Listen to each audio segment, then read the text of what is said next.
Good morning. It is 9 o'clock. Members of council are assembled when you're ready to begin. Okay, thank you very much. So we're going to reconvene this budget meeting of the Council of the Town of Saugeen Shores, and we'll begin the meeting with the land acknowledgement, and Councillor Davinsky has that. Thank you, Mr. Mayor.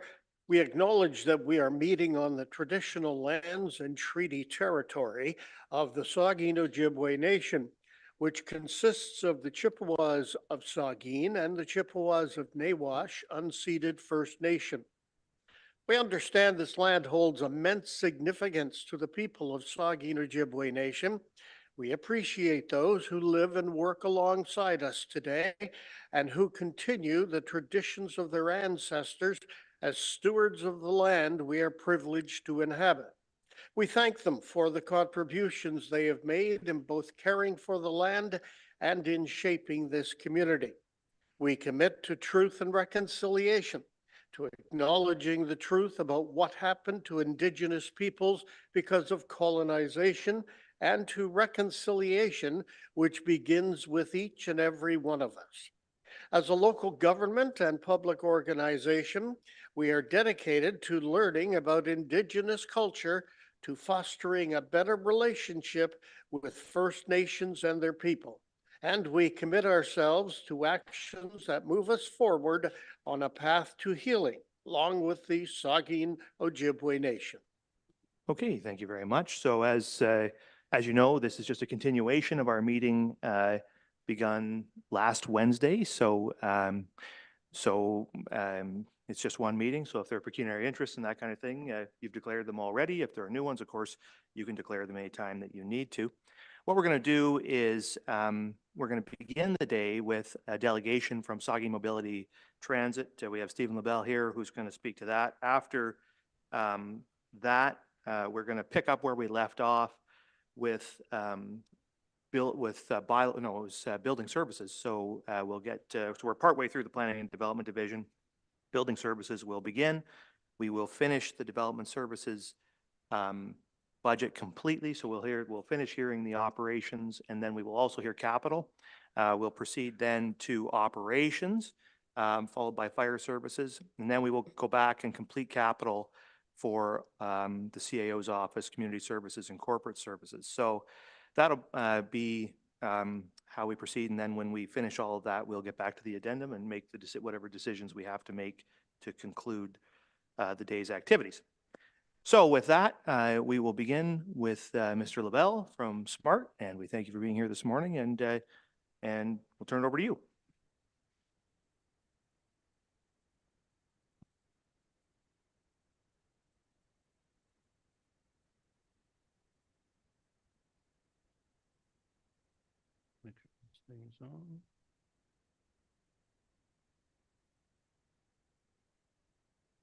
Won't be long. I'm just toying with the remote here.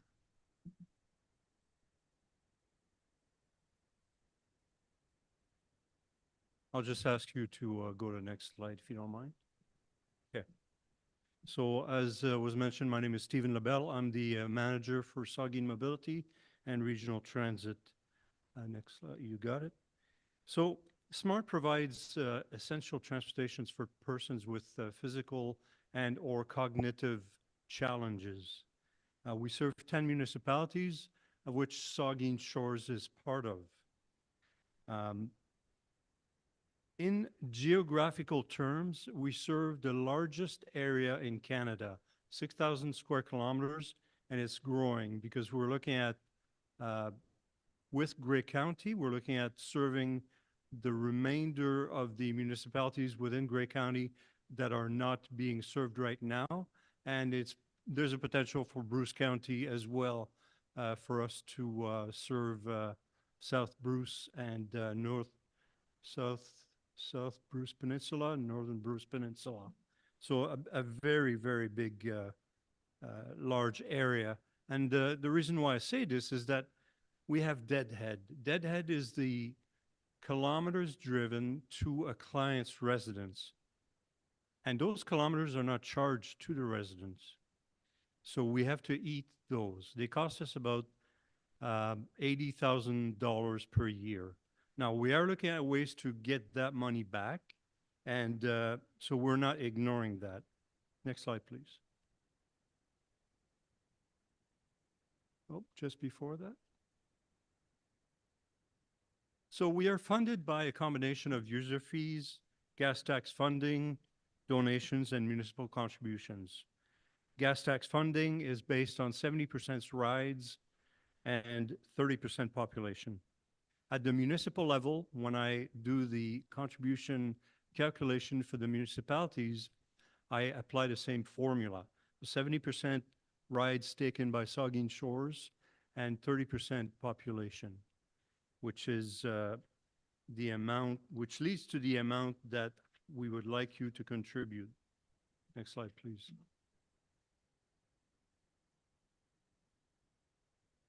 The one before that. Thank you. So Saugeen Shores for 2024 contributed $131,000. This funding helped maintain essential services. It's contributed to the support to operations, even as costs rise, and it's contributing to the annual bank deficit, paying it off every year. Next slide, please. So for 2025, we're asking for a raise in contribution to around $144,000. Couple of things you need to know about Saugeen Shores is that you are consistently the second in the highest number of rides, and your rides have been increasing steadily since the end of COVID. Next slide, please. Now, why this rise in contributions? We're looking at vehicles that have over 350,000 kilometers on them. We have 20 vehicles. 60% of them have either over 350,000 or 400,000 kilometers on them. So we're looking at, rising operational costs in maintenance, in emergency repairs. We're sometimes stuck on the side of the road where we have to call a tow truck and another vehicle. And it's making things a little difficult for us. We're looking at rising fuel, insurance, maintenance costs, and staffing costs. Now, you're not alone in being requested a raise in contribution. Other municipalities are as well, but they are not alone either. Saugeen Mobility, we are looking at a 50% raise in our basic rate for a ride that we will be charging our clients within the next 3 months. That's pretty hefty. And we're looking at cutting 2 staff out of 20 and potentially more. So we're also, taking the bull by the horn and making a contribution to this challenge that we have in funding. Next slide, please. Obviously, there are benefits to Saugeen Shores in having Saugeen Mobility provide services to your residents. Your residents with physical and cognitive challenges can access vital services. But the main point is that your residents that have challenges are able to stay in their homes, in their residence, as opposed to having to go into a long-term care home or a specialized facility and being stuck there. It gives them the independence that they would not have without this type of service. Next slide, please. And that's all I've got for you. I'm open to any questions. Okay, thank you very much, and thanks for taking the time to come in this morning. Are there questions or comments from members for Mr. LaBelle? I don't see any while we really, Councillor Stack. Thank you. I'm just curious, do you know why we're seeing an increase in ridership in Saugeen Shores? You said that it's increasing annually. Do you have a reason? Is it an aging population? Do you have any idea? Your population growth is what, 2% every year? 1 to 2%? It's simply people going back, feeling more comfortable after COVID and going back to pre-COVID transportation levels. We have Councillor Grace. Thank you, Mr. Mayor, and thank you, Stefan, for providing this presentation. It's been my privilege to serve on the SMART board for the last 2 years. And I just want to say that we're very, very fortunate to have Stefan as our Director or General Manager. He has brought a meticulous discipline, I guess I would say, to overseeing the operations and um, uh, obtaining a number of opportunities for us. But, you know, the reality that the Board of Directors has wrestled with over the last 5 or 6 months, I guess, is that our costs are rising. And so Stefan has presented, I think, our attempt to compromise between trying to keep municipal contributions as manageable as possible and also to provide more funding through an increase in riders' contributions. But it is such a valuable service that we provide. And I thank our municipality for being a stalwart member of the organization. Thank you. The Deputy Mayor. Thank you, and through you. I was the alternate member from Saugeen Shores to the SMART board. I think I went once, maybe twice, when Councillor Grace couldn't go. And I just wanted to comment on how engaged the people were at the table when I happened to be there, and knowing that kind of conversation went on. I just wanted to acknowledge that Councillor Grace provided us, I think, with stellar membership there, because when I was there, I heard often, oh, Councillor Grace talked about this, Councillor Grace mentioned that. And so I wanted to just thank Cheryl. And, you know, it'll come up later too. We have the Conservation Authority budget to deal with. That's another board that the engagement is just incredible. And our members, when they sit on these outside boards, you know, you're dealing with big topics, big issues, and it's very important that our members be prepared. And Councillor Grace, based on what I heard when I was there, she was always prepared. I also was impressed with your professionalism too. So I just will echo what Councillor Grace said about the way that the service SMART is run. Thank you. Thank you, Councillor Davinsky, and then Halpin. Thank you, Mr. Mayor. Through you, Stephen, thank you very much for your presentation. There's no doubt that we need the SMART service in Bruce and Gray counties, and we definitely need it in Saugeen Shores. And you mentioned that others are paying their share as well. You said that rates have gone up 50% for riders. What does that mean in dollars and cents for a rider? Our current cost per ride is $8 for 10 kilometers.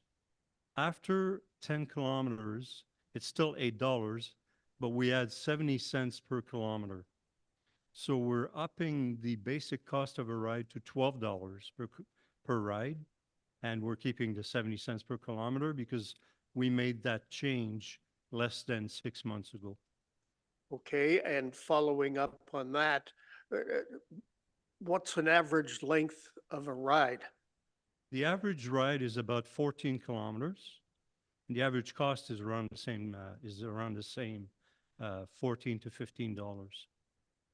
Okay, and have you talked to the groups that represent these people, or have you talked to the people themselves? Are they in a position to say, yes, we'll pay it?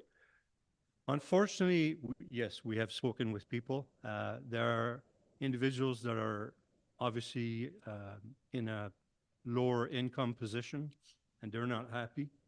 But in order for us to sustain the business, we have to make changes that will ensure that we're able to stay in operations. Okay. Also earlier you mentioned some stats that indicated you're charging Saugeen Shores based on 30% population. Could you explain that slide again? And do we have 30% of the Saugeen Shores population using the service? No. So what it is for the full year, we are looking at requesting $750,000 from all the municipalities. In order to determine the Saugeen Shores contribution out of that $750,000, we will calculate 30% of the number of population that you have and 70% of riders out of all the rides that you've taken. And we will apply that to the $750,000 contribution. And that's how we end up with $144,000. And do you know how many riders constantly or regularly use SMART in Saugeen Shores? Saugeen Shores, you had 4,000 rides last year, and you have, let me see now, 390 registered individuals that actively take rides. So it's a busy service in this area. Thank you very much for your answers, and thank you, Mr. Mayor. Thank you, Councillor Halpin. Thank you, Mayor, and through you. Mr. Davinsky asked most of my questions, but I just on a bigger picture, increased membership should drive the cost down per ride. Has Smart ever given any ideas, like can other people use this Smart service as well? Like if someone needed a ride from one town to another, can any citizen take part in Smart?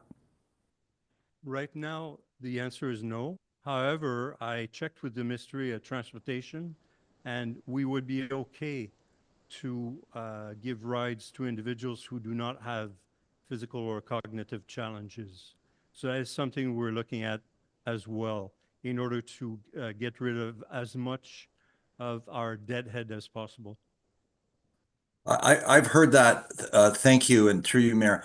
I've read, I'm not an expert on any of this, but I've read about other transportation systems. When they increase their services, it actually substantially can increase their costs or I mean, their revenues as well, and have a positive effect. So, okay, thank you very much. Thank you, Councillor Myatt. Thank you, Mr. Mayor, through you. I spent a little bit of time on the SMART board a few years ago, a term ago, I think. And I was of the same mindset that Councillor Halpin just had, that if we get more riders, we could generate more revenue and we could bring the budget down. And I was told emphatically, no uncertain terms, that because it's a subsidized service, that the service costs more than it costs for the rider, and that more riders means that we would lose more money. And so when I made the suggestion that we open it up to other groups and that we advertise it and we use it for charters and things like that, I was told emphatically, no, you don't understand. More riders means it costs more money to operate for the municipality. Is that still the case? It's still the case. However, we are looking at charters. We were considering offering up charters to anybody. The board decided to not do that. However, to allow friends and family members to go on board Saugeen Mobility vehicles, and we would charge them at the same time. Okay, the Deputy Mayor. This is a question for you. Do we need a motion to deal with the increase that's being asked for, or has it been worked in? It has, but this number has been worked into the budget, Okay. so it'll just be part of the main budget Okay. decision unless Thank you. council wants to do anything different. Are there other questions or comments? I would just make the comment. Well, thanks very much for coming in, Stefan, and and the Deputy Mayor and I were both here when we first joined SMART several years ago, and it was much cheaper at that time for sure. Like it was, it's probably more than doubled in cost. But we're talking $140,000, and you're asking what for 12,000 more this year over last year. These aren't huge numbers in our budget, and the difference that we can make by making those investments is pretty substantial. And I think I guess I would just say, I mean, I hear you're going to reduce your staff by a couple and you're constraining the organization in order to meet with what I assume your board is assessing to be the expectations of both ourselves and perhaps the federal government through gas tax. I would say that probably in all likelihood, if your board were to say, we're going to provide this service to the greatest extent we possibly can to serve as many of these lower income folks or people with accessibility issues as we possibly can, then you could come to this council at least and ask for that funding and you'd probably get it. Right? Yes. Because ultimately, if it's $13,000 more dollars or it's $20,000 more dollars, it's $7,000. I mean, whatever the number needs to be, if you need to retain employees to provide this service to the greatest extent possible and to provide it at a level that can be afforded by some of the most needy people in our communities, like I say, you could come here and make those requests, and I'm in the greatest likelihood, I don't know, looking around, but I suspect you'd receive that funding because that's the kind of work that we want to do. So anyway, that's just a message maybe back to your board that, worry less about us and worry more about trying to provide that service. And, and I think at the very least, we will entertain higher costs in order to serve those people. Thank you. Yeah. So anyway, if there aren't further questions or comments, we really appreciate you coming in and talking to us about your budget. Thank you. Thank you, sir. Okay, so we're going to pick up then where we left off last week now with the Building Services and Bylaw Enforcement Division of the Department of Development Services and the Chief Building Official. Thank you, Mayor Charbonneau. I'm here to present the Building and Bylaw Division. So the first slide. The core function of the Building Division is to enforce the Ontario Building Code for the municipality. We also help enforce municipal bylaws. So as you can see, we touch on... Hey, Josh, could you just check your mic, make sure it's on there? Hello? Mic's on. Hello? Maybe I'm not... Yeah, no, yeah, you're on. Sorry. Okay, thank you. So as you can see, we touch on various acts and agencies while performing these duties. Next slide. I'll just touch on some highlights for our emerging trends. So although we witnessed some slowing in the single family dwelling applications, we continue to see strong growth in the multi-residential activity. Another highlight that I would like to talk about is we have a new the Ontario Building Code is being updated this year. So we're getting a new version of the Ontario Building Code. And this is designed to align more with the National Building Code. Next slide. These are the division highlights for building services. So the first one is a carryover from last year. It's to support the construction in accordance with approved plans for the Cedar Crescent Village. The next one is revolving around implementing the new building code. So with the new building code, we're going to have to update all our handouts, documents, and we're going to have to educate builders on the new requirements. The third one is to digitize our property files. We digitize a lot of our old building drawings, but this is to dive deeper into the old files and digitize them and put them into our system. And the fourth one is brought forward from last year. It was the short-term licensing program. So this is a $20,000 ask to develop the municipal accommodation fee for short-term rental licensing. So I'm open to any questions. Thank you very much. Questions or comments from members on this division? The Deputy Mayor. Thank you, and through you, I would like to respectfully ask that the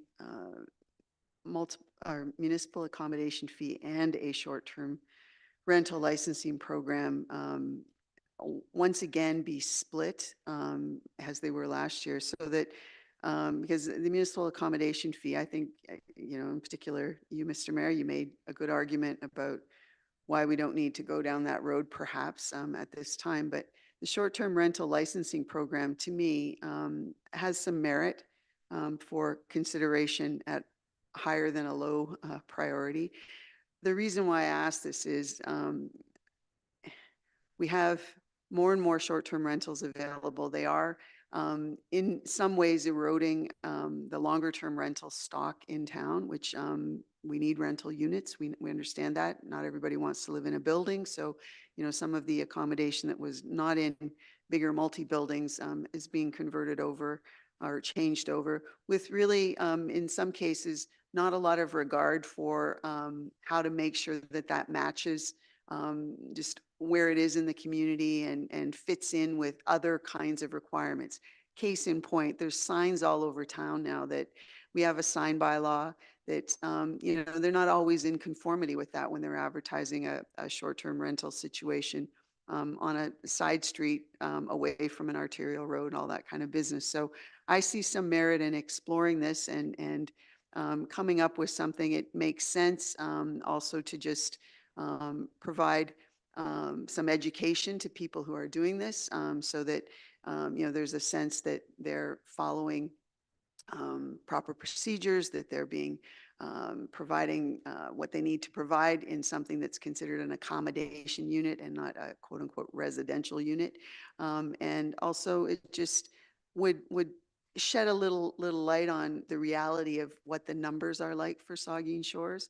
And I think, we used to have a sense that the cottage type accommodation, which for many years was the seasonal or the short-term rental situation, used to be fairly close to the lake. But the short-term rental situation that we have now, I believe, is spread out all over Saugeen Shores, which is not necessarily bad. It's just that in some cases, those units are in areas where, there's other established uses there that sometimes there's a conflict. So I would respectfully ask that we separate them again. And this time that there's, a little less confusion about maybe what we're talking about. Because the municipal accommodation fee, you convinced me last year about that. So, I'm personally fine with that staying in a low category. But I think we should explore a short-term rental licensing program. It does represent potentially some revenue. That matters, but it also represents that we're paying attention to an issue that's emerging in the community related to rentals, and also that we're respecting requests from residents concerning changes in neighborhoods that traditionally have been a different kind of vibe. And so I think it hits a couple of marks that, and also, in terms of safety, it does provide an opportunity perhaps for education as to what really should be in and what must be in short-term rental units for fire safety and other things that people who are just coming here for a weekend or a few days during a week, that they would need to know and have access to in the event of some situation. So I would like to ask for them to be separated and that we consider elevating short-term rental licensing program. I would like it to go to a high priority, but I'd even be happy with a medium. Thank you. Thank you. So what we'll do with that then is the deputy mayor is requesting that the short-term rental licensing program be raised to at least a medium priority. Medium means it gets funded, so medium or high, doesn't really matter. At least a medium priority. So can we include that then in the list of decisions council has to make at the end of the day? We'll take a vote on that at the end of the day. So we will add that to that list for consideration. Okay. Do you have any, is that all right? No concerns from the administration on that? Okay. Any other questions sorry, Councillor Grace. Thank you, Mr. Mayor. I am renewing my declaration of pecuniary interest in the item that the deputy mayor just discussed. I own a short-term rental property. And so when we have further discussion or a vote, I guess I'll just block my video off for that. Yes, understood. Is that Yep. sufficient? Okay. Yes, that'll be Thank you. sufficient. And that we will make sure that you're aware when that's going to come up for a further discussion and a vote at the end of the day. Any further questions for the chief building official? The deputy mayor. I just wanted to acknowledge, the attempt so far on providing education about bylaw. We had a couple of first things out there. I hope that that momentum picks up again as things kind of level out and a bylaw office gets hired, because I heard good things from the community about those kinds of handouts and that kind of promotion on social media and that sort of thing. And so it's still here and it's at no cost, but keep it up, please. Thank you. Thank you. Councillor Mayette. Thank you, Mr. Mayor. Josh, I read this morning that you've just got a new bylaw enforcement officer. Thank you very much. Congratulations on that successful recruit. Having the gap between the last bylaw enforcement officer and this bylaw enforcement officer, has that been a significant contributor to the under budget, the excess revenue that we talked about the other night at the council meeting? Through you, Mr. Mayor, thank you. I don't know the excess. I wasn't at that council meeting, but we definitely don't have staff payments to. We saved a few months worth of Yeah. of savings anyway, so So. at least you're contributing. The CAO wants to speak to it. CAO. Thank you, Mr. Mayor. What you're referring to is the Q3 report that was presented by our finance division on Monday night, and they did highlight that across the organization, some of the staff vacancies have created a surplus this year. Thanks. Okay, so if there's nothing further for the chief building official, and thank you, Josh. And so that is the end of development services operating. And why don't we, so now we'll look at the day 2 agenda for development services capital. And I don't know, does the director wish to speak to the capital? No? So there's, that's there as well. Are there any questions from members on, that's page 186 in your agenda.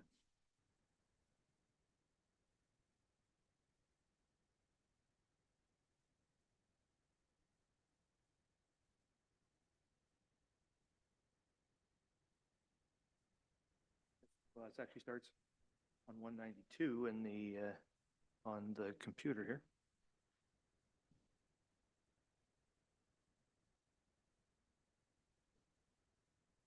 So it's in the it's would be in the day 2 agenda. It's item 11.4.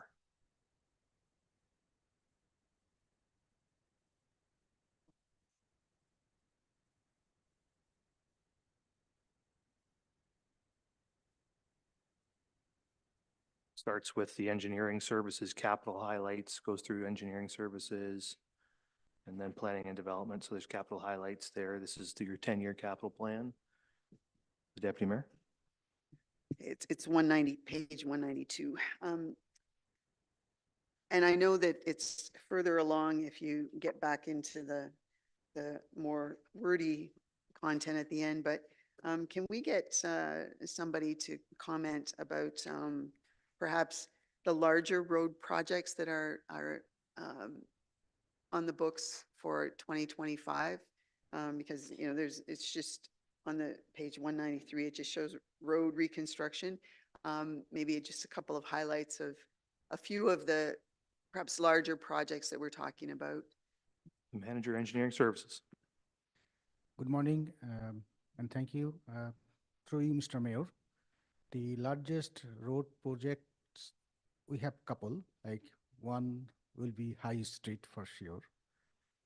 And the second one will be the Highway 21 from concession 6 to concession 10. And then we also have Victoria from Spence to Morpeth. We have Bricker in Port Elgin, and we also have Wellington in Port Elgin. Those are the major road projects. We also have some other smaller roads. Actually, we planned for, I would say, around 30 capital projects next year, 2025. Some of them are designed in 2025, and the construction will be in 2026. So we'll be completing the design or engineering work in 2026. And there will be 4 cottage street that will be next year. We actually carry forwarded 3 cottage street, that's Peel, Macaulay, and Buns, that actually planned for this year. but we could not make it happen. So it will be next year, and then will be Adelaide also on the west end. That will be construction next year. So those are the main highlights for roads projects. You mentioned Bricker. Yes. Is that, I'm sure it's been thought about, but I'll just ask the question. Because the highway potentially has some activity on it with the resurfacing, there won't be any issues with Bricker and the highway in the stretch that kind of is parallel to it being disrupted at the same time. So there'll be scheduling that separates those distances so that there's not an added disruption to travel. Is that the plan?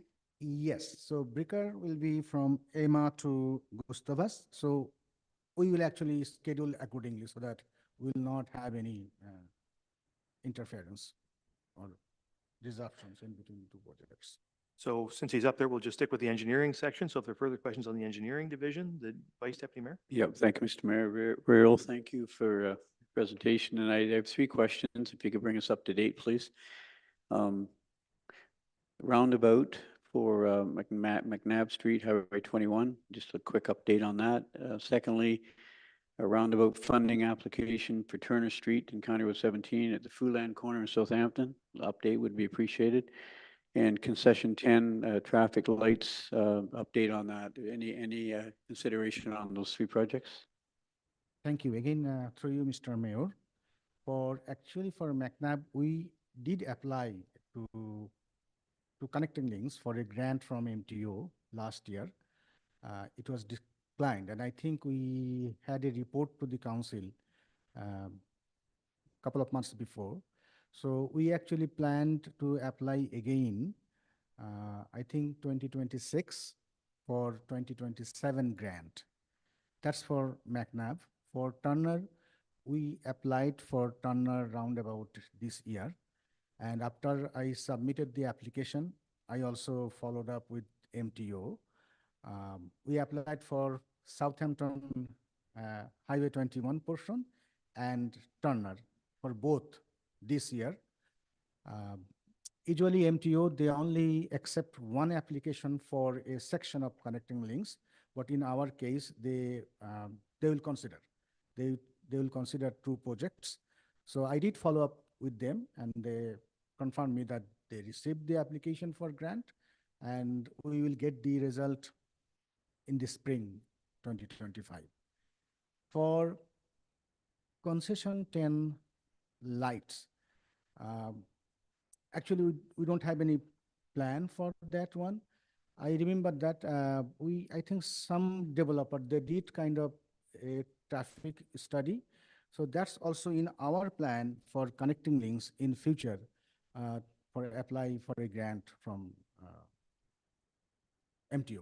Thanks, Bill. I just thinking concession 10, if this, it's just advanced planning, but if the school does get built off of concession 10, and if the housing development someday happens, well, more housing happens at the north end of town, 10th concession is going to be a very, very busy intersection. And so I was just wondering what kind of foresight, what kind of planning you were doing. So you're thinking about a study, are you?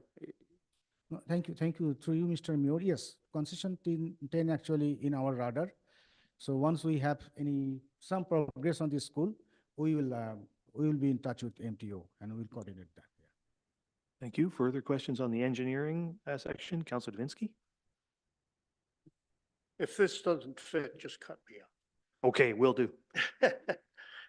Rahul, thank you very much. Good morning. My colleague, Vice Deputy Mayor Myatt, has talked about the McNabb alleged roundabout. Are we still considering, or have we given up on stoplights in that area instead of a roundabout?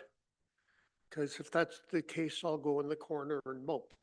But I don't recall discussing it. Thank you again for the question. And through Mr. Mayor, the report we received from the consultant, the preferred option is roundabout over light.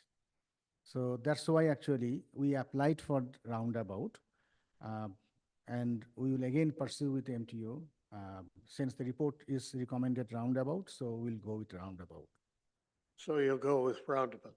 It's a mistake in that area. I consider stoplights that you can control with traffic weight, the traffic weight stoplights, um, the buildup of the population, crossing to use the rail trail, um, the Southampton Landing development is going to have more and more people in there.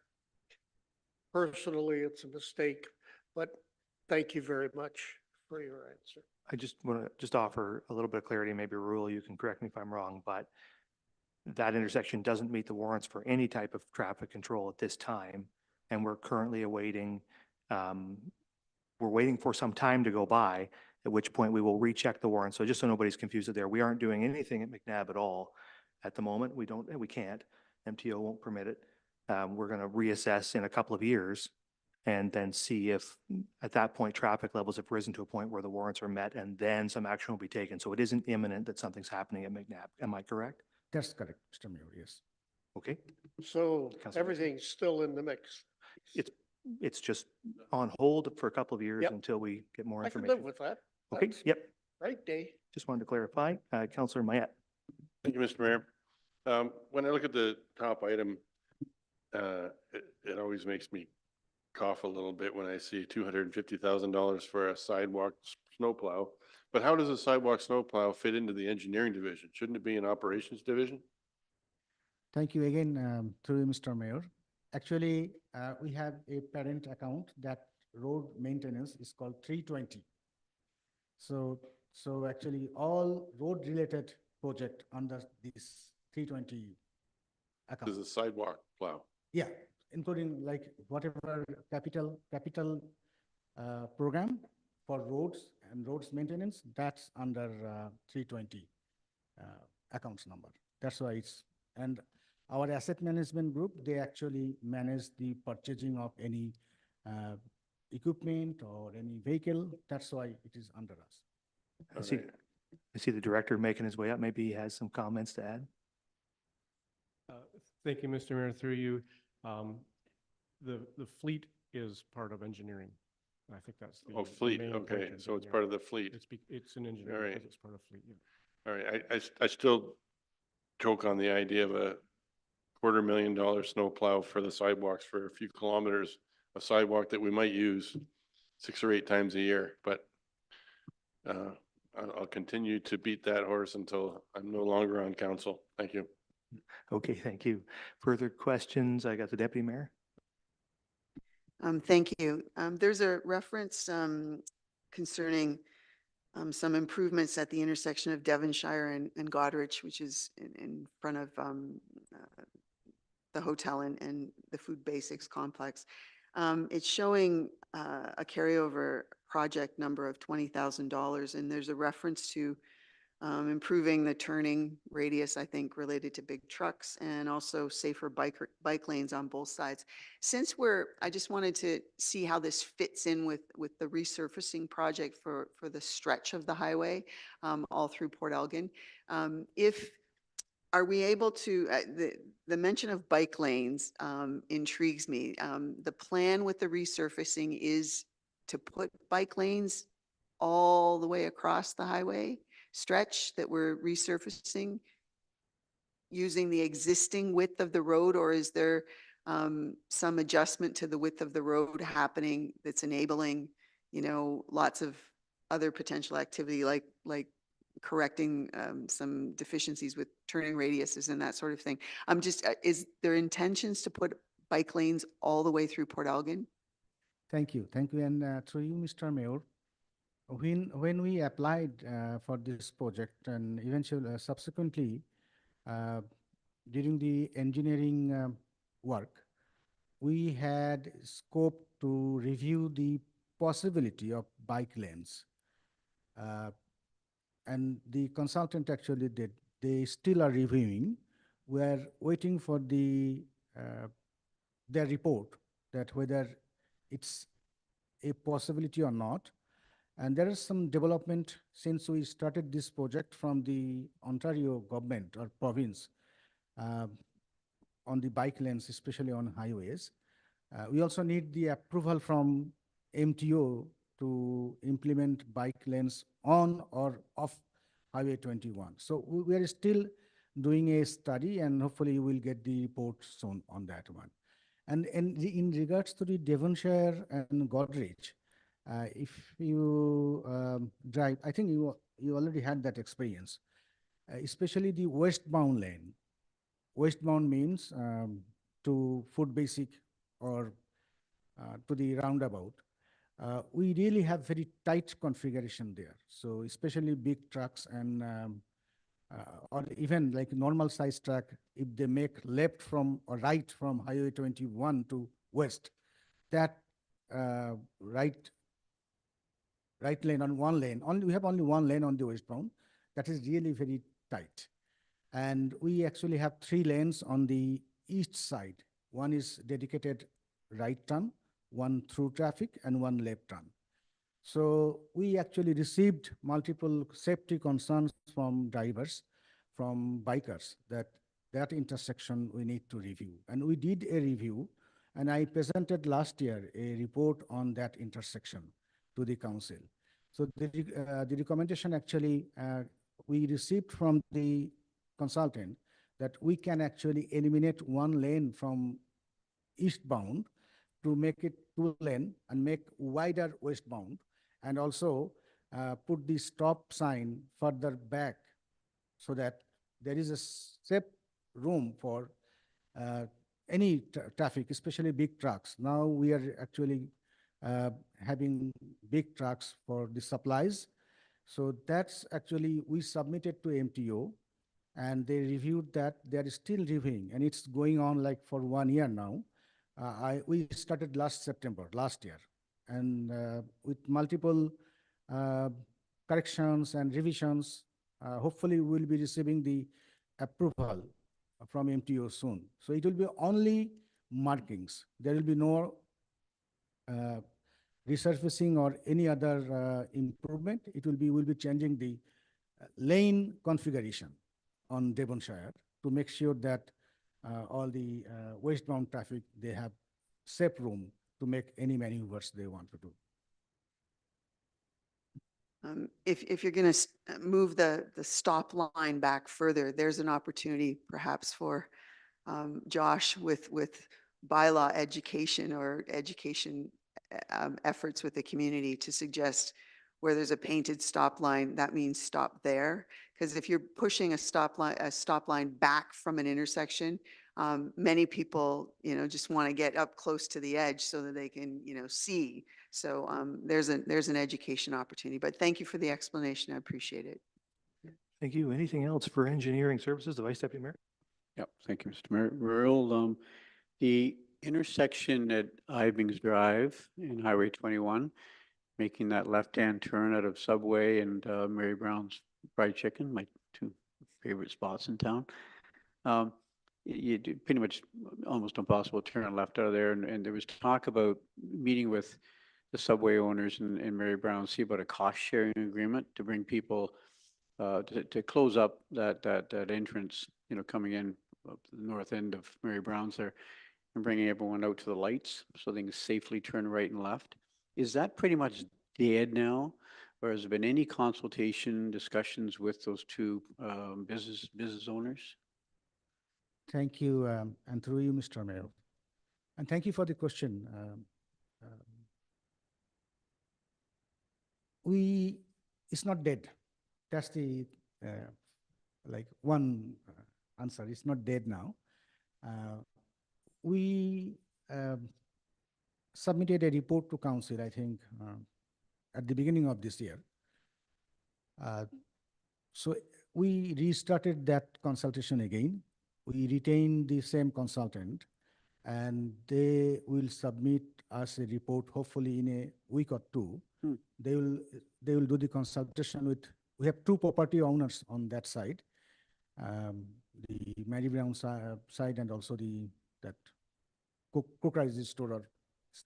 So we have 2 property owners, and we also need an agreement in between these two property owners, because the Meridian will have access through the other property if we close their access.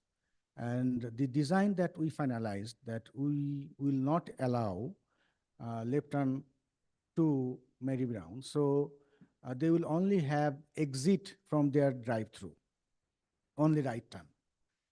And so, and they will have, like their regular customer will be getting access through the other property from this. So they also need an agreement.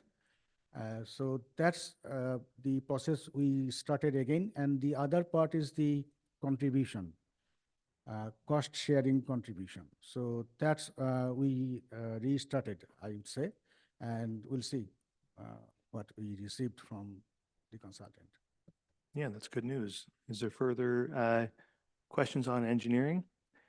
I just wanted to note, and we all have our bugaboos. This is Councillor Mayette's bugaboo, but I have a different view on it. Just in terms of getting a sidewalk snow machine working in Southampton, an additional one, which will, I believe, allow us to plow all the sidewalks in Southampton, I think is something that's is a good development. And I know lots of people in Southampton are eager to see it. So I am pleased to see that make its way into I guess it's a high priority this year. It's funded anyway, so that's good. But anyway, thank you for that, Rahul. Appreciate your answers. So we can go down then to planning and development and the capital highlights there. Any questions on the planning and development? Just one page capital highlights there on page it is 198, I think, or 290, 198. The Deputy Mayor.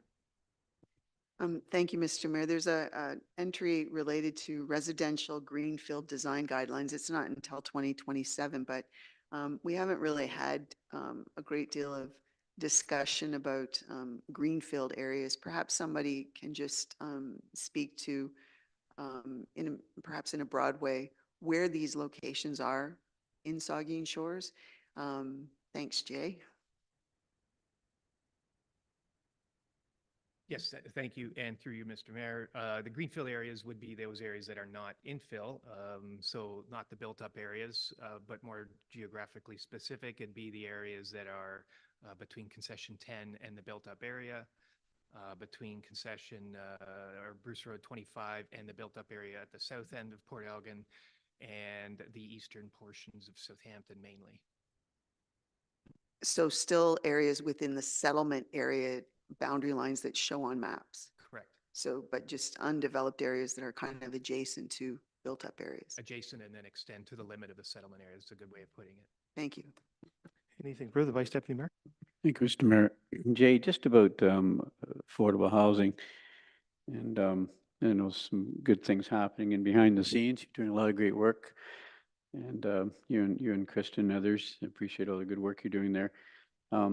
Could you just talk a little bit about the $40,000 grant that we received from Bruce Power not long ago? And it's to help with conceptual drawings, for additional rental units, something you can package together and hand to a developer, say, here are the plans,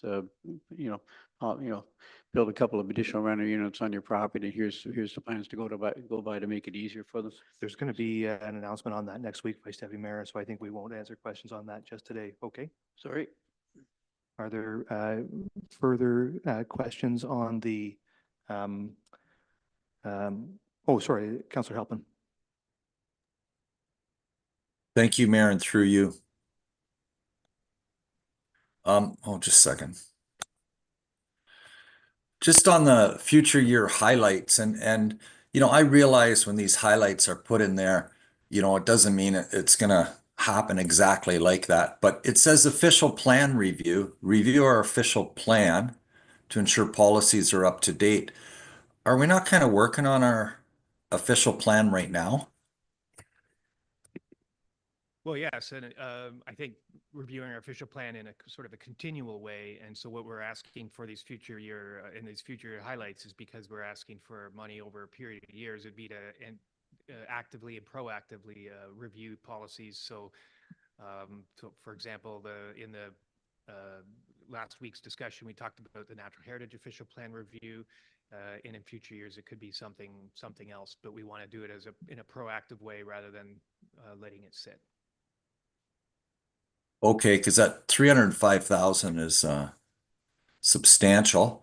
The economic development strategy plan. When was the last time we did an economic development strategy plan?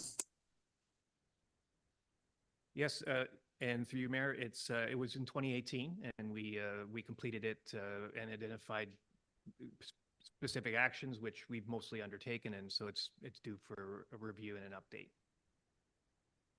Okay. And the nodes and corridors study design guidelines. It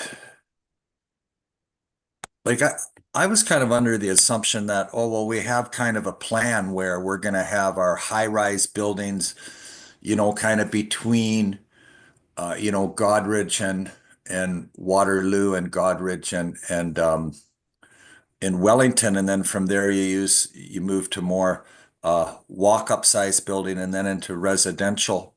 Why are we doing a study for nodes and corridors to support intensification? Yes, and I think there's a couple areas. I think conceptually you've got it exactly. We want to have our most intensive form of development in the built up area, especially along the highway. But just to draw your attention to the note, I guess we would want to find opportunities and address good design matters. So it's not just a question of the quantity of housing, say, that we want to see in these high development areas, but the quality of that development. And then because these areas might be quite intensified in the future, that we also want to have it as an engineering exercise to make sure the infrastructure that exists is capable of supporting that development as well. Thank you, and through you, Mayor, there's potential for a grant revenue. Where would that grant come from? Yeah, there's potential from through our application to the Housing Accelerator Fund that this project, as well as others, could be funded through that fund. Okay. All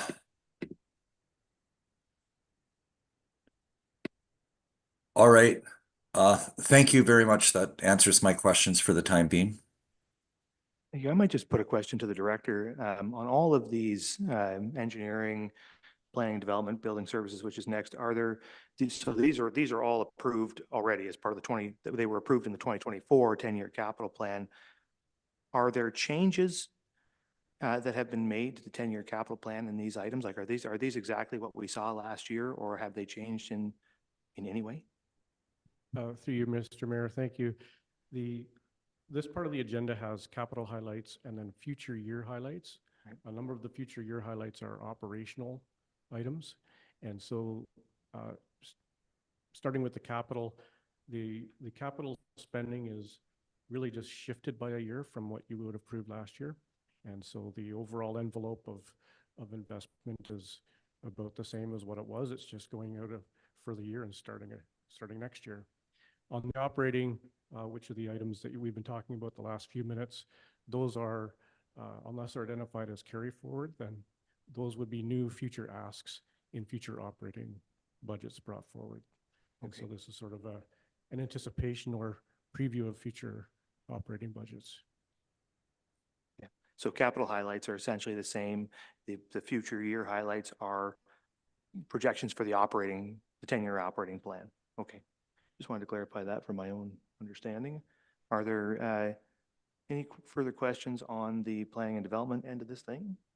If not, there is one item there in the building, I just missed it now, the building services by law enforcement section, just one item. Any questions on that item? I don't see any. So that is the end of the development services budget, and we'll move that. Fully completes development services budget presentations. So I'll ask one more time if there's any other questions on development services before I move off it to operations. The Deputy Mayor. Thank you. When I went back to it's page 121, the key performance indicators, there is a forecasted drop of almost 100 building permits between 2023 and 2024.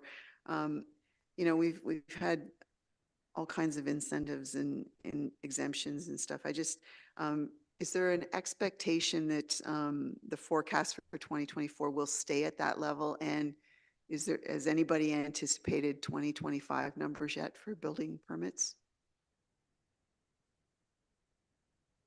Chief Building Official. Thank you. Through you, Mr. Mayor. We did see a drop in residential housing this year. It's pretty hard to anticipate what's going to happen next year, but we are hoping that it'll bounce back. Last year obviously was record numbers.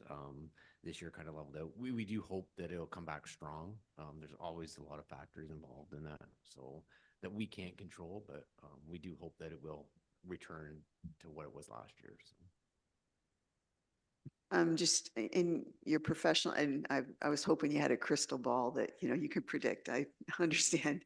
In your professional opinion, though, why, because you mentioned in another point that the single family house situation was declining.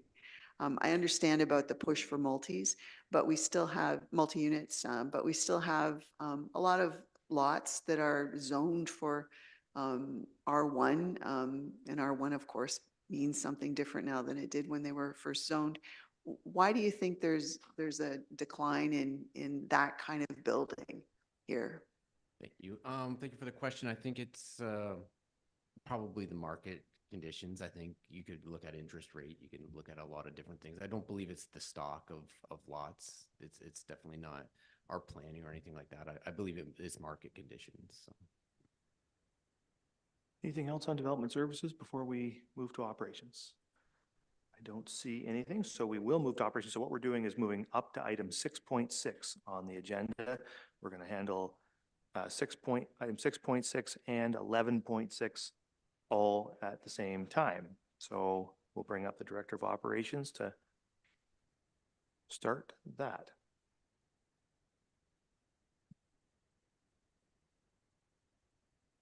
Six point six starts on, hold on, page 137, according to the Deputy Mayor. It's right in front of me. I have it like wide open. Should know. Okay, go ahead. Yeah. Thank you, Your Worship, and good morning to everybody. I brought with me Pete and Larry, and we'll be pinch hitting the presentation today. The Operations Department consists of the Public Works and Operations Division, and we're responsible for all critical hard services that residents interact with daily: water, wastewater, stormwater, landfill, cemeteries, roads and sidewalks, winter control, traffic control, downtowns, waterfront, and waste diversion and collection. Most of that is done by own forces. There's obviously some key third parties that we're contracted to, including Aqua and Basra. Additionally, some of our functions are administered by others but performed by our staff. For instance, water meters administered by finance and actually changed out by our plumber. And I'd like to correct the record on livestock assessments. There's a lot of discussion around it last week. They're administered by others, but our staff actually go out and inspect the unfortunate animal. So, priority areas and objectives: service demand management for winter control, including new development, service level changes and expectations. The primary regulatory driver for that is the minimum maintenance standards at the provincial level and our desire to maintain public safety and control the town's liability against claims. We ensure beautification and cleanliness of public assets and spaces, including the downtown and waterfront, and we do that in cooperation with community services and the 2 BIAs. We ensure ongoing maintenance of municipal roads and sidewalks. We address state of good repair projects for all hard services. That's the road, storm, sidewalk, water, wastewater, all in-house. We have integration of technology for inspections, work orders, tracking, and reporting. That includes the automatic vehicle location, or AVL project. This will be the first winter with our equipment having that up and running. The data set we'll gather from that will be invaluable for defense against claims in winter control and determining compliance with the minimum maintenance standards. For sustainable development and planning, we support long-term water and wastewater sustainability and capacity. We have a far-reaching long-term capital plan in the water and wastewater area. We support waste production and diversion. A couple of our capital highlights or other highlights talk about that. Food recycler and source separated organics feasibility study in 2025 as well, which I'll discuss in more detail later.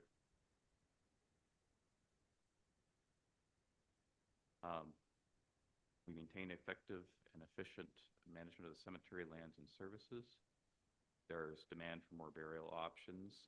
We're tracking increased demand for columbarium, and there's increased demand in our society for green burials, and we're trying to prepare for that eventuality as well. Slide. This is our department overview. The manager operations is Larry Gill. He's been here about 2 years. I've been here just slightly over 1 year. Public Works is managed by Pete Nechtel, who has only been here for 37.5 years. He's not allowed to retire. Got dirt on him. Our staffing plan for 2024 and 2025 is the same. Our department has no new asks for staff in 2025. In the 10-year plan we do, and I'll go over those shortly. Next slide, please. And this is a structural overview of our department. So manager operations takes care of locator, electrician, plumber, the cemeteries, landfill. Pete has 2 supervisors under him who handle the concession 6 shop and the Peel Street shop. We have CSC operations, and during the summer we have a student office admin assistant as well for the staff numbers that you saw on the previous slide. Next slide, please. Our future proposed department personnel for the 10-year plan. Some of what you see here, primarily on the first slide, are to meet a specific need as well as the general need for growth. So they're tied to a specific service of some sort. On the next slide, they're primarily predicated on continued growth. So the first slide, starting in 2026, we propose an additional operator to support growth, mandated increases in stormwater maintenance. For the CLI-ECA, I'll explain that acronym and the concept quickly. Consolidated Linear Infrastructure Environmental Compliance Approval. It's a ministry document which we have been issued to characterize our requirements for maintenance and operation of our stormwater system. In that way, the ministry has actually taken stormwater and brought it up to a closer regulatory regime for wastewater and water, which implies more work in the field, more monitoring, and more, I guess, accountability. So there are needs associated with that. That includes all stormwater facilities, including stormwater ponds, stormwater system in general. And Aqua does not operate stormwater, they operate water and wastewater. Public Works historically has operated and maintained the stormwater systems. Climate change pressures are also a factor in that position, and the proposed additional Southampton sidewalk coverage as well. In 2026, we're proposing an arborist required to support the tree conservation bylaw, part of the tree canopy plan, and the 10,000 trees initiative in the business plan, which is in our future work. We have in 2028 an operator for general duties, but keyed on the landfill, specifically compost site control. It's actually technically a wood, leaf, and yard waste site, and tub grinder work to more efficiently manage the material. Historically, material has gone in and has accumulated. It doesn't get processed, it just continues to build, and we will have to address that before we expand the landfill. The electrician is a proposed 2-year apprentice position for succession planning to ensure coverage to download the brain of one of our most valuable employees. Operator in 2029, so we're getting farther down into the future here, or general duties, but emphasis on attendant duties to prove diversion of the landfill site. by guiding the public on where to put the various divertible materials and avoid spoilage. A 5% increase in diversion, for instance, would cause our landfill site life to increase by on or about 10% because our diversion rate is on or about 50% now, which is very good. But we would like to make that even better going forward. The future proposed department personnel farther down the road, and that's the next slide, Don, sorry. We're asking for a mechanic due to growth. Vehicle safety's regulatory changes, they're quite more onerous now, and the possibility of providing service to the fire department fleet, which would provide a little bit of synergy there. The next three, operator, reprofile the seasonal cemetery, and another operator, are farther down in the 10-year plan, predicated pretty much entirely upon continued growth rates at the rates we've been seeing, and a corresponding increase in our community size and infrastructure. Next slide, please.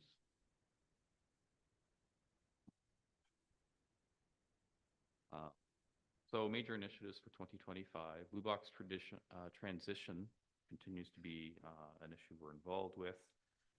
Basra being successful in our contract bid with Circular Materials Ontario, we will then have to work on how to handle how that works. And there is one key issue there that we will have to bring a report forward in early 2025 to discuss not only what's going to happen, but to address ineligible sources. So some sources, put succinctly, historically mixed residential and commercial has been picked up as part of the recycling process. Circular Materials Ontario will not handle the commercial and industrial type stuff, which means there will be taxpayers which will be out a service that they previously received. So how that gets handled, there's options which we don't have to get into now.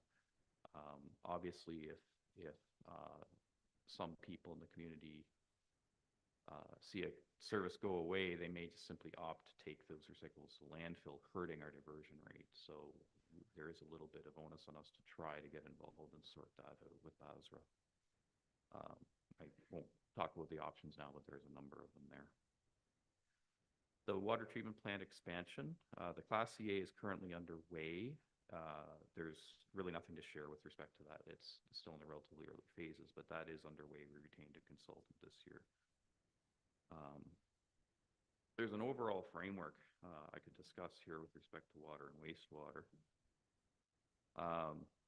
We have a number of projects that are going to, I suppose, sort out an awful lot of how the town will be dealing with water and wastewater going forward. So we have a forward-looking capital plan, set the framework for the infrastructure investments to meet the town's growing needs.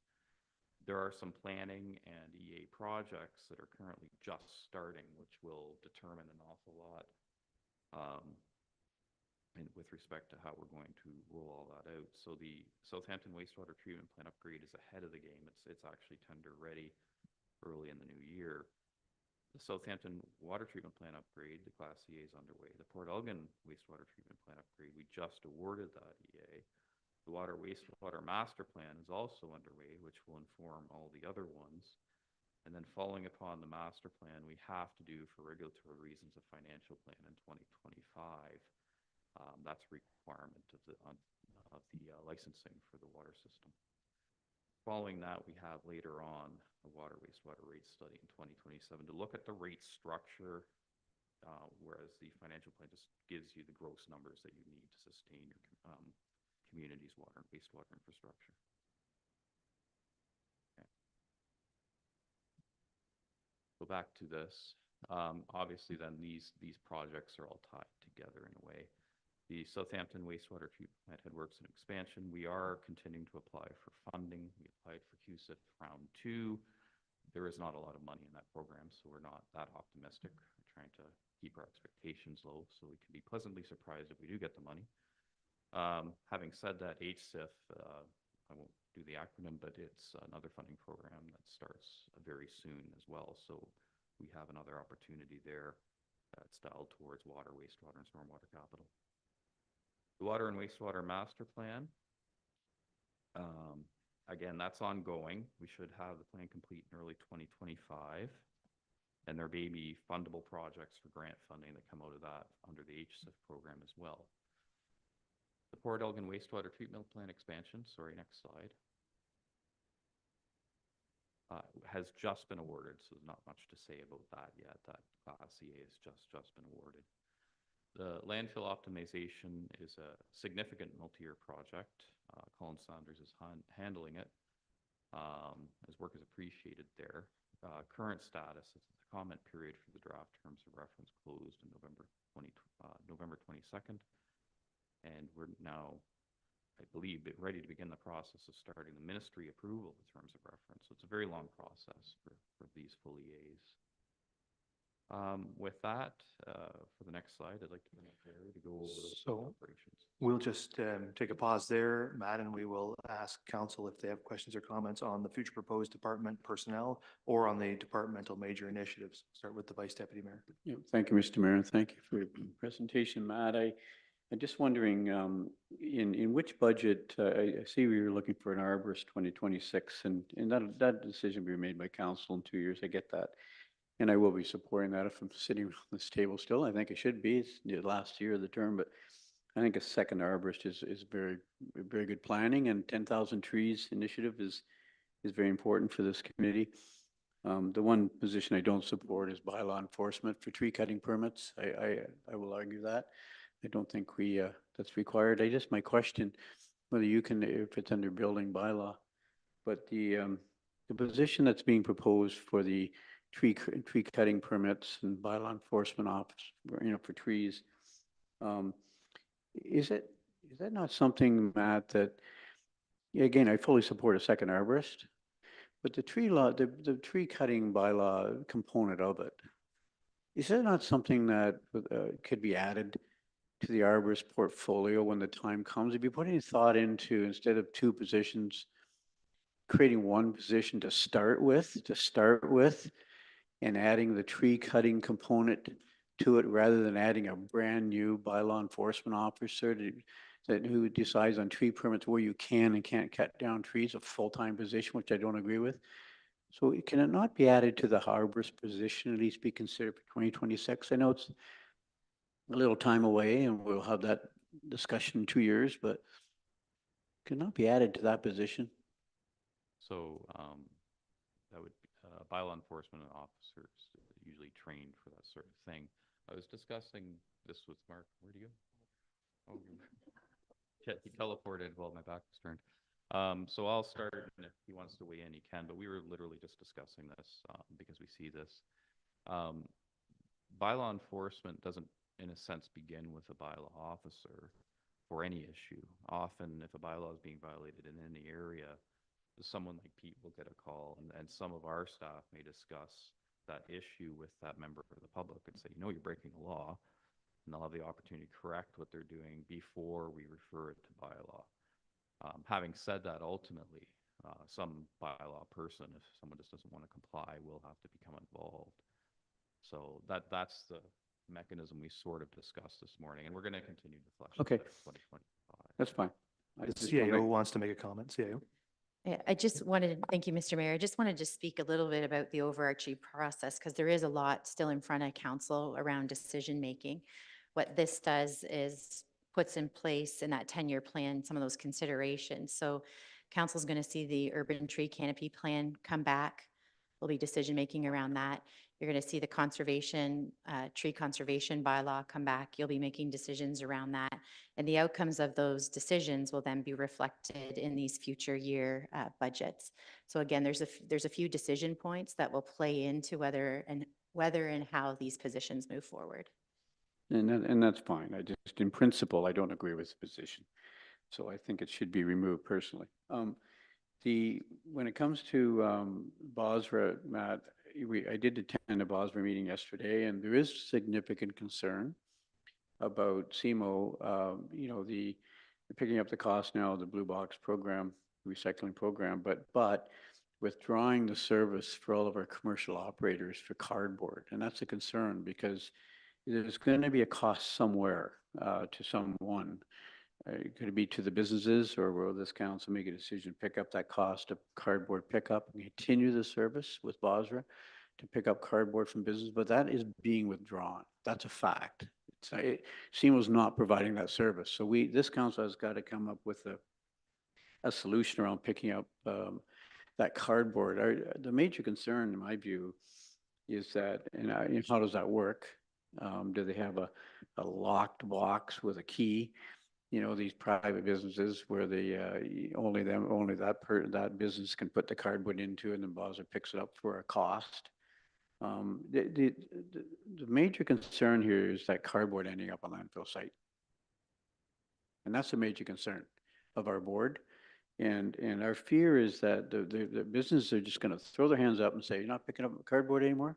I'll just take it to a landfill site. So, I mean, cardboard now, you know, will be picked up with the new program, will be picked up at curbside. So SEMA's going to pick up that cardboard, ship it off to Mount Forest. And so that cardboard will be picked up at curbside. So residents don't have to worry about that part. I'm going to pick on one business here for one sec. Square Dunil's. They sell a ton of appliances packed in boxes. Just bought 4 appliances from them. A ton of cardboard they took with them. My thinking is what maybe could happen is that the same business will say, you need to get rid of your own cardboard. We're going to leave it with you, put it at your curbside. So I think the whole system's they're going to undergo some significant changes. So I guess my question, Matt, is I think you'll be reaching out to Vince at Basra and Larry, I suppose, to talk about what are the solutions for cardboard pickup. And I guess ultimately it could come down to this council making a decision where we're going to pick up the cost to pick up the cardboard because it's always been provided, or you contract out the service and the business are going to have to end up paying. Are those a couple of the options, Matt, you're thinking could happen? There are a few options. I can say that Larry has reached out to Basra on the issue of ineligible sources. Further, ineligible sources is probably the biggest sticking point with municipalities on this transition. We have the opportunity to learn from others that have already been through this. So part of our work plan is to go after getting information from other municipalities on how they've decided to do whatever they did. We can learn from that. So that's sort of the plan that we're looking at, to weigh the options based on what other people have done and their experience with it, and obviously have a lot of discussion with Basra around it, and frankly, clearly identify the affected locations as well. So we started those discussions with Basra.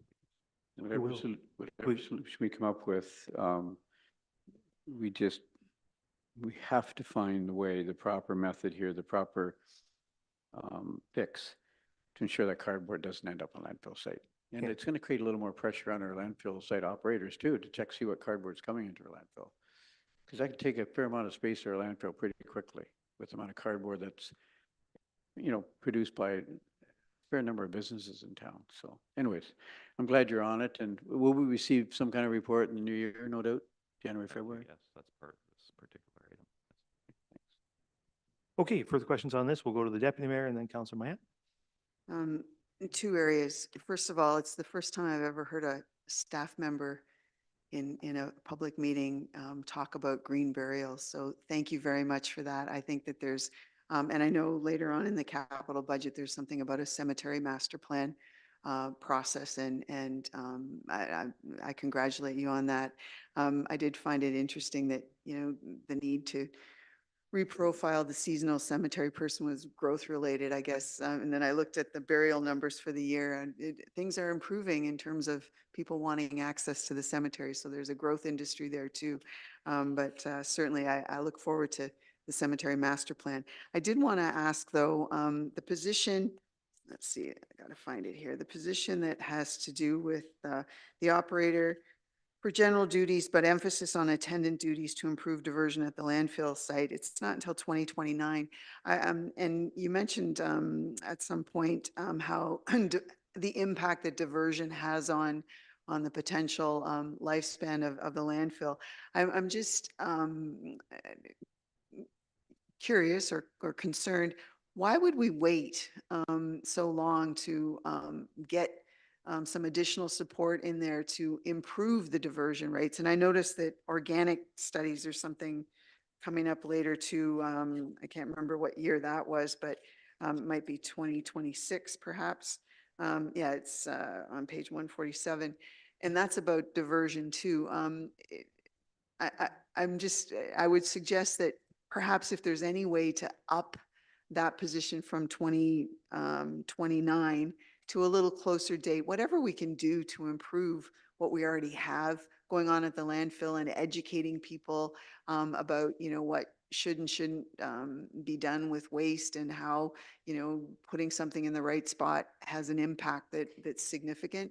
I guess I would rather that we do that sooner rather than later. So, going forward, if there's some way to move that position up or that role or that intention up further from the 2029 date, I think that would be good because the landfill expansion, yes, it's in the works based on, other parts of the budget in terms of studies and that sort of thing.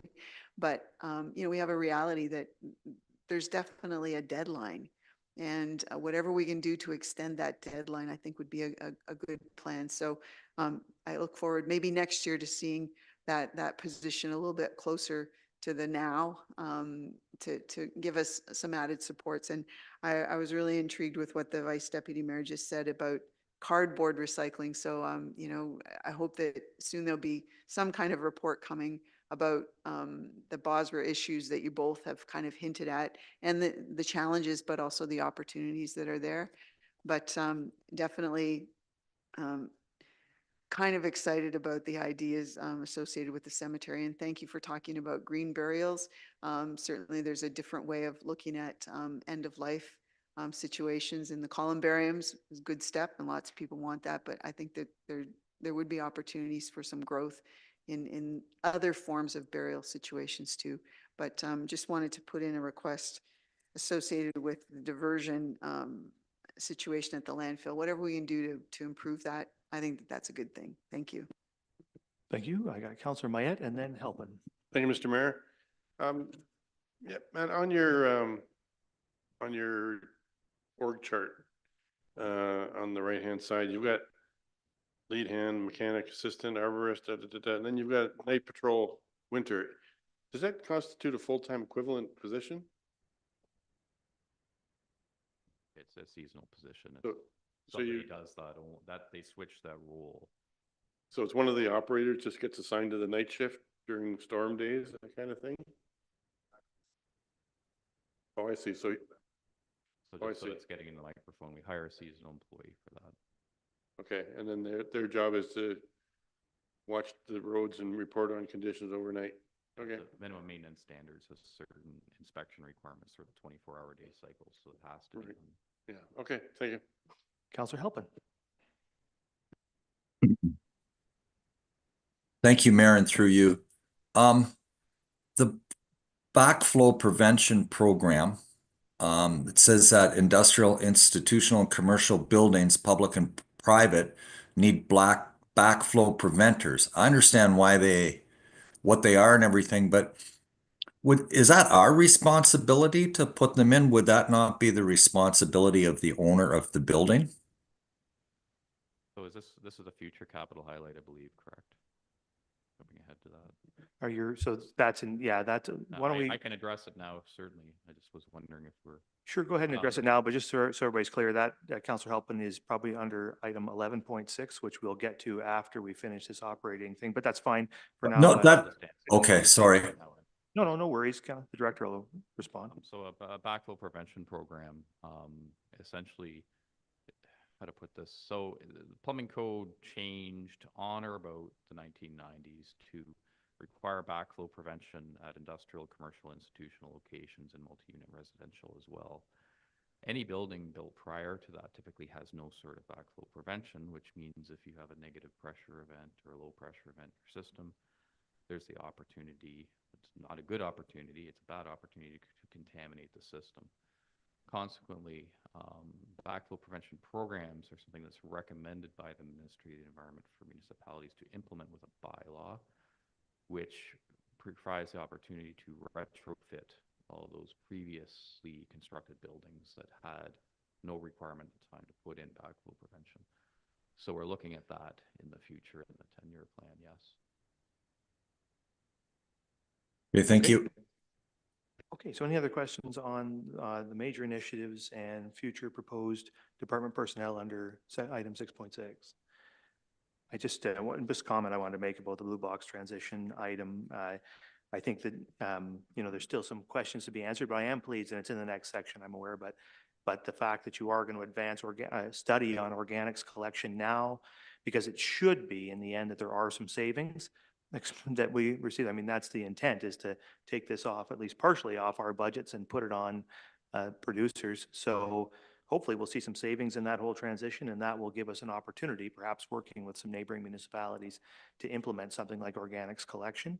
And so you're doing the work now, which I think is really positive, so that perhaps in 2026, once the whole blue box transition thing might be a little more clear and we have some answers, that we might be ready to move on to doing some additional things.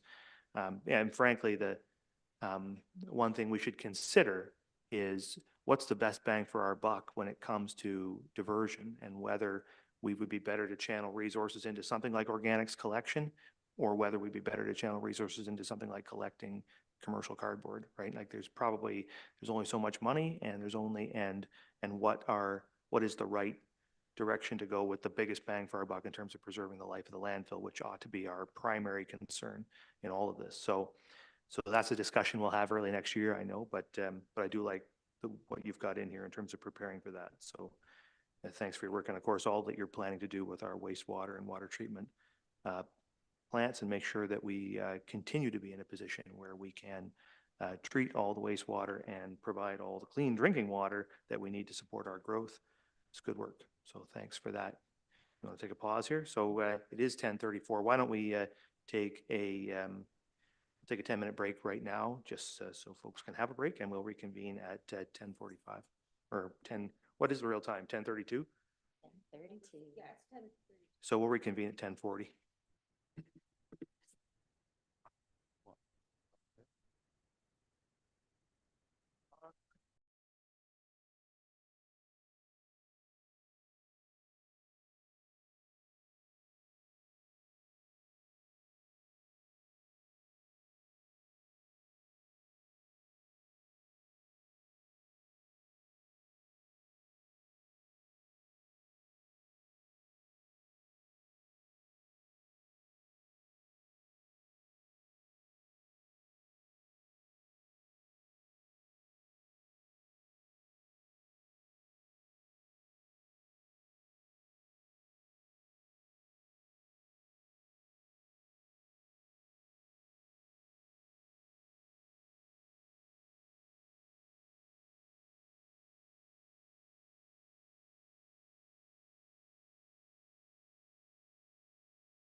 Committee. Oh, sure. Once everybody has had their seats here, we're going to move along to the Operations Division and the Manager of Operations. Pass this on to Larry, Manager of Operations. Yep, all right, go ahead. The Operations Division. Okay, thank you, and through you, Mr. Mayor. I got the opportunity to introduce our team here, and what I wanted to celebrate just for a moment was just some of the service highlights that we go through annually with just a few different stats. So our electrician, plumber, and locator, jointly, they deliver over 3,800 locates annually, over 100 service requests coming to both our plumbing and electrical department. We look after over 80 sewer inspections every year, and we manage the daily operations and maintenance of over 8,300 individual water meters, and we have traffic lights and crosswalks at 12 intersections within the town that all fall under those three fellows mainly. So hats off to them for that work. On the cemetery side, we completed 107 burials last year, provided grounds maintenance and service at the 4 locations totaling 38 acres, and there's over 7,500 gravestones that we also manage. At the landfill attendants had, this number kind of floored me, over 31,700 vehicles last year. So that's if you calculate that out, that's a busy day for the hours that they're open. And they also are a driving force for some of the highest diversion rates we had last year. We heard Matt saying almost 50% around there. So that's to be acknowledged. That's great. We've had, the division has a lot of capital projects on the go, and we, it requires a lot of personnel and project management. I wanted to mention Derek DePorter and Colin Saunders. They've been working side by side with Matt and I in the capital program, and it's been wonderful having those guys to support those major capital projects. And then lastly, I just want to recognize our partners. We have contracts with Aqua, Ontario Clean Water Agency, and Basra, Bruce Area Solid Waste Recycling. And I just want to acknowledge them for the positive working relationship we have with them and the support in operating those critical operations that we need. So their support and partnership is invaluable. Next slide, please.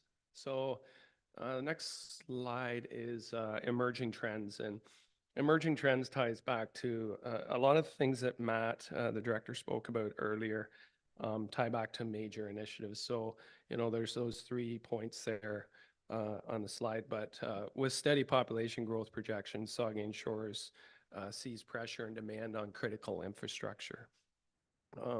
So through identifying that long-term planning of this infrastructure is key so that we can meet, both the day-to-day demand, but more importantly, so we're ready for the long term. So these major investments take a lot of planning in that. So that's an emerging trend. We're seeing having a strong working relationship with third-party service providers, like I mentioned before, Ontario Clean Water Agency and Basra is critical to the success. So it's something we recognize, and it's something we aspire to continue to just have those good relationships with them.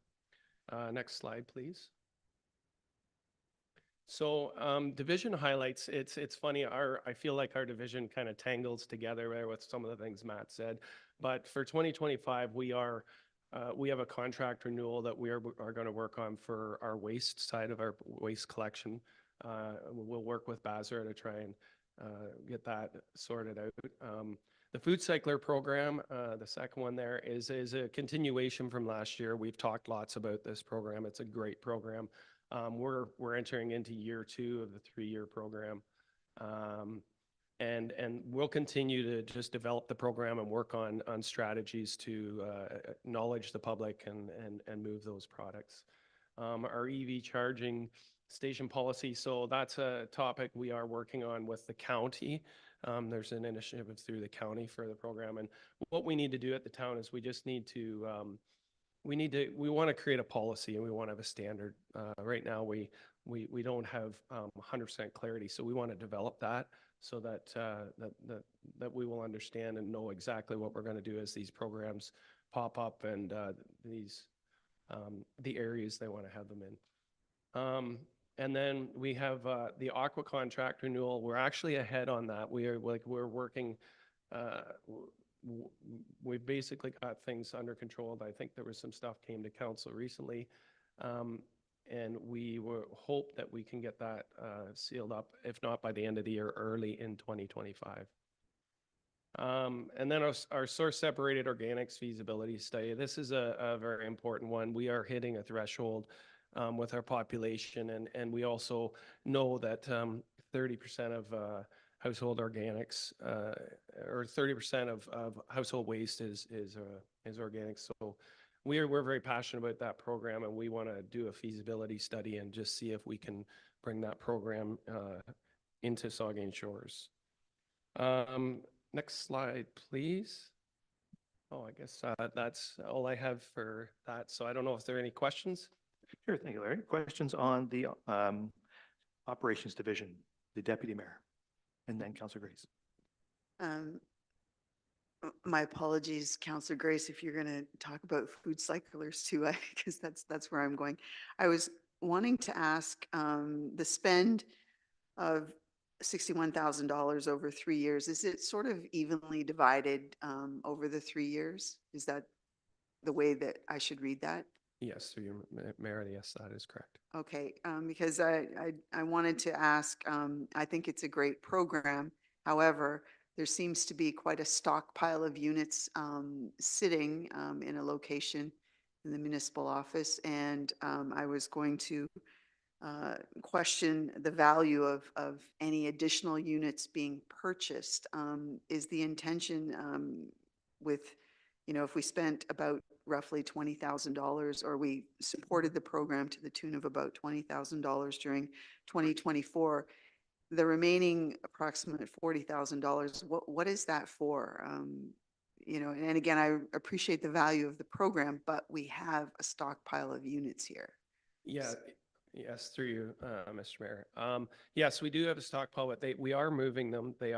We are doing lots of advertising. I think you're seeing, like, if you were at the Plex recently, you'll see we're doing a themed around the season kind of sales. And we are confident we are going to sell those. They are going out daily.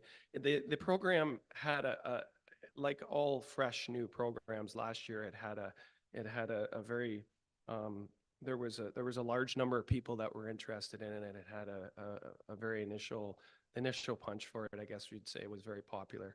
So we hit that target market that really wanted to be a part of the program. Now what we're seeing is more of we need to advertise, educate, and those two key components are what we're working on, because the education of the program, if people understand what we can divert and how that translates to savings overall to their tax base. So that's kind of, I don't know if I've answered your question, but that's kind of how the angle we're looking at. Well, very specifically then, what is $20,000 going to be spent on in 2025? And through you, Mayor, sorry if I misunderstood that. So the program, what we'll do in 2025 is we will be purchasing more. So we will be working with Food Cycle Science to purchase more units that will be available for sale in the 2025 season. So if the stockpile doesn't disappear, there's potential for no new units to be purchased. It just, and I understand what you're saying about the advertising. They're expensive. So that's what I hear from a lot of people, even with the subsidization. I think at some point the market will have absorbed as many purchases as it's going to absorb. So I just, there needs to be a reality check at some point. So I just, I appreciate what you're trying to do. But at some point, if we've got lots of units sitting in a hallway or in some sort of storage, we don't need to keep adding more. So I know you're going to be thinking about that going forward. Thank you. Okay. Any other questions? Yeah, the Councillor Grace. Thank you, Mr. Mayor. Thanks, Larry. Yeah, I had a similar question about the food cycler. Having walked past the location of them, I know that for some people it is an expense. It's a very cheap cost, relatively speaking. I think the big ones are like $200, when if you bought them retail, they were $800. So it is a really good bargain if you can manage it. Certainly for our municipality, I think the first year when we had that presentation for 316 units, we diverted or were projected to divert 87 tons of food waste from the landfill, which is the equivalent to about 25 gas-powered cars, taking those off the road in 1 year. Not even to mention the space left in our landfill. So hopefully, I know you guys will keep an eye on it and adjust the ordering numbers accordingly. I have a question about leaf pickup, which from the time that I've been on council has been an issue that's been, every year in the fall, I'm sure all members of council get questions about leaf pickup. And as we enter into a contract renewal with Basra, I know that some municipalities in Basra, Erin Elderslie, South Bruce Peninsula, Huron Kinloss, I think Brockton, they all have some type of limited leaf pickup in the fall. I know there are other municipalities that don't do it, like in Carden and Owen Sound. But I wondered, I've been talking to you, Matt, about this, but is this an opportunity for us to open up that discussion? How cost prohibitive would it be to offer some type of curbside leaf pickup? Because we do have a significant number of our residents who are getting older and may not have the kind of vehicle that would need to take 20 to 35 bags of leaves comfortably out to the compost site. Thanks. So if council directs, we could certainly ask Basra to look at the feasibility and the cost of doing that. Point to note, after the town ceased that particular service in 2015, I understand there was a report in 2015 that indicated the cost to do that as a contract basis would be $40,000 a year. We have had enough preliminary discussions with Basra on the issue to determine that the cost would be certainly a great deal more than that. But we could confirm that with them. The estimate obviously was 10 years old. A lot of inflation has happened since then. And we also should have regard to the impact on the leaf and yard waste site, which could dovetail with the source saturated organic study as well. So there's a lot of moving parts there. But if council directed, we could bring a report back on the issue. Sorry, I had a hard time hearing some of that, Matt. If council directed, we could bring a report back on that issue. Okay. But we know that the cost will be considerably greater than the $40,000 number that was in the report from 2015. We've at least been able to establish that. Well, Mr. Mayor? Yeah, go ahead. I would like to move that a report, whether we end up deciding yes or no. I think annually we probably all of us get enough inquiries about this that if nothing else, we could get some updated figures and be able to report back to the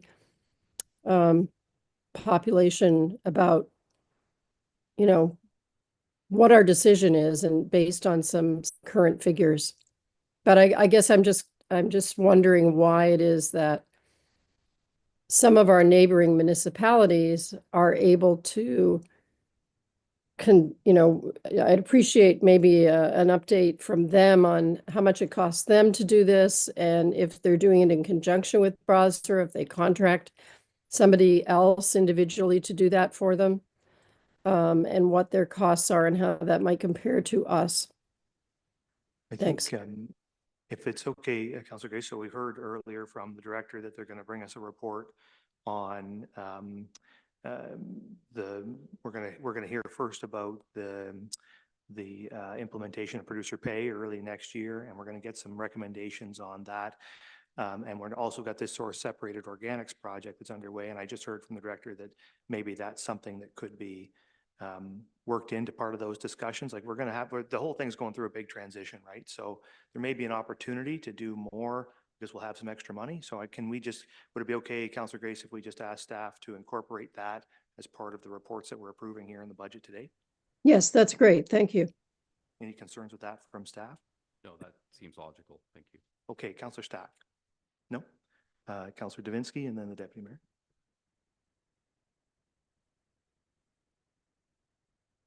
Councilor Davinsky. Councilor Davinsky. Thank you, Mr. Mayor. Out in La La Land for a minute. Good morning. Join the club, I think. Councilor Davinsky. Anyway, thank you, Larry, for your presentation, and Matt. In the division highlights for 2025 for operations, we've got the EV charging station policy. I don't know whether this would fall under it, but I've had a couple of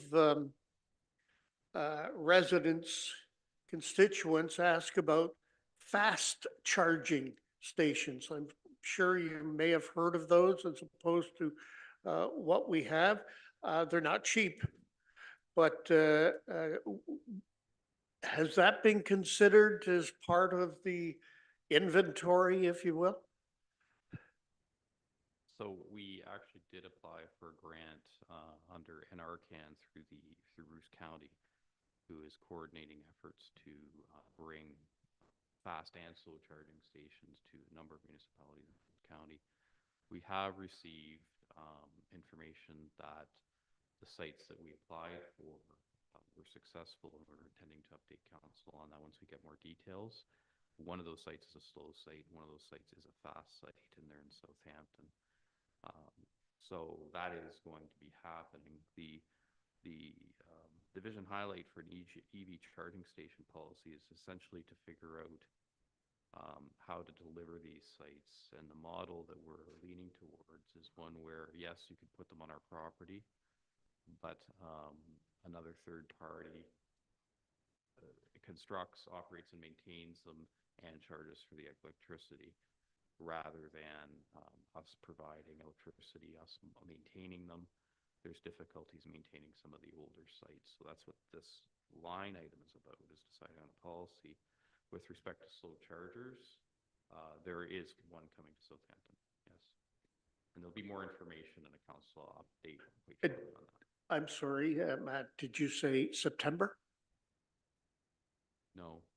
What did you say? I'm not sure which word was September. Well, no, I thought you said something was coming in.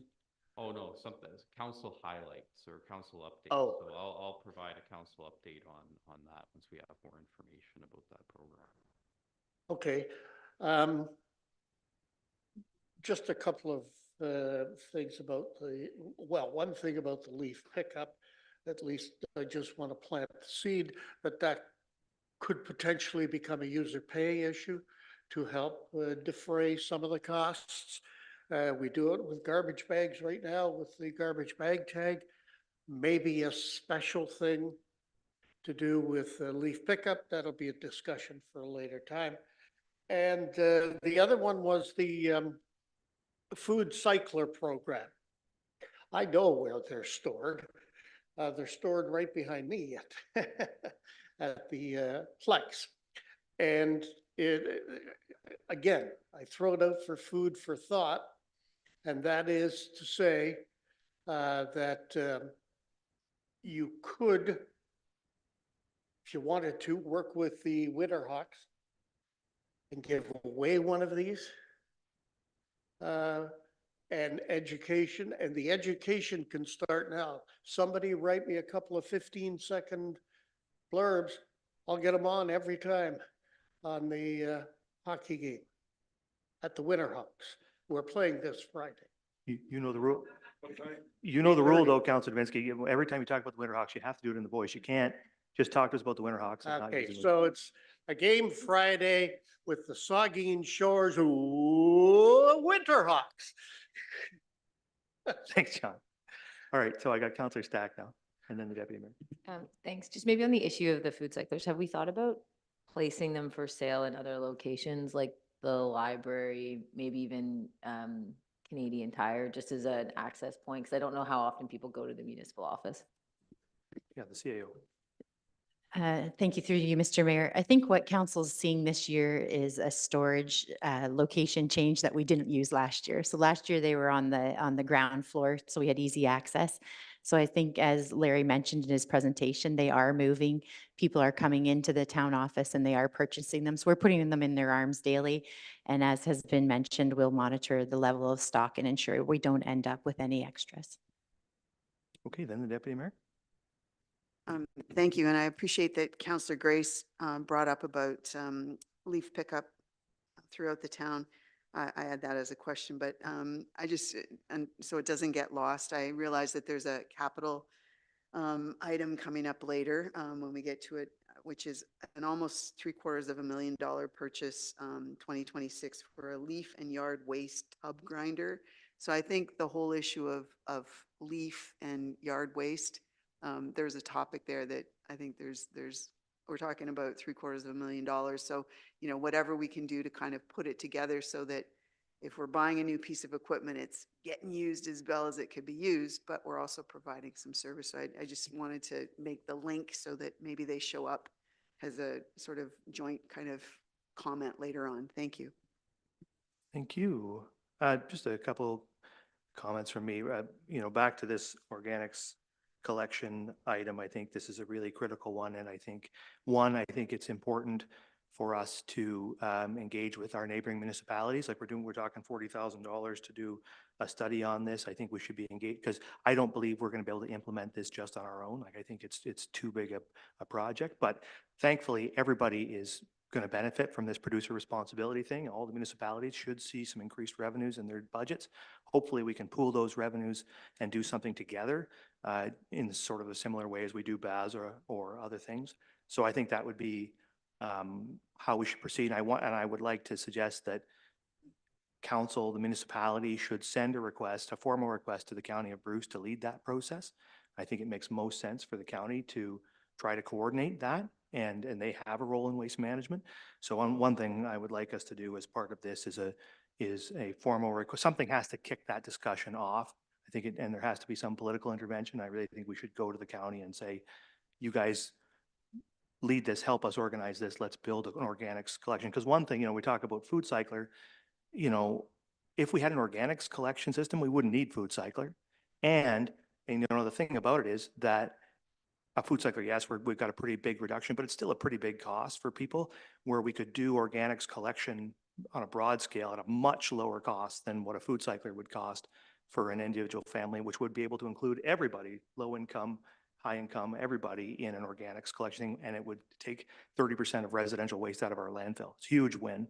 So I think I think we should definitely be pursuing that in 2025. If we could have an agreement at once, producer responsibility comes into effect for everybody at the end of 2025 fully, or at the beginning of anyway, once we have that all sorted out and we could have an agreement where we could advance something, that would be a huge win both for our residents and for municipalities. So I think we should really be strongly advancing that with the county and our neighboring municipalities this year. The other thing I wanted to talk about briefly is the EV charging station policy. I'm glad to see we're going to have a policy. We need a policy. This needs to be a revenue stream for the municipality. if we're going to allow EV charging stations on our property, it can't just be even, you mentioned the idea of it being, of them covering the maintenance costs and owning the equipment. They have to pay us. These are, folks using electric vehicles are getting a pretty good deal on their cost of traveling around. These are expensive vehicles that are people of great means own. And I think the taxpayer should be getting a benefit from allowing their charging equipment on our property. So there needs to be a pretty good return on investment before I would consider supporting a policy. I guess I wanted to note that up front. So, but it's a great work plan you have here, and you're doing really, really important work. So thanks for that. The Deputy Mayor, do you have a comment? Your comment about involving the county or encouraging the county to take on leadership with the source separated organics studies. We've got $40,000 sitting in the budget. Should we make a motion to make that direction? Like, we can hold on to the money in the budget, but to, as you say, start the conversation. Have you provided enough direction to do that, or should we? Definitely should come from council, not just from me. But we can. What we could do. Why don't we add that to our list? Sure. At the end of the day, as a direction, council could consider directing staff to prepare a resolution to ask the county to take this on. I agree that we shouldn't remove this 40,000. We should be prepared to help support it financially in other ways. But we should also ask the county to lead us all in doing it. So anyway, we can put that on with our decisions at the end. The Vice Deputy Mayor. Just want to pass a comment on to staff, Matt and Larry, that the municipality of Chatsworth, I think it was 15 years ago, did invest significantly, a big investment in a biodigester. And I think that for all intents and purposes been mothballed because the demand for organics in such a small rural area like Chatsworth, there wasn't enough demand for it. But I think it's still, I spoke to them maybe a year ago about that, the mayor there, and, interested in what kind of partnerships could be formulated around the organics program. And so you might want to reach out to Scott Mackey, the mayor of Chatsworth, who they invested big dollars in a biodigester. Sitting over there, I think, partially or maybe all mothballed now in the last couple of years. So it may be an option to partner with a Grey County municipality with I know it's a little far out, but it's worth making that phone call to municipality of Chatsworth to talk about the biodigester. I didn't know whether you knew about that or not, Larry, but it is sitting there, I think, mothballed. So, and big cost to build it. Okay. Any other questions on the Operations Division before I move on to Public Works Division? I don't see any, so thank you, Larry. We'll invite Pete up to talk to us about the Public Works Division, the manager of Public Works.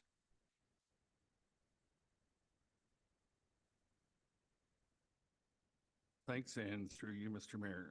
The Public Works Division maintains 500 lane kilometers of roads, 75 kilometers of sidewalk, and that will increase this year with the construction on Arlington Street and Victoria Street in Southampton.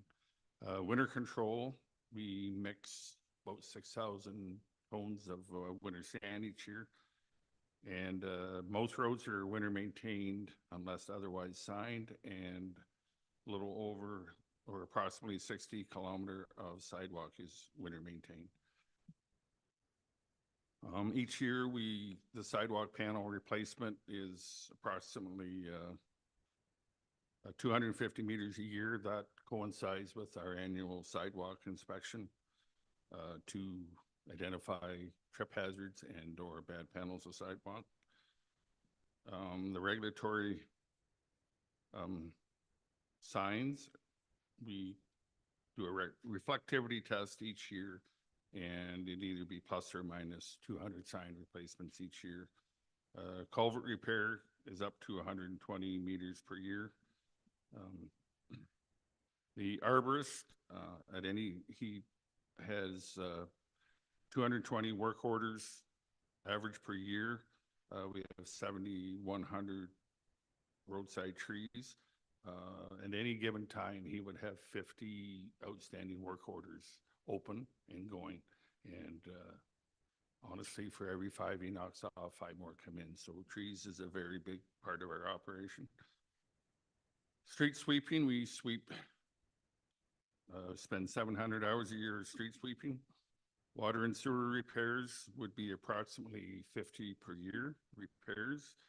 And sanitary sewer flushing would be approximately 70 kilometers of sewer is flushed each year. The line painting, we paint 500 parking stalls in both areas, plus the intersections. And center line painting on the connecting link and concession roads would be 25 kilometers a year yellow and 21 kilometers white. For the fleet maintenance, our mechanics look after approximately 126 pieces of equipment and vehicles. That does not include the smaller stuff, including chainsaws, weed eaters, etc. We work with the BIA in both areas, put up the banners and the Christmas decorations each year. And beach maintenance, we maintain or clean about 3 kilometers of beach at the Southampton end each year, and that includes putting the snow fence up and down in both areas. Before I switch over to emerging trends, I just want to mention that this year alone, we spent 1,100 man hours on the Southampton beach between May 1st and the end of June. With the climate and weather change, we're getting more wind days, and we're finding we're spending more time on the beach.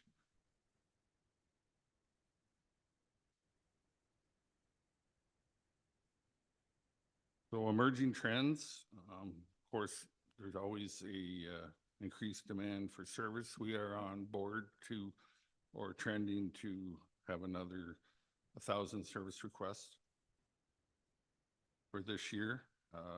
The road patrol, each time we do the road patrol, generates approximately 40 requests for potholes and that, et cetera. And I already mentioned about the 220 service requests for the trees. So climate change is definitely plays into the trees, more wind days and more tree problems. And like I mentioned about the beach, we're spending more time down there. A lot of stuff comes down that river, and unfortunately, when it gets to the river mouth, it goes south and right on the beach. So we're spending more time. I think this year we're up to approximately 175 truckloads come off the beach. So it's a big part of our work every year. Winter maintenance, the climate change again plays a big part into that. The freeze and thaw. Putting a lot of material down for ice one day, and 2 days later it's +5, and so it's a lot of material goes down, and it has to because it ices up. So that's just the reality of climate change. Switch over to the division highlights. So the tree inventory, we're hoping to get the arborist to complete that. Whether he does or not, again, because of the amount of work that he has, he's trying to get that done, but it may not happen this year. The winter operations plan will be updated. That's just usually done every 5 years. The Saugeen pit rehabilitation, that coincides with the new regulations in Ontario for the soils. Soils have to be tested. And at one time, we took our construction material to the pit and stored it there. We are no longer allowed to put it in the licensed area of the pit. We had to subdivide a section of the pit off for this type of material. They will no longer allow us to store materials within the licensed areas. And the last one there is the maintenance gravel. We're going to put maintenance gravel in Lamont Sports Park this year, this coming in 2025. It's been a challenge to maintain that road, the amount of traffic and the rain. We have a lot of potholes, so we think that this maintenance gravel put down there is going to make a big difference in the maintenance of the Lamont Sports Park there. I think I've covered anything. Any questions? Thank you. Questions for the manager of Public Works, the Vice Deputy Mayor. Thank you, Mr. Mayor. And the Lamont Sports Park, Peter, it was 10 ball tournaments there last year. I think I pretty much attended most of the weekends, and there might have been a few shocks and absorbers maybe destroyed with those potholes last year. There's a lot of usage on that road, and that road was in horrible condition. You did your best, and just like it got fixed up, and the next week it was bad again because of the rain and usage. I'm really pleased to see that budget items in there, and I fully support that. Pete, right now, and thank you for all the great work you do and all your years of service to Public Works in our community. You understand you're going to stay at least another 5-10 years. Is that correct? Probably not. Like a carton of milk. I have a best before date, and that's coming up on me here. So, Pete, do we have two mechanics now? yes, we do. One in each shop. Yeah, and I see there's a request in the operations plan for the third mechanic, which I totally understand. The fleet keeps increasing, the number of parks keeps increasing, the grass cutting keeps, roads, snow plowing, everything keeps increasing, and that's more fleet to maintain. So they're two very busy mechanics. yeah, and I know they work very hard, and I support that third mechanic. I totally understand why that request is there, and I'm really pleased you put in for the second arborist. Again, I talked earlier, and I'm in full support of that as well. I think that's a great thing. Anyways, those are the main things. Pete, I just want to thank all of the public works staff for the great job they do. Thanks very much. Councillor Mayette and then the Deputy Mayor. Thank you, Mr. Mayor, through you. Two things. The Lamont Sports Park Road, I do understand it gets pretty dusty there in summertime, and a lot of calcium goes down there.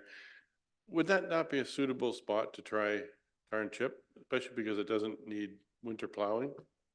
We could investigate that. Yep. Yeah, like I don't know what the cost comparison is between the extra gravel and maintenance and calcium and all the time we spend on that compared to once every 5 years or so. You would have to put a better base on it before you tarred and chip that road, but that is a possibility we could look into. All right. And the second thing is with the mechanic, certainly I understand as Vice Deputy Mayor just said, it's, more machines need more maintenance. Have you ever brought on apprentices? No, we have not. No? That's something that we got two mechanics now. You'd certainly be eligible to bring on an indentured apprenticeship program. That's another possibility we could look into. Yep. Yeah, it's always nice to be able to develop your own staff from either within or get some young interested people. All right, thanks. That's all I got. Thank you, the Deputy Mayor. Thank you. I'm glad that Councillor Mayette asked about a different surface treatment on that road. When you look at the amount in the budget over the period of time that's mentioned, this length of time, it's getting close to $300,000. I would respectfully request that for future budgets, this is not a bona fide road. It's an entrance to a park. When we dealt with work down at the entrance to the harbor, it showed up in a waterfront related budget associated with North Shore Park. I think it would be relevant and also for transparency to keep Lamont Sport Park expenses within where the rest of the expenses are associated with this. I don't know how much it would cost to put some asphalt down in the worst places along that route that seem to get the washouts or where the potholes are more prevalent and come back more quickly. But it just seems that, $30,000 a year on the taxpayers for a park that it should be it will never be revenue neutral. I get that, but it's a specialty use park. Although the playground is picking up some steam in terms of visits, I think we should be very clear that this is not a road. This is an entrance to a park. And so it should be attached to that budget. And whatever you can do, Pete, to think about other treatments, and certainly other people here know a lot more about that than I do, but it would just seem that if it's an annual expense, if there's some way that maybe with a slight increase in one of those years, you get a different surface treatment on there that's going to hold up better or cost less over the time, that would be advantageous because the park's not going anywhere. We need the road into that. But it is an entrance to a park, and it does have, for the most part, seasonal use. And it's a hit on the taxpayers. So again, just, you know, for transparency, this is a Lamont Sport Park expense. It's not a road. But I understand about why it needs to be done, and whatever you can do to make it so that whatever is on there lasts longer and potentially reduces the price going forward, that would be a good thing. Thank you. So through you, Mr. Mayor, just for clarification, that is an increase to our annual maintenance gravel budget. And that would go into a rotation similar to our other roads. It's on a 5-year rotation, most of them. So we may not need to put any material down unless we looked at other options like tar and chip. So that's not going to be $30,000 per year we're putting into. It's just increasing our maintenance gravel budget because of I think it's 1.4 kilometer total down in there. So just to clarify that then, because what we see before us here is $30,000 this year, but a $287,000 expense over the course of the operating budget. So that is to increase the entire, that's an increase that will support gravel road maintenance across the organization, not just related to Lamont Sports Parks entrance. That is correct. Yep. Okay, that's clear enough. Yeah, very good. The Vice Deputy Mayor. Yeah, just to follow up on on Councilor Mayat and you know, Deputy Mayor, and I spent a fair amount of time there just driving and I would just take a look around the progress of the park, and a fair number of people in this, it's growing, the usage for the playground, and the number of people that just park there and walk their dogs and use the trail system. So it's turning into a community-wide usage. Now, it'll continue to grow, but I really like the idea that Councilor Mayat talked about the tar and chip, Pete. I'm just wondering, and I thought it was $30,000 for Lamont Sports Park is the way it read. I thought I didn't Well, know. that would be, through you, Mr. Mayor, that would be the cost increase to do that road would be our total budget. We'd have to increase that. So it would cost that amount to do that 1.4 kilometer in maintenance gravel. Each year?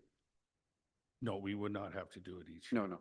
So Pete, Mr. Mayor, I'd like to see a report come back though. The pothole situation, I don't think is going to go away.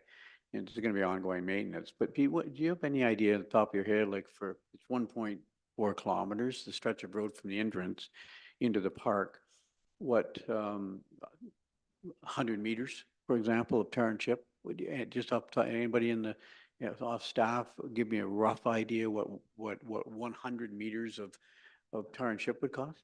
I think rather than ask the manager to do that, we can take your initial suggestion and ask him to come back and maybe ask staff to examine different surface treatment options and come back to council with some suggestions on it, because I think it's hard to ask him to give us that number Okay, right that's now. fine. I just think a more permanent solution, picking up what Councilman is saying, is a good idea. I think I would just maybe to the treasurer, to the director of corporate services, I think on this one, it would be nice for you to, in the final business plan, to change how you've described this particular one, because it's sort of not clear here. It makes it look like it's something it isn't. So I think you should just change your division highlight so it's clear that the 30,000 is to support the overall gravel road maintenance program, including the park entrance at Lamont Sports Park. Just a note. Any other questions on the Public Works Division? Okay, I don't see any. So we're now what we will do is move down to 11.6, which is the operations capital. And so just like we did with development services, you see here, you have your capital highlights for 2025, which I expect are mostly just what you saw last year, shifted a year in the future. And then down further, you see your future year highlights, which are the new operating projections over the course of the next 10 years. So unless there's anything that you would like to highlight out of all this, Director Prentice, we'll just go to the members for any questions they have on either the capital highlights or the future year highlights. Councillor Davinsky. Thank you, Mr. Mayor. Just one question. The ground penetrating radar unit for 2025 used to find existing water and wastewater pipes, et cetera, also for cemetery operations. My first point here is it sounds invasive for cemetery operations. Could you tell me what it does, Matt? So a ground penetrating radar instrument. Looks like a lawnmower, push mower. It is capable. So I'll start with the cemetery part. We did a trial on this to locate vaults. We did a trial on this to locate AC water main. So asbestos cement water main or other water main materials that are not trace and are not metallic cannot be found. So this instrument basically can find pipes that are buried. That's that side. And the cemetery side, currently, in order to find a vault, or cemetery operator does have to go out and probe into the ground with a basically a metal wire, and that's difficult. It's time consuming, and this basically, when you roll over it, finds the vault. There's no, the resolution of this thing is not such that you see the deceased person or anything. You literally see a wave that shows you that there's something more dense there, and that's the vault. So it's not invasive. It can't be characterized as invasive. It doesn't give you an image. It gives you a reading that basically correlates to density. So it's not an image. It's not a camera. Okay, that makes sense. Thank you very much, Mr. Mayor. Okay, I see Councillor Halpin. Thank you, Mayor, and through you. The waste management master plan, okay, it was, so that plan's only 4 years old. We're doing a study on the landfill now. Could these two studies not be kind of somewhat merged, or is there a necessity to do two different plans like that? Thank you. So even if we were to choose that particular method of delivery, in other words, adding it to the scope of work for the environmental assessment going on with the landfill right now, it still would cost money. It wouldn't make it any more efficient, wouldn't make it any cheaper, because the amount of work required would be the same. So the landfill study only looks at, we're upgrading the landfill. This would be looking at everything around waste management. And with what's going on with waste management, especially with respect to the aspects of collection changing so much, possibility of source separated organics being a requirement, this is the time to have one after in 2026 is when we'll have enough things figured out that we'll be able to update it rationally. And one more question through you, Mayor. So if we do this plan, we could integrate leaf pickup and all those type of things into the same plan. Would that be the idea? If we were to implement that, it would be part of that, yes. Okay.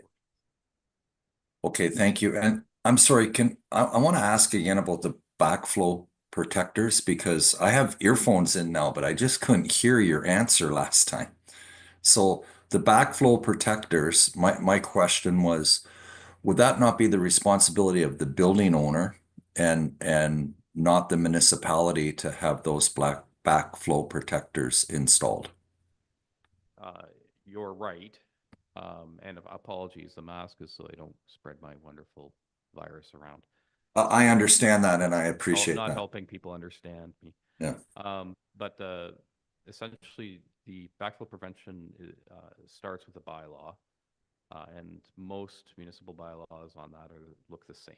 So they require an audit of a site that's institutional, commercial, or industrial or multi-unit residential to demonstrate that they have the required backflow prevention, according to a CSA standard whose name escapes me right now. And if that is in place, they get a check mark, that's fine. If they're not in place, then it's added to a database, which includes every location that doesn't comply, which information we bring back to council and say, this is the impact, or this is the scope of the problem in the community with respect to how many places don't have backflow prevention. And in an industrial site, that's a big concern.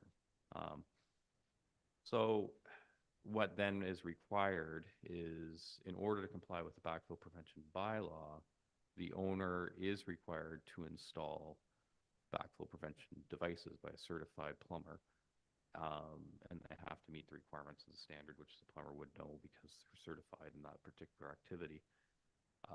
And then that would be an updated piece of paperwork, which would come to us, and we would then check them off the list as having complied.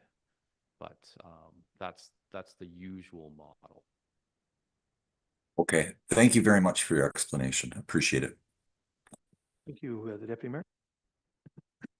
Thank you. A couple questions. One is about the item that says water distribution transmission line. It's $12 million over, I think that's $12 million over 2 years.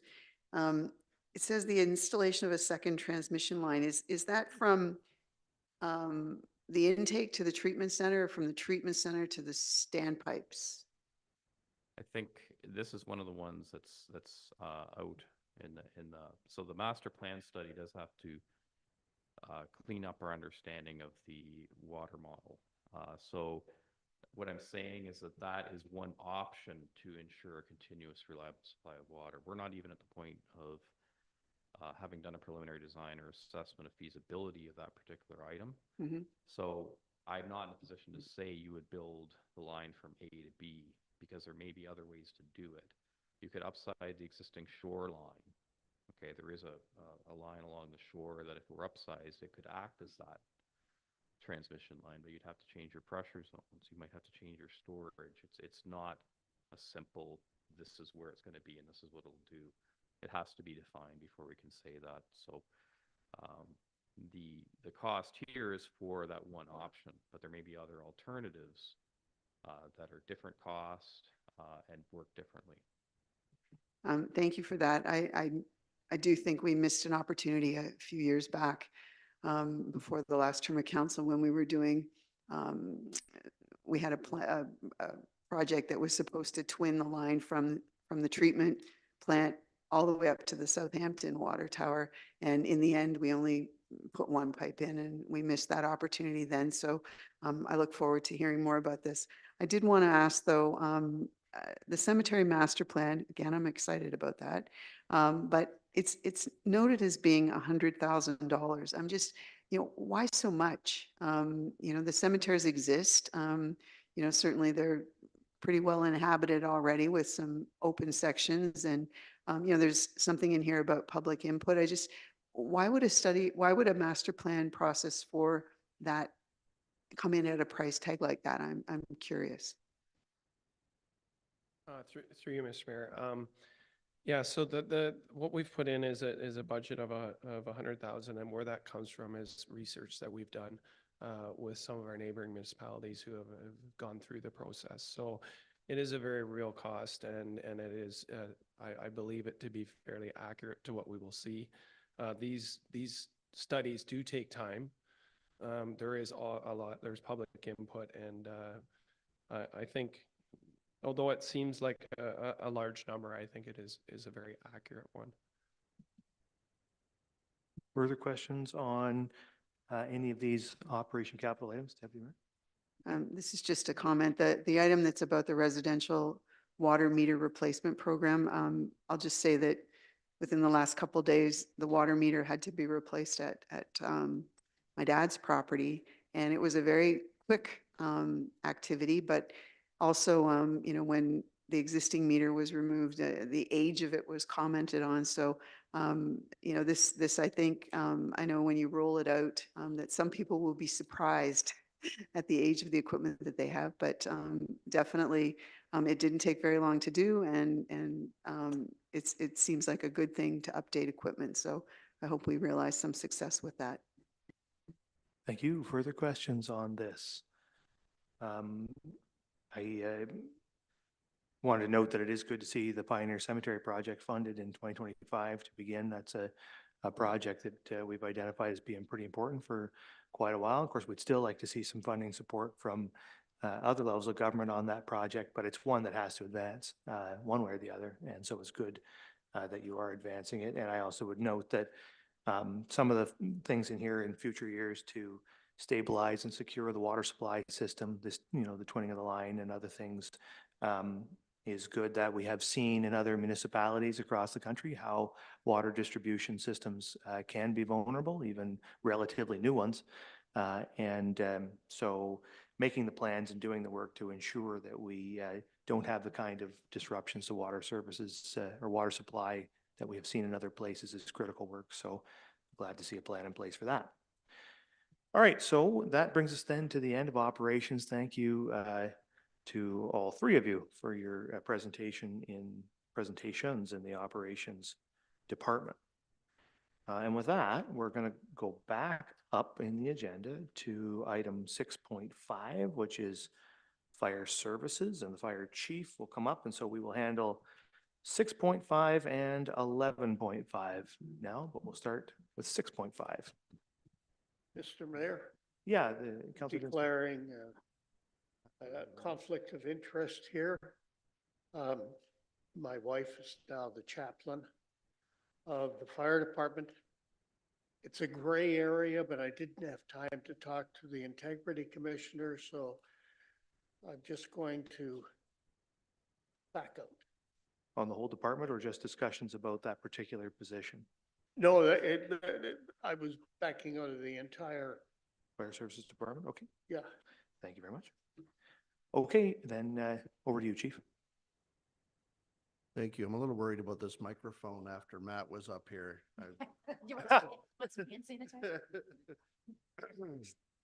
Thanks for wearing a mask, Matt. Mayor, Council, thank you for the opportunity to present the fire services portion of the 2025 business plan. I'm here with Fire Chief Deputy Atkinson. Rob will help me with clarification support if required, and make sure that this old guy doesn't make any mistakes. First of all, it wouldn't be right if I didn't thank the men and women of the Saugeen Shores Fire Department. I'm so proud of their accomplishments and the work that they have advanced in a very short period of time. It is evident that we do not buy green bananas as we do not have time for them to ripen. So great work by them, and I tell them all the time how proud I am of what they've accomplished. Fire Services was created in its present form in 2022 through the Municipal Service Delivery Review, and it's broken into Fire Services and Emergency Management. Our department is responsible for implementing the service levels that have been defined by council in the establishing and regulatory bylaw, and it's specific to public education for both fire safety, emergency planning, fire prevention, and emergency response. Next slide, please. We're going to speak to this in the KPIs, so we're going to move on from here, and we'll discuss it later in our presentation.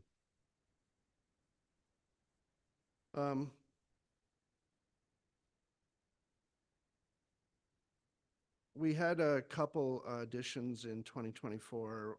One of them was based on the budget presentation last year, and the grace of council, we were given a full-time training officer, and we have hired a volunteer chaplain, which those two hires have accelerated the speed of our formation of our department policy, our standard operating guidelines, the training that comes out of that implementation, and we certainly have augmented our mental wellness support team, peer support team through the chaplain position. I would be remiss if I did not speak about the success of our public education team. The team has been throughout the community.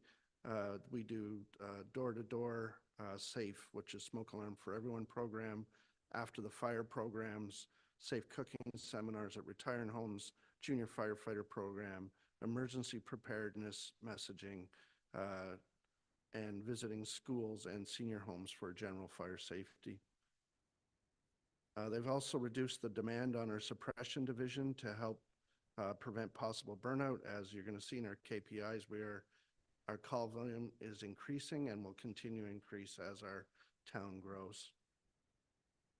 The public educators' dedication and effectiveness have highlighted the opportunity to increase the frequency and target audience by adding to that team. And we've proposed that in the 2025 staffing plan. The attention of this ask was presented earlier in the year when we met with staff at a meeting to talk about public education and fire prevention. Next slide, please. This slide speaks to our team, and there's no change in this slide other than an increase in the public educators piece to 14. Let's say a maximum of 14. It is a very focused group, and we will not try to hire all at once, but find individuals that fit within the framework. Next slide, please. These are our major initiatives, and the administrative compliance system. Unfortunately, we've had a carryover from 2024 into 2025. This initiative was to help us recover costs that right now are based on the Provincial Offences Act. And we were looking for a way through the Solicitor General's Office for Fire to be able to recover those costs. That was supposed to come from the Solicitor General in 2024. It has yet to be delivered, so we have a delay in this. But once we have that, we will be presenting as a major initiative to Council in 2025, not only the fire-specific administrative compliance program, but how that could work within the municipality to work on AMPS. Fire inspection cost recovery, we've added some items to the proposed 2025 fees and charges schedule. What we have found is that we always have gone to inspections, et cetera, and no cost to the individuals, whether it's a business or a home, et cetera.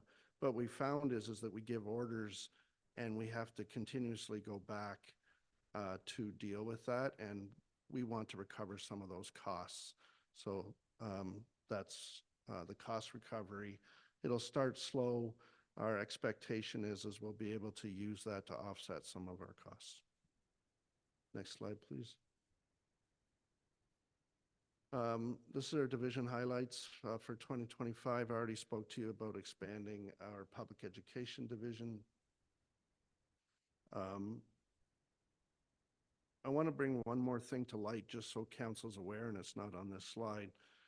Another project that we will be bringing from 2024 into 2025 is the Saugeen Shores Nuclear Emergency Response Plan. The new provincial plan was supposed to be out in 2024. It never came out. So right now, our current plan is valid to the old PNERP. It was, again, supposed to be out in 2024. It isn't going to come out. So we're waiting for that, and we'll move that project into 2025. No expected cost to the municipality. I just wanted to give council an update on that. Our fire dispatch review. Sorry, I have my print so big that I have to move my screen quite a bit here. Our fire dispatch agreement with Owen Sound Emergency Communications expires at the end of 2025. Bruce County Fire Chiefs Association, most of the municipalities in Bruce County have the same expiry date. So as a group, we're going out to look at other providers, including Owen Sound, and look at things like cost, quality, mandatory certification, et cetera. There will be no cost to the municipality with this initiative.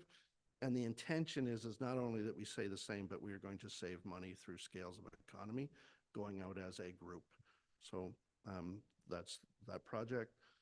And then we also have that we're going to review our current RMS system. It is very antiquated, very difficult to use, and it has some potential security issues, although, you know, Darren's group certainly keeps a very close eye on it, and it is segregated. We're looking for a cloud-based system that gives us much better reporting, which will allow us to make data-based decisions. Based on our initial reach outs, we believe that we'll be able to do it at least the same cost as we are now or less. Presently, we have to buy modules for everything we do, and it's getting expensive. Next slide, please. I think I'm done. Oh, keep going. This is Emergency Preparedness Division, which we talked about. Next slide, please. See, these are the emerging trends that we're worried about. I already spoke to our increased need for individuals to respond. Our calls are going up. Wildland-urban interface is a real thing. I jokingly talk about when we're talking about tree canopy and making the town look pretty with vegetation. It's a real thing when we talk about urban wildland interface, and you just have to look to Halifax for we would never think that they would have a wildfire issue, and they had one. So we're in the process of constantly monitoring that. EVs, mobility aids, convenience electronics are a large concern for the fire service. Increased multi-level residential apartments are being built here, which we continuously train on, et cetera, and constantly working on new methods to do that. Our provincial legislative requirements have increased, and they continue to increase, most of it based on mandatory certification and cancer prevention. And again, I spoke about our nuclear emergency response plan, and there has been an increase in deaths related to fires in the province. So our public education is working out very well to help with that messaging. Next one. So these are our key performance indicators. Some ones that may be interesting to you because the numbers don't look, or they do look a little weird, is the percent repair and downtime of equipment. Our 2024, we had 48 instances where we had apparatus out of service for one reason or another, whether it's inspections, et cetera. But the number that's crazy is 2,136 hours of time out. Most of that is related to a shared tanker from Station 6. It's had a lot of difficulties, but a very interesting number. You can see the increase in our health and safety operational guidelines that have been created, et cetera. So that is the impact of having Scott McMeekin, our training officer, within our group. Next slide, please. Again, you'll see the amount of calls that we've increased. It was 255 in 2023, and we're able to say that we had 305 actual calls in 2024 because we run on a fiscal year when it comes to that, so that our firefighters get paid in December. You can see the increase in our public education events, and because we have not done water mutual aid, you can see that we only had one mutual aid call in 2024. Next slide. There's our operating budget. And then if you would like to talk about capital, sir. Well, what we'll do is you've covered off all of 6.5, so we'll just ask if there's questions on this 6.5, and then we'll move on to 11.5, the Vice Deputy Mayor. Yeah, thank you, Mr. Mayor. Thank you, Chief and Deputy Chief. And I just wanted to say thank you again to you and those wonderful group of volunteers that provide such an amazing service to our community. Had a little situation this past March, and made a call to the fire department at 3 o'clock in the morning. And you probably read about it. And there was a transformer blew across the street, and there was a significant fire in amongst the wires. And I looked out through the trees. House is fairly protected with trees. Looked across. I really thought the house across the street was on fire, and so I made the call. And it was 11 minutes. 11 minutes, and on Saugeen Beach Road. So I think your response time, I heard you before say it's around 7 or 8 minutes typically in town. But to have a fire truck on that scene 11 minutes was pretty amazing at 3 o'clock in the morning, volunteer fire services. So always very impressed with the service you provide. And I've said this before in other years, you know, look to the community east of us, $4.2 million budget for firefighters, 4.2 million. Ours is this year 1.3, 1/3 of the cost. And so you really provide an amazing service. Just wanted to thank you for, and pass on to our volunteer firefighters our appreciation, because they do amazing work. I did have one question. The $30,000 per year for 8 years, $287,000 for fire safety education assistance division expanding. How does that work? Is it contract? Is it through a contract? Is that print materials? Is it how's that money spent on a yearly basis? $30,000 per year. Although they're considered volunteer, all of our volunteers are paid, and that 30,000 is based on extrapolated wages, what it would be by the hour. The rest of like the handout material, all of that is, we already have that covered in our budget and other line items, Gotcha. but that is for wages. Gotcha. That's for existing volunteer staff. Correct. Gotcha. Thank you. All right, further questions? The Deputy Mayor? Thank you, and through you, look forward to seeing your success with the whole area of dispatch, and see what comes out of some mutual aid in terms of bringing the cost down. But what is the current cost? Not, you don't have to be specific, but ballpark figure. What do we currently pay annually? $63,000. $63,000. Thank you. Thank you. Any further questions on 6.5 fire services?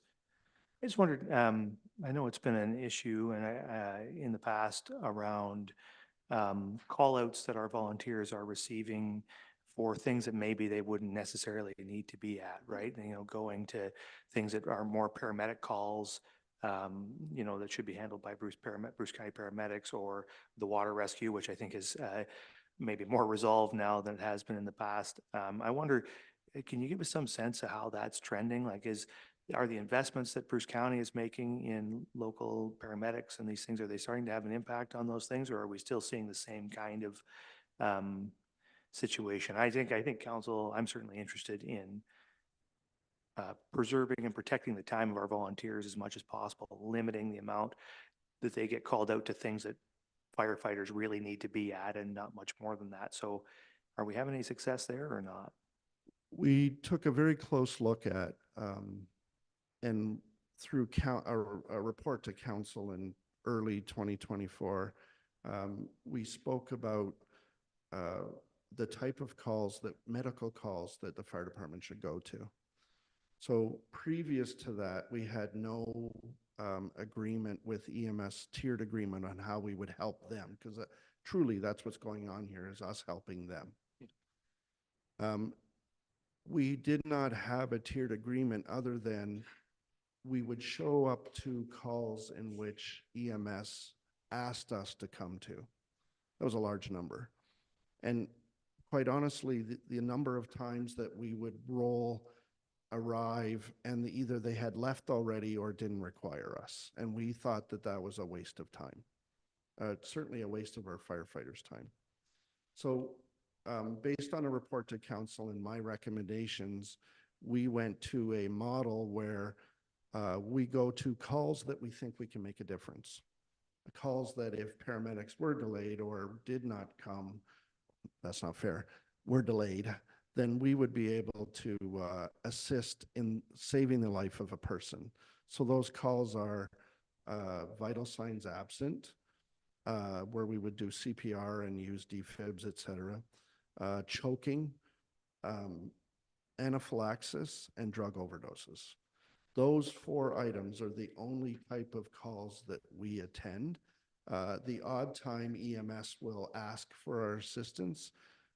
In general, it's a quality control issue, and the management of EMS is very good about following up when we talk about why did we go to this call. Very good.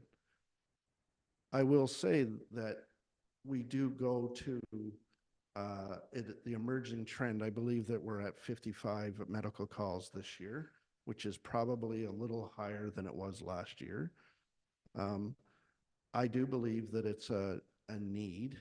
What we're looking at now based on data analysis is whether or not we don't automatically go to those type of calls, but we expand the time, which means if, and this will come to council once we understand the data, but if we were to say, we will go to these 4 type of calls if ambulance is projected to be 8 minutes out, 10 minutes out, et cetera, where our response times then could overlap that or help with that, then that's where we are. But we don't have all the data yet to truly look at that. Well, it's good. I'm glad it's proceeding. EMS response times in Saugeen Shores are generally very good. And Bruce County is making significant investments there. We have an excellent EMS service. So hopefully we can see that start to, that trends working out through the work that you're doing and they're doing to make sure that we are, responding where we absolutely need to respond, or where your firefighters can make the most difference and not where we're wasting their time. The other thing I wanted to mention is water rescue, and I think the question about water rescue in neighboring communities is resolving itself. But the question of water, I remain concerned about volunteer firefighters venturing offshore at all, outside the jurisdiction of the town of Saugeen Shores. I was very pleased with the response that we received from the OPP. We had a meeting earlier this year, and although I don't know that that's resolved, I think what it did result in was some more OPP presence in our waters this summer, which is positive. And I hope that continues. And I hope that we have a good partnership and a good relationship with the OPP. And I hope that we can keep pursuing that. I am deeply disappointed, though, with the response of the Canadian Coast Guard, which was no response at all to 2 letters. They're ignoring us. And it's their job to patrol the waters. It's federal territory. They are derelict in their duty there. And they need to do something to make sure that they have boats that are more than 2 hours away to make sure people don't drown or end up in stranded vessels off our waters. It's their job, not the job of our volunteer firefighters. So hopefully the Canadian Coast Guard will respond to us and give us some indication that they're going to do their job off our waters. And I don't know, we'll keep working on reaching out to them on that subject, but we have to keep pushing them on that because where are they? I don't know. The Deputy Mayor. Thank you. Through you, just as a follow-up about the OPP, I think that meeting was successful because since then, 2 times I've had occasion to speak personally with the Inspector General, who's in charge of policing in Ontario. And all I have to do is say Saugeen Shores, and yes, we're aware of some issues there. And yes, we're working on it. Yes, yes, yes. And we've had more boats there this summer, haven't we? So they're very much aware of what's going on here. I wanted to ask you, though, it was mentioned about opportunities with paramedics. It doesn't show up in the report, but I'm assuming that police are considered a non-fire partner as well. Would that be a fair assessment? It is a fair assessment. If you recall, we went to have an oversight from a physician. So we went to London Medical Services or Sciences to help us with that. The police are part of that process with us. So we are now both, I'll use governed in quotation marks, by a medical doctor and responding to those type of calls together. Well, and that was what I wanted to ask you. You mentioned, again, not being 100% specific, but 55 medical calls this year. Do you regularly receive requests from the police for fire assistance at some of their calls. And I guess, there was a recent fire in Southampton, which ended up ultimately being, well, some arson charges were there and some other things. And from the Police Service Board, John and I both heard about some wonderful collaboration and some really top-notch investigative work from both directions, from you in particular, but from Sergeant Briggs with the service as well. But how often do you end up engaged in collaborative activity or cooperative activity on the streets with the police? Does that happen very often? Want to speak to it? Yes, thank you for the question through you, Mr. Mayor. We do work together behind the scenes very, very often as far as calls for service on the street. Those are a lot less, but we do quite often get the missing persons. Somebody's overdue from one of our retirement lodges. So they, when they need numbers, they obviously reach out to us. We can come in numbers when they have, I don't want to speak for them, but 4 or 5 people on a shift. So when they need numbers, as in a search and rescue and specialized equipment, we have been out to do a lot of different things behind the scene, but day to day, not so much.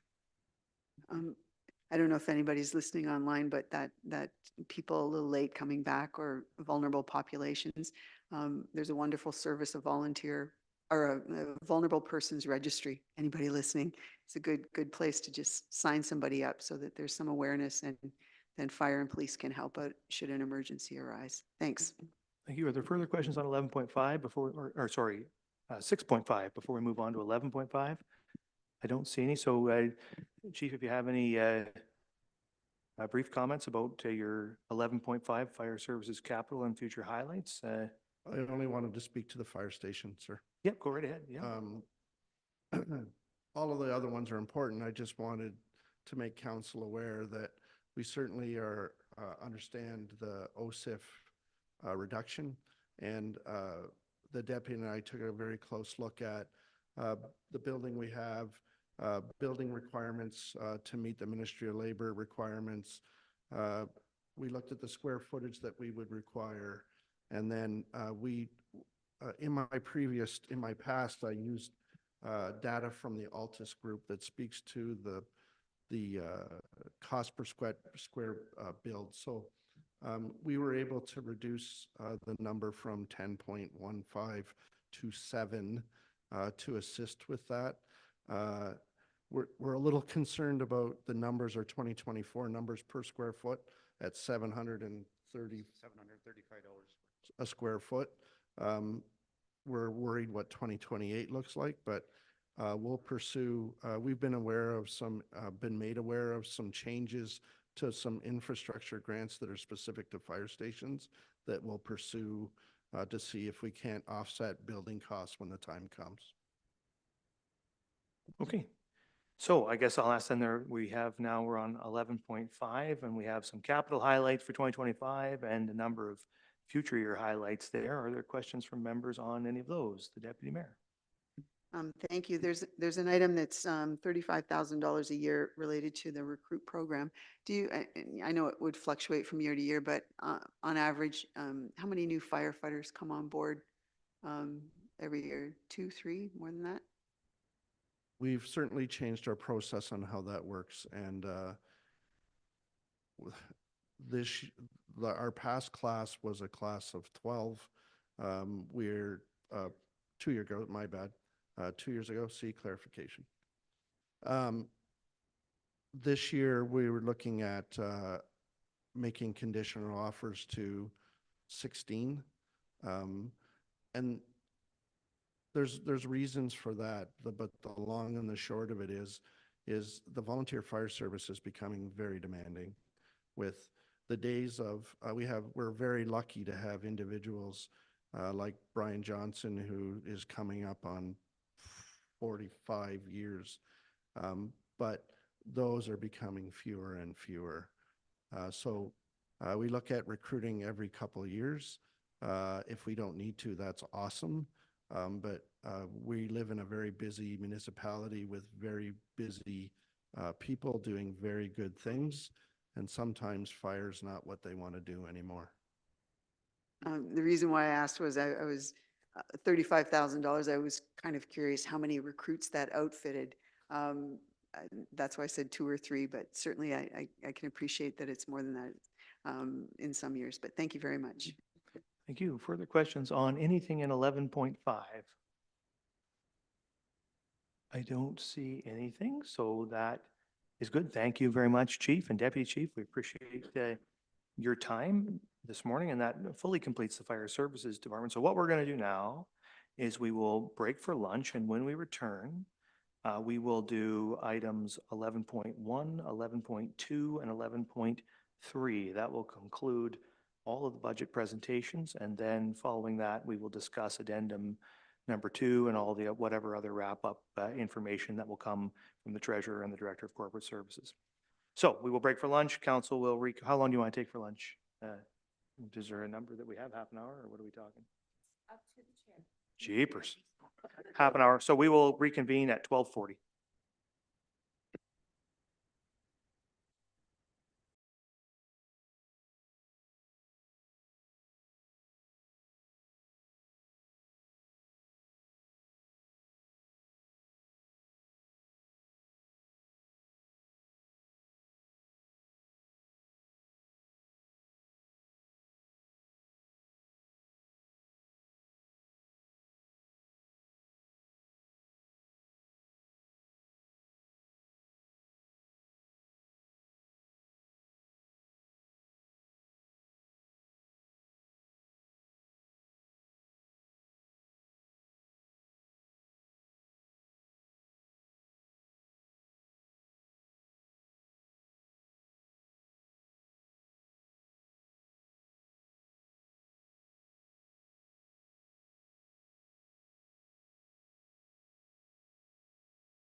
Yeah, well, I think she's having a conversation in the other room.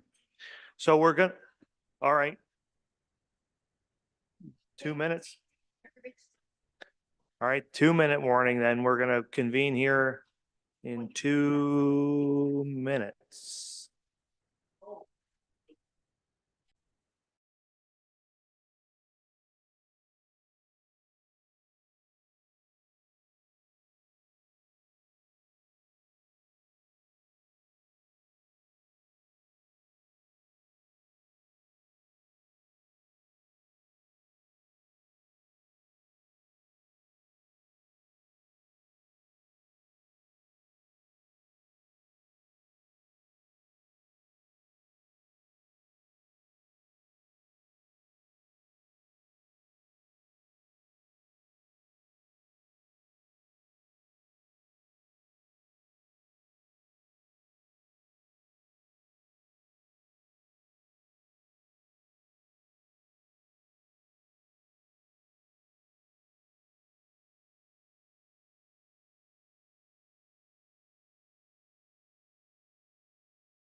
Okay, everybody, I think we're back and ready to go here. So we are going to reconvene the meeting and start with 11.1, which is the departmental capital and future year highlights for the office of the pardon me, the CAO. I'll spit that out. Do you have any comments to that or, all right. So are there, so you have it there and that includes then the Division of Strategic Initiatives and the Division of Human Resources. Are there any questions on any item under 11.1, Office of the CAO? I don't. Well, I have to give them some time here. Yeah, I can. I don't see, oh, the Deputy Mayor. Thank you through you. $50,000 for the website work. Is that intended to be, is that hardware related or is that a consultant fee? Manager Strategic Initiatives. Thank you for the question and through you, Mr. Mayor.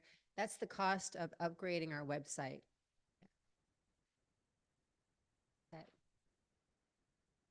That Good. Yeah. answer your question? That seems to answer the question. Good work. Any other questions on these items under 11.1? Don't see any. So we will move on then to 11.2, which is the Department of Community Services, Capital and Future highlights. This includes the Division of Recreation, the Division of Parks and Facilities, and also, of course, the departmental items. Any questions on anything you see in there? The Vice Deputy Mayor? Mr. Mayor, is this the time to talk about the 3 employees that I talked about at the last meeting?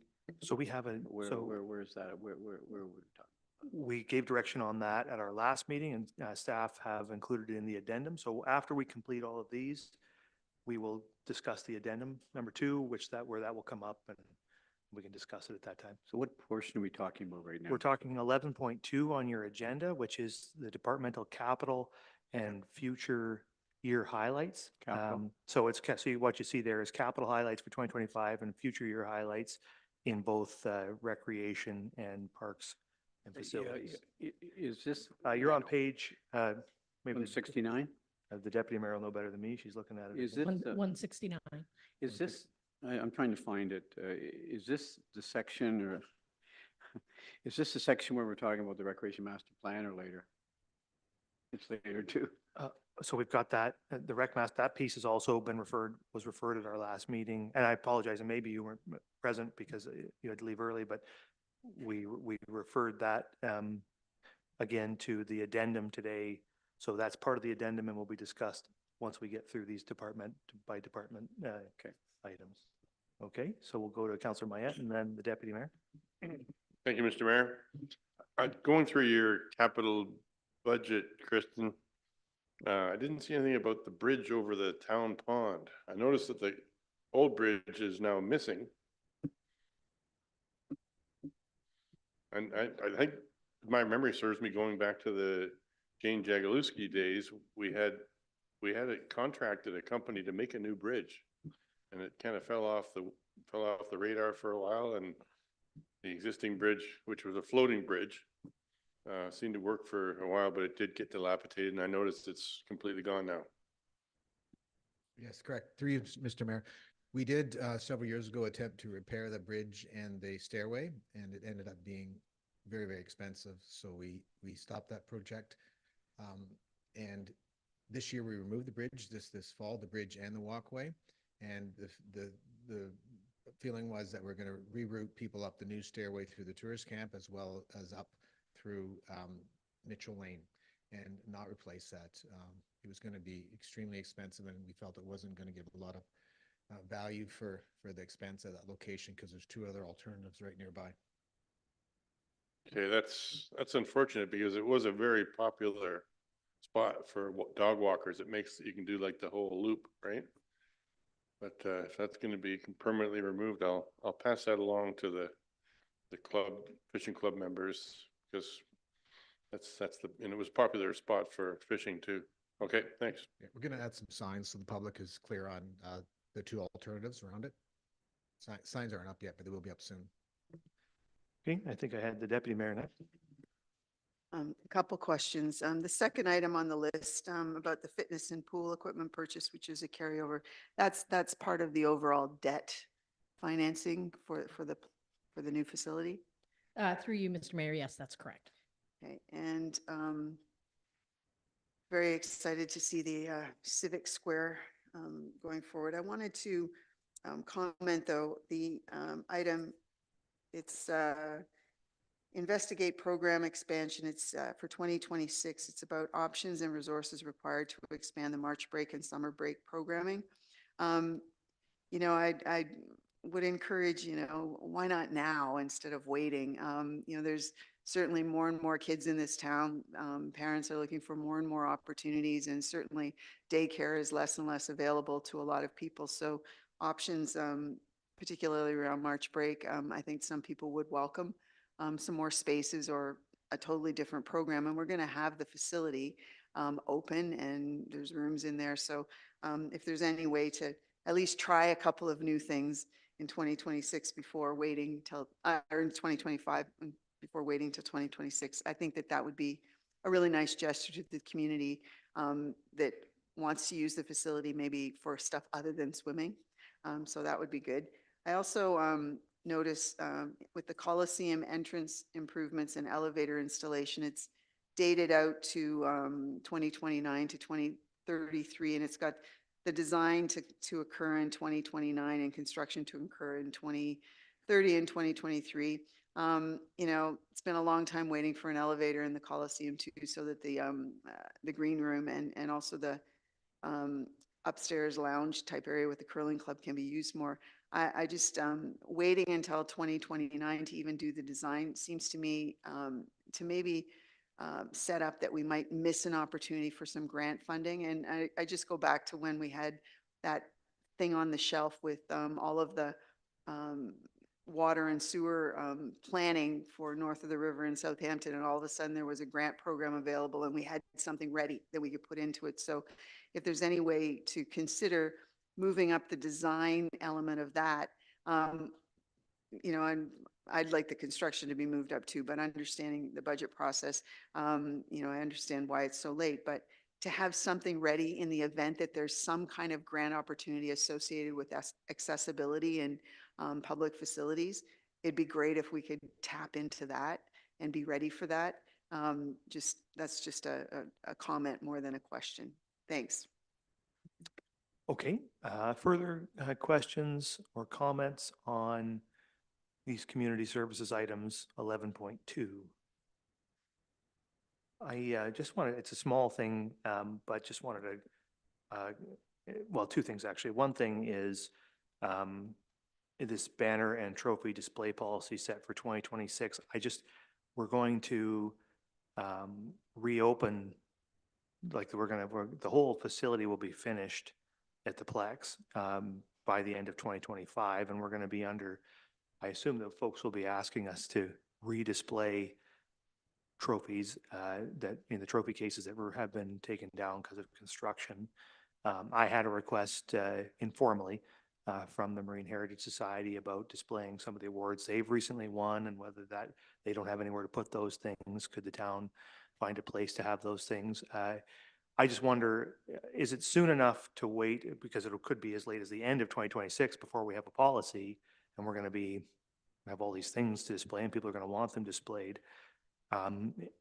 Is it soon enough to have an approach, you know, to wait that long for an approach to that, or is that something we should be trying to do sooner? Thank you. Thank you for the question.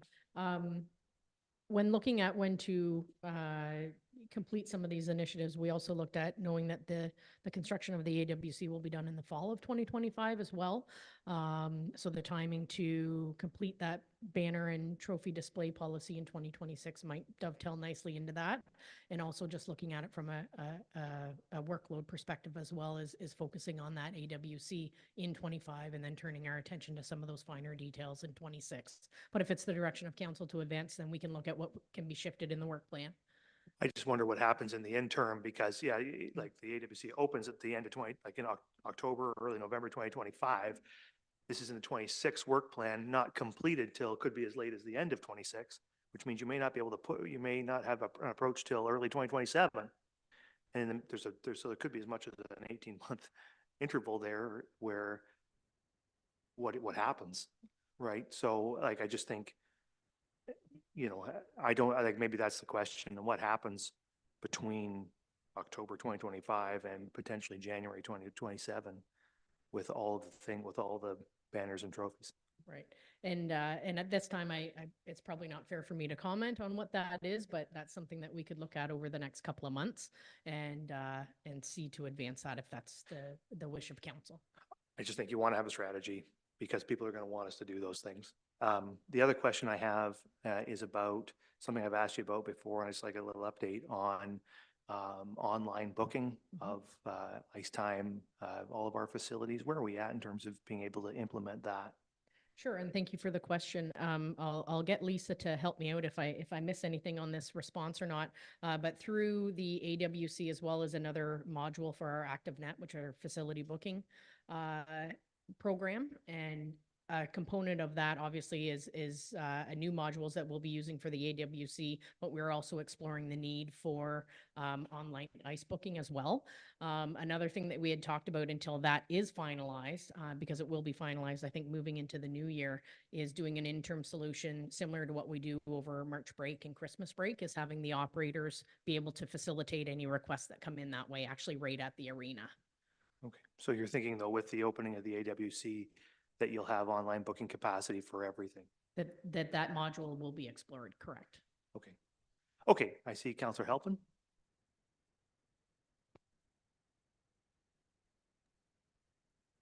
Thank you.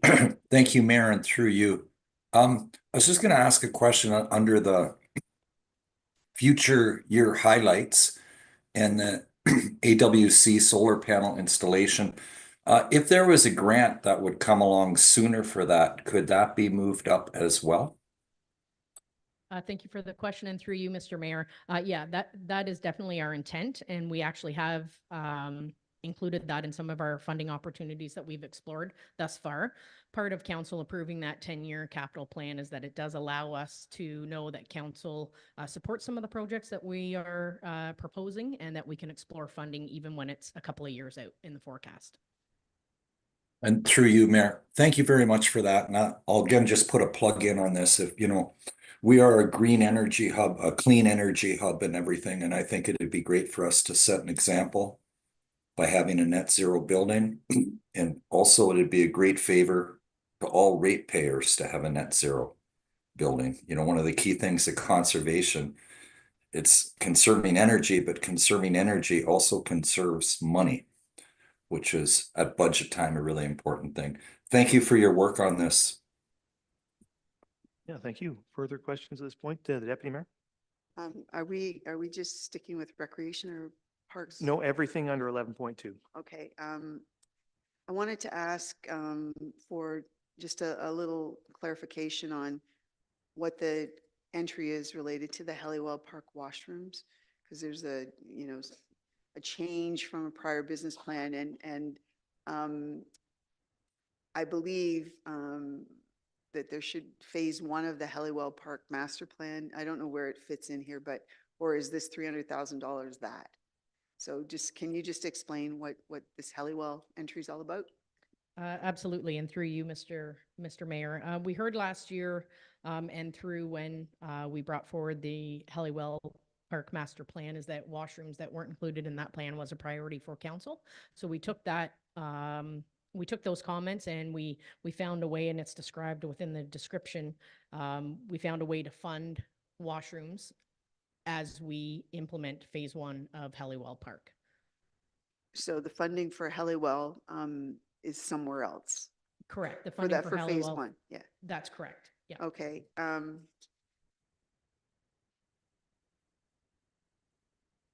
also wanted to comment on the Port Elgin Waterfront Master Plan. What's the date on that? 2026.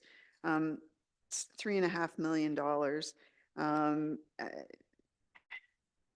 And then the Waterfront Master Plan is further down. It's 2029 for that.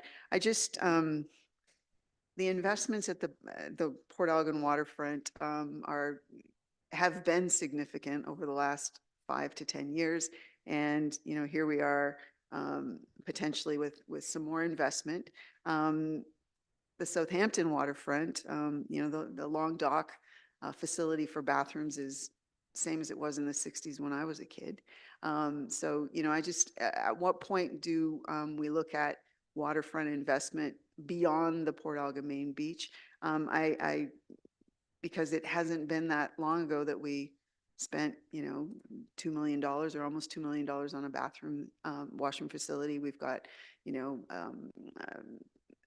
trails or sidewalks were put in there too. And, there's the other stuff coming perhaps from funded by the CCV rent, that plan, which I think is just for the direct area in front of it. I could be wrong, but it's just, I don't understand the $3.5 million when the waterfront master plan maybe should come first to drive the whole waterfront, because we've already invested significantly in the Port Elgin waterfront on the basis of the waterfront master plan that existed. And there's been, to my eyes anyway, very little investment other than there. So I just wanted to put that little plug in there. And good to see that the Southampton Town Hall and Library is still mentioned in here. And the other one that I wanted to ask about was, it shows up when you get into the other pieces of paper at the back, but I still think it would be helpful to have anything associated with the harbor and anything associated with the trailer camps, the tourist camps, show up all together, because those are business entities. There's one place here where, let me see if I can find it now because I'm looking too fast. It was about improvements to the washroom facility and the office at the harbor. And it was being funded not from the harbor budget. It was being funded via I believe the taxpayers. I'm going to have to find it here now since I mentioned it. And I just wondered why that wasn't coming from the actual harbor budget, because the office is for the harbor master. The washrooms, as far as I know, are not public bathrooms. They're specifically for people who are using, have rented a slip or something like that. So my question is, and I'll try and find it while you're thinking too, why is that not coming from the harbor budget? Thank you for the question, and through you, if you, yeah, once you find that project, just let me know the page number of that. But for right now, the public washrooms down attached to the harbor office, I believe are public washrooms, and so they would be funded by the ratepayer. Perhaps we could explore though funding opportunities within that business unit as well to help compensate for some of that. Okay, the Vice Deputy Mayor. Thank you, Mr. Mayor Strides. Thanks for your great work as usual. And just a couple of items here. The Shipley Trail relocation, I see $125,000. Do you, Frank, Parks Manager, do you foresee that trail construction rerouting of the path will take place in 2025? Through you, Mr. Mayor, and thank you for the question. So we'll be returning to council in Q2, as discussed in closed session with an update on that project. Thank you. The Lamont Sports Park Pavilion, I see it's a medium capital priority. It is in 2025. I see where the pavilion design construction to current is included in a special levy at 0.12%. I see Jim's here today. You know, the Boost Power suppliers donated $225,000 specifically, you know, for the pavilion, and Barry's Construction late last year came in with a donation of $50,000 specifically for the pavilion, which adds up to $275,000 in donations. And the budget for the pavilion is $275,000, but it's included in the special levy. Well, why is that? Because the costs are covered through donations. That is a technical error that we should not have said it was out of the levy. And so we do have the revenue included, and it is, so that's not an issue. Okay. We're in agreement with you. And Chad, do you feel that the pavilion will be constructed in 2025? Is that still the plan? I see it's in here. Is that That's still correct. the plan?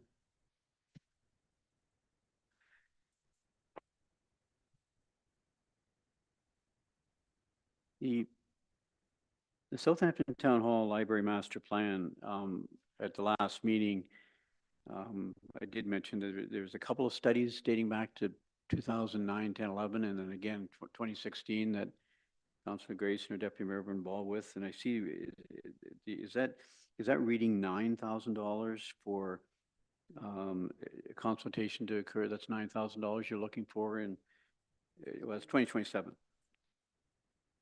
The number is 9 million for the total project. 9 million for the project. Correct. So it's not $9,000 to further study, it's $9 million for the project itself. Correct. So, sorry. No, that's okay. So before that happens, and I see where the reading says consultation and design of that $9 million fix. Has there been talk about, like, I wonder if this council has discussed in length enough about feasibility of that $9 million expense and a business plan. It's one thing to spend $9 million on a brand new library and twinning it with the Southampton Town Hall, but if we spend $9 million in the town hall, what are the projected uses? Have we even discussed that yet? Like, I know we have summer theater, and they'd be thrilled to see hideaway seating and bring in, you know, theater maybe for 12 months of the year. I don't know how many months of the year that facility would be used for something like that, but that I think needs to be studied, you know, whether it's a Blythe Theater, which used 12 months of the year, like one's on Roxy Theater. I see where it's consultation and design. So have we done, I guess my question is, before we do that, should we not be carrying out a feasibility study and a business plan to see if we spend $9 million, Who's going to manage it? A promotions manager, a marketing manager, a building manager? How does the thing operate?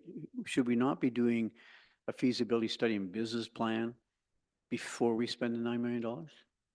Thank you, and through you, Mr. Mayor.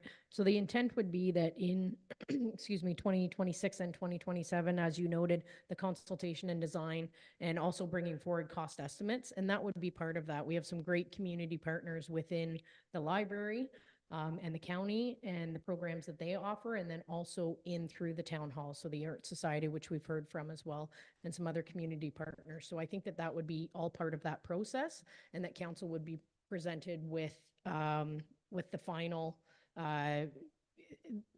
on the consultation, what we heard from the community feedback, and then also some design options as well.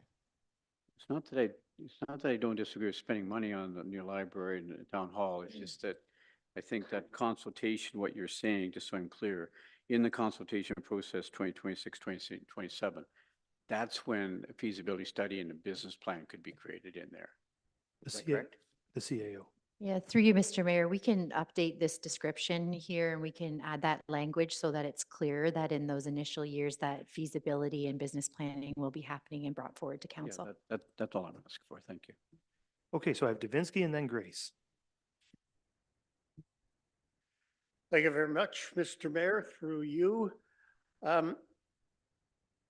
Schreids, one of them, or Frank, perhaps, we've got the Lamont Sports Park phase Wi-Fi and cameras. And the explanation says that the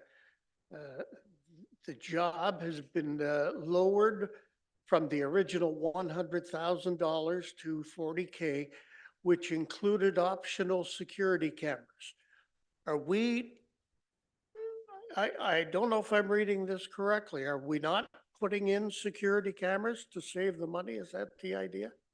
Through you, Mr. Mayor, and thank you for the question, and I'll ask Darren to support if I don't get this answer right as well. But I believe that we looked at the budget and it was reduced to $40,000, and we currently do have security cameras out there. So we were able to complete that through our operating budget.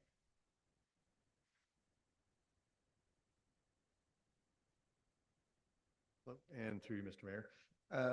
Yeah, I believe that the presentation was locked down after that amount was lowered. So the description, unfortunately, we couldn't remove the camera part. So there are a couple of cellular cameras that are there. The main crux to this is that there's an in-kind donation that was made by Bruce Telecom of a very significant amount of money.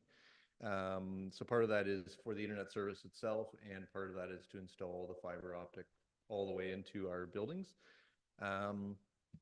In the design, there was no post there for the Wi-Fi. So part of that cost is the hardware to actually take advantage of that in kind, and part is the actual cost for poles, which Steve Hardy, the project manager, is working on significantly discounted to get the exact same make and model of the light standard posts.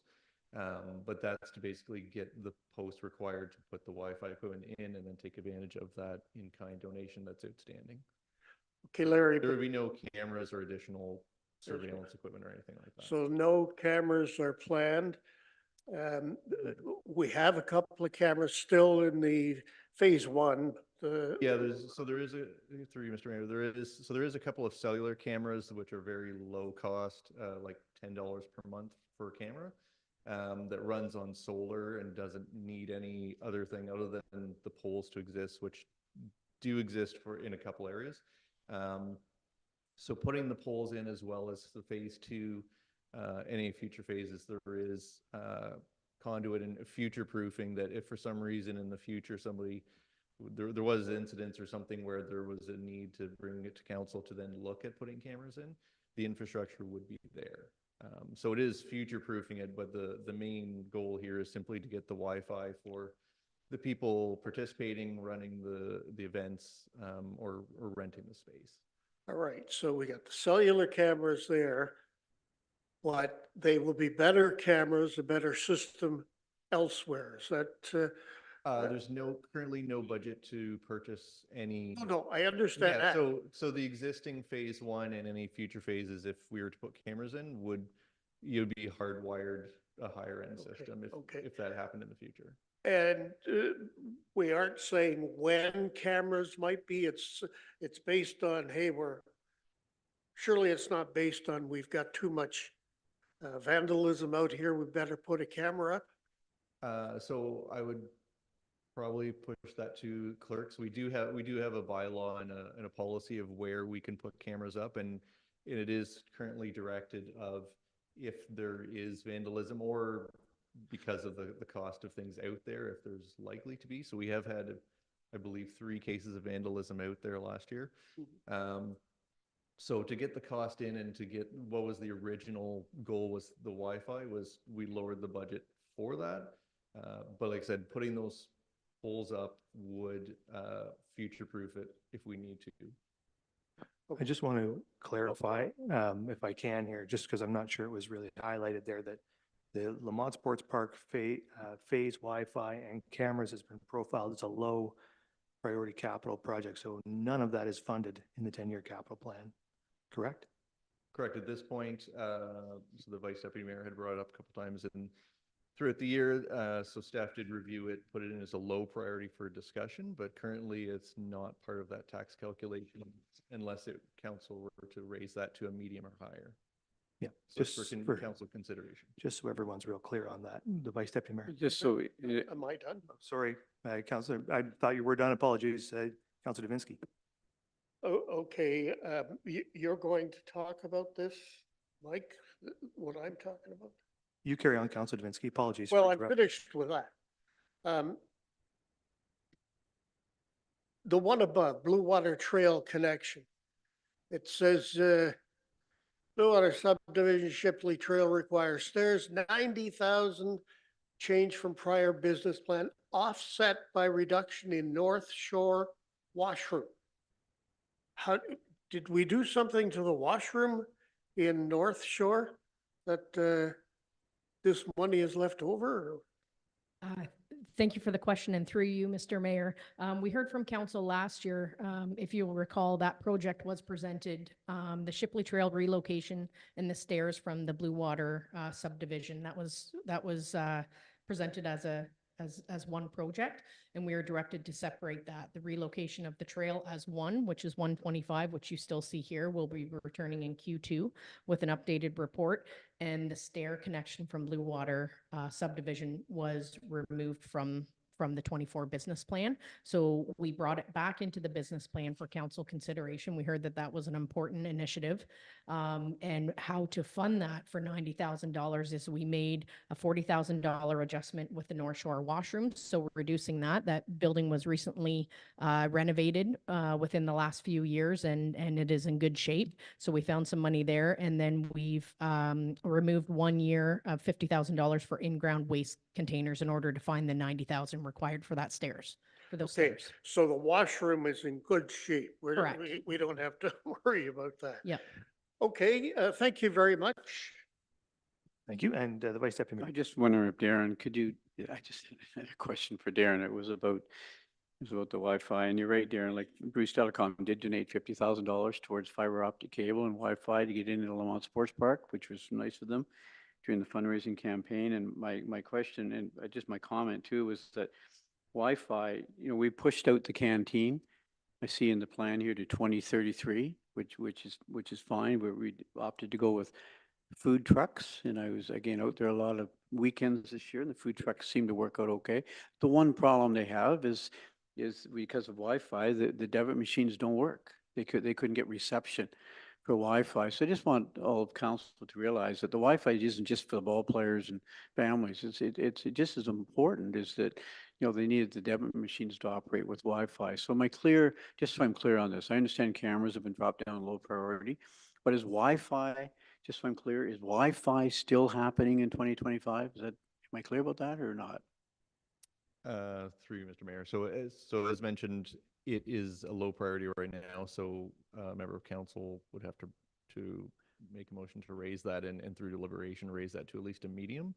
I can comment that we have been working very closely with Rogers Wireless. They have put up a new tower in that area at the airport.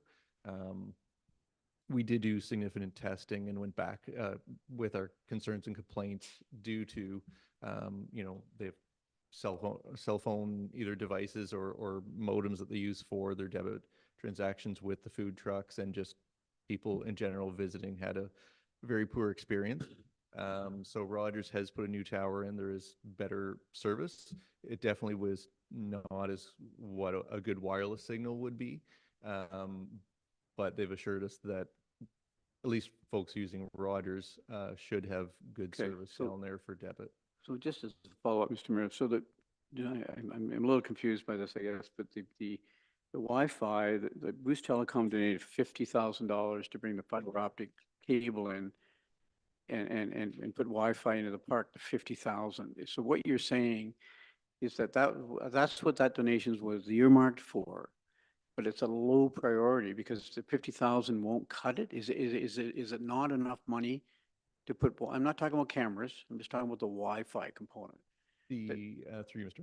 Mayor. So the 50,000 in kind is for both the internet service that they would hand off to us as a monthly recurring cost, as well as, there's a very significant cost to pulling fiber optic the bulk of a kilometer plus to their closest service point there. So those two things are what their 50,000 in kind is for. The 40,000 that's listed is to purchase the poles and the actual Wi-Fi equipment that the town would own.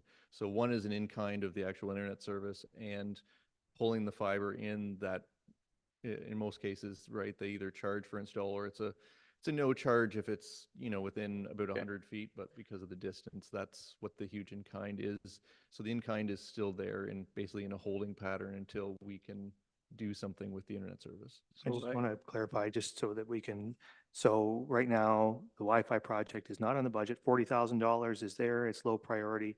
If you want to take action on reprofiling that as a medium level to get it funded, then what we could do is refer it to the end of the meeting and take a vote on it at that time. Okay. So if that's your desire, that's wanted to give you the path forward. It is my desire to move it to medium priority, because I think it is a medium for little amounts, but it's a state-of-the-art facility out there. And people can't get our food, we've delayed our concession, fine, but let's at least give them debit machine capacity.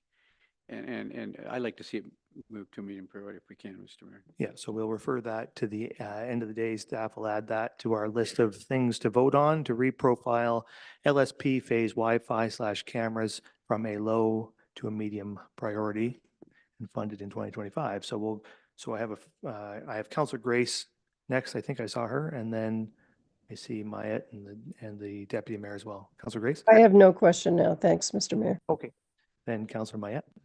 Thank you, Mr. Mayor. Back to the stairs.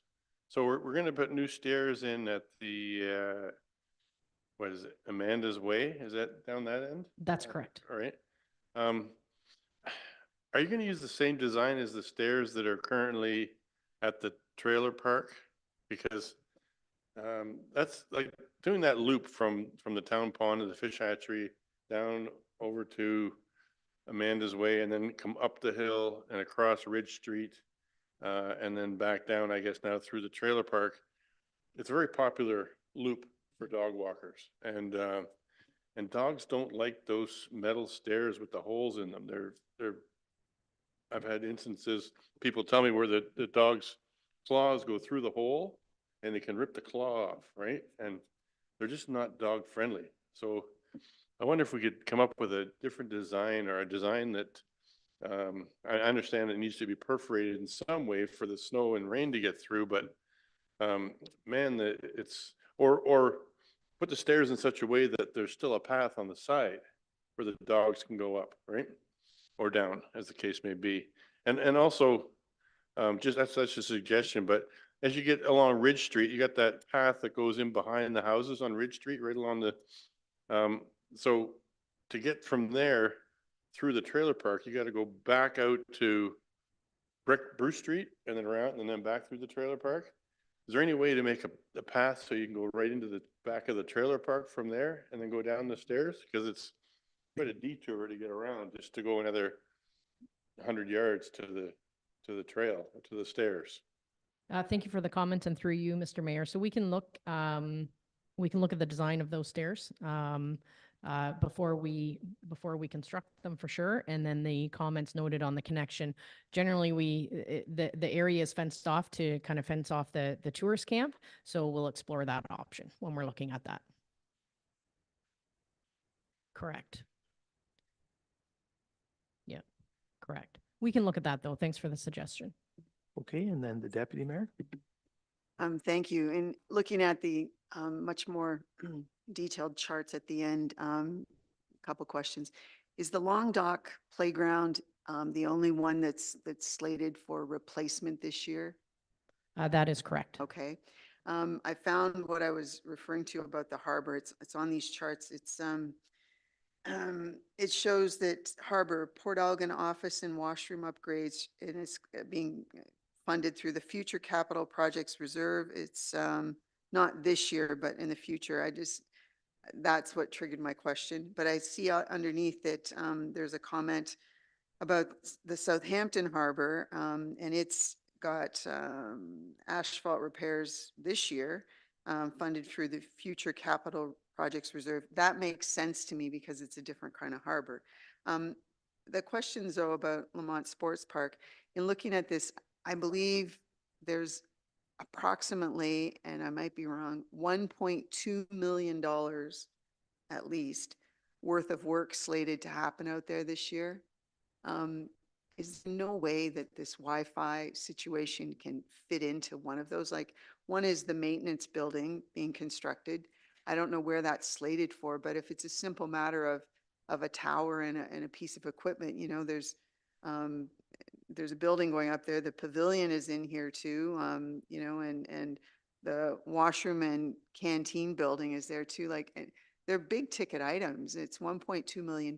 Surely there might be a way, or I would like to hope there's a way that some of what the Vice Deputy Mayor is asking for can fit into some funding and some project that's already there, because $1.2 million, that's a big investment. Thanks. Any comments? And through you, Mr. Mayor, as we're planning for those projects and tendering them and looking at them, if there's any cost efficiencies that we'll find it. Okay, are there further questions for community services? I don't see any, so thank you very much. So our very last one, as we go department by department, is corporate services, which makes sense to bring them up because they're going to carry us through the next part of this too. So, but to start, we're on 11.3, which is the corporate services capital and future highlights. Anything you want to highlight for us there, Jim, before we take any questions on it? I'm happy just to proceed to questions. All right, are there any questions on, so we have our capital highlights for 2025. We're dealing with the IT division, the clerks division, and the finance division. The deputy mayor. I'll ask a couple first. Can you just tell me what the difference is between the staff workstations life cycle replacement? You know, it's $42,000, and I think that is this year or 2025. But there's almost $500,000 in the budget for new furnishings, or for furnishings for the rejuvenation, the new build. What's the difference? Wouldn't a workstation be part of the furnishings for the offices, or is it something different? Workstations referring to the computers. Okay. Offices is referring to the desk. The actual furniture. Okay. If I could ask you, so Darren, you got up for no reason. If I could ask you, there's, you know, MPAC is showing up here again, and, you know, it's not a big ticket item, but you've got the MPAC reassessment cycle. Do you have any insight? You think it's going to happen in 2025, or is the province getting close? You know, and when it does happen, what will be triggered here that we have to do that, you know, would either potentially cost staff time or cost real dollars? So there's a And- couple questions in there. I mean, first off, I don't believe it will happen in 25, given where we are right now. When it does happen, it's going to be quite a disruption because now all of a sudden there's going to be a catch up. And where there was a system in place where every 4 years you would be reevaluating the assessment and then phasing that in. That's a rather disciplined approach to doing this. And now we haven't done this in such a long period of time that the degree of change is going to be significant. And then the number of changes happening, obviously, and the backlash from people that you're going to have to respond to is going to be an undertaking. But you've been taking lots of training courses to prepare yourself for this, right? Not yet. And the question is what are they really going to do? And we'll have to figure out what we have to prepare for because it could be something that's different than what we're used to. Okay, Councillor Halpin. Thank you, Mayor, and through you. Click the right button here. I know this is in the, okay, enhance public facing businesses plan reports. I realize that's on future, it's not till 2027, but just in like Cole's notes, what is this for and what does it do? The within the software that we use called Questica, there's tools that we can use where people can then see live into the budgeting system versus today where we're creating an agenda package that we then post onto the website. So it's a little more of a modernized approach on how to present the information. And for 58,000. It's a lot of development.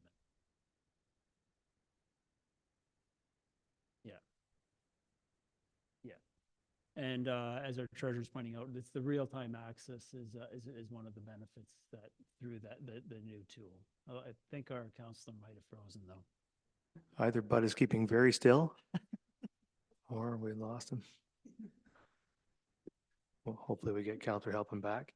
If you can hear me, Councillor Halpin, just pipe up when you come in. Are there other questions in the meantime from other members on this?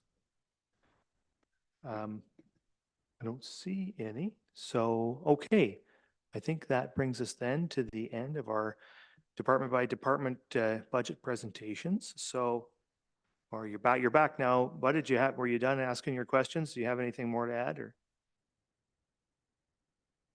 I'm finished, thank you. I apologize, my computer froze. No, that's what happens. Okay. So then we're done with the department by department, as I say, and we're going to move on then. So we have, I don't know, Jim, you tell me what you want to do here. We have item 12, business plan conclusion, day 2 wrap up summary, but and then addendum 1 and addendum 2. You take us, I guess, where you want to go first. with that. Addendum 2, please. All right, so we'll go to addendum 2. The deputy mayor has a question while we're doing this. Just before we go there, I just, in looking through all of the reports at the back, I couldn't find where the new hires, the new employees, the new staff associated with the Aquatics and Wellness Center, where do they show up in here? Because none of the staff numbers seem to jump dramatically. And I would think with the intention to hire, not an insignificant number of people in a fairly close period of time, it should have jumped out at me. Can you just tell me where they show up on these budget report sheets? You're referring to in the attachments? No, it's there's towards yeah, it's okay, and yes, in the attachments. I just was trying to find them, and nothing seemed to jump dramatically, and I had expected that given their positioning. Yes, through you, Mr. Mayor. The staff for the Aquatic and Wellness Center are included in the operating package in the and you'll see them in the detailed area of the operating budget where it shows there's staffing, there's expenses, and it filters it out for 10 years. There's program area 780 under the recreation division. I can find a page reference for you as well.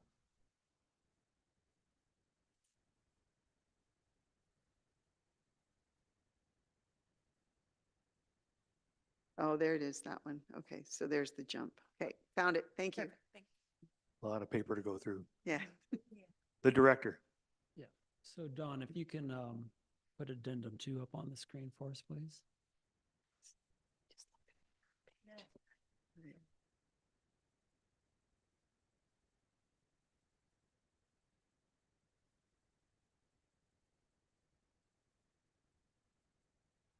And if we can go to the next slide.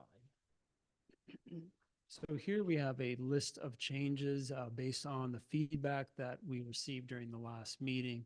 And there were some, well, I'll say is relatively simple changes that we were able to implement, not all of them being completely simple. The first one being an example, we heard quite clearly that council does not want to see a further incremental increase to the special levy over the $49 that was previously envisioned as an increase each year. So we went back and we took a look at how to achieve a result that doesn't require an increase in that levy. And I'll take you through that on a later slide, but good news, we have developed a plan. Then we have a couple of items on here, the next 3 that are associated with donations and grants. The first one is relatively simple. We had in the division highlight a reference to the Chambettes. We're removing that, and the Chambettes, if they do have a request for next year, they can bring that in. We do have $20,000 available in the grant budget that's unallocated that could be used for that purpose. We received the direction from council to take the tennis club, which was at a low priority. We have now added it in into the plan for $50,000 for the next 2 years. The art gallery or society, which was in the plan as a medium priority, we were given direction by council last meeting to fund that, to work on an agreement with them, bring that back in to council probably but in the spring of the upcoming year. And if that agreement that was negotiated is acceptable to council, then it would be funded out of reserves in 25 and then be considered in 26 for ongoing support. Next item is the adding a new division highlight for long-term fees and charges goals.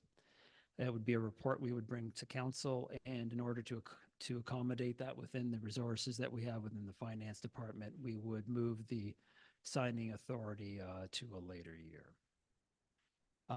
The capital special levy report, which would then lead to a tax insert that would speak to the capital special levy, is a new item that we're adding in, and we'll be pushing back the citizen engaged business plan in order to accomplish that. And then we had 2 housekeeping matters. One was the DC background study that should be funded out of the DC reserve. So we've made that change. And we had an incorrect tax calculation on the impact of the business improvement division highlight. And so we're correcting that as well. We can go on to slide 12 or page 12 now, please, Don. I'll take you through the tax impacts next. So here you can see, as we had previously discussed on inflation, that's adding 2% or $47 on the average home. Staffing, we've adjusted the number we presented last week. That's down to 0.6 as a result of the funding for the harbor and tourist camp being funded out of user fees. So that's coming from 0.8 down to 0.6. The tennis club grant is adding a 0.3, which was replacing the Art Society grant that was there previously. Municipal housing subsidy remains at the 0.4, as do the other major initiatives, and division highlights remain at 0.3. And then we had good news, which was reducing the levy, and similar to what you saw last week was the 0.5% associated with the Westerio dividend, and good news on OMPF helping by 0.2. So that takes us to a 2.9% increase on the tax, excluding the police special levy. exceptional increase, excuse me, which is $69. Now, Don, if I can have you pull up addendum number 2B right now, and then take me to the last page of that addendum. Thank you. So here, starting off, we have the 2.9% that I just referenced, which is the $69 on the average home. The police, just as we saw last week, was the 1.7%, which is another $40. The new news for this week is the information that is included in this addendum that we sent out yesterday. It's the initial estimate from the Saugeen Valley Conservation Authority, and that would add a 0.5% or $11 to the average home. That takes the town rate up to 5.1%. And then when we blend that with education and the county tax rate, estimated tax rate, that would give us an estimated tax increase of 4.5% or $199. Jim, I see that Counselor Halpin has his hand raised. I just wonder if he's got a pressing question there. Counselor Halpin? Thank you, Mayor, and through you. I don't have a pressing question, but when we come to vote on this or something, I do have a conflict with the tennis club donation. I just Yep, I wanted to think mention that. That pecuniary interest is noted. So what we'll do, and so staff have made a number of changes here. We can revisit them as council wishes. We have a series of things that we have identified, which we will go through one by one. And then but there's also these changes which we can look at based on council's direction here once Jim's finished his presentation, the Deputy Mayor. Thank you. I thought at the last meeting too, we talked about the fees and charges. Go ahead with your question, the Deputy Mayor. The fees and charges would adjust in a different way to reflect the situation with the rest of the budget? Yes, and that is, will be Showing up later? Yeah. Okay. Yep. Yeah, I'll get to that shortly. If I could ask a question though, I know why it shows up this way, but I'm not understanding why the SVCA and the police are described as having exceptional increases. Their budgets are looked at perhaps a little bit differently because of legislation and the way that they come into the municipality, but why are they described as exceptional? Because when I look through the rest of the town, like some of the other increases in our own town departments are, at the same percentage levels, and they're not deemed exceptional. So just maybe you can explain why you've isolated those out and called them exceptional. The reason they were isolated out had more to do with the timing. Okay. So at the time when we published on November the 1st, we had a somewhere in the neighborhood of a 5% increase for police. Similar for SVCA, we didn't know what they were asking for. We did have a basic increase in there. Now that we have the numbers which we received from police just after we published, and now with SVCA, which we received yesterday, I'm calling it exceptional because it's not part of the 2.9%, which does have a small increase for them, or what I would say is more of a regular increase compared to the more typical year, but they did have a larger increase than normal this year. Okay, carry on with your presentation there. Okay, if we Jim? can go back to addendum 2.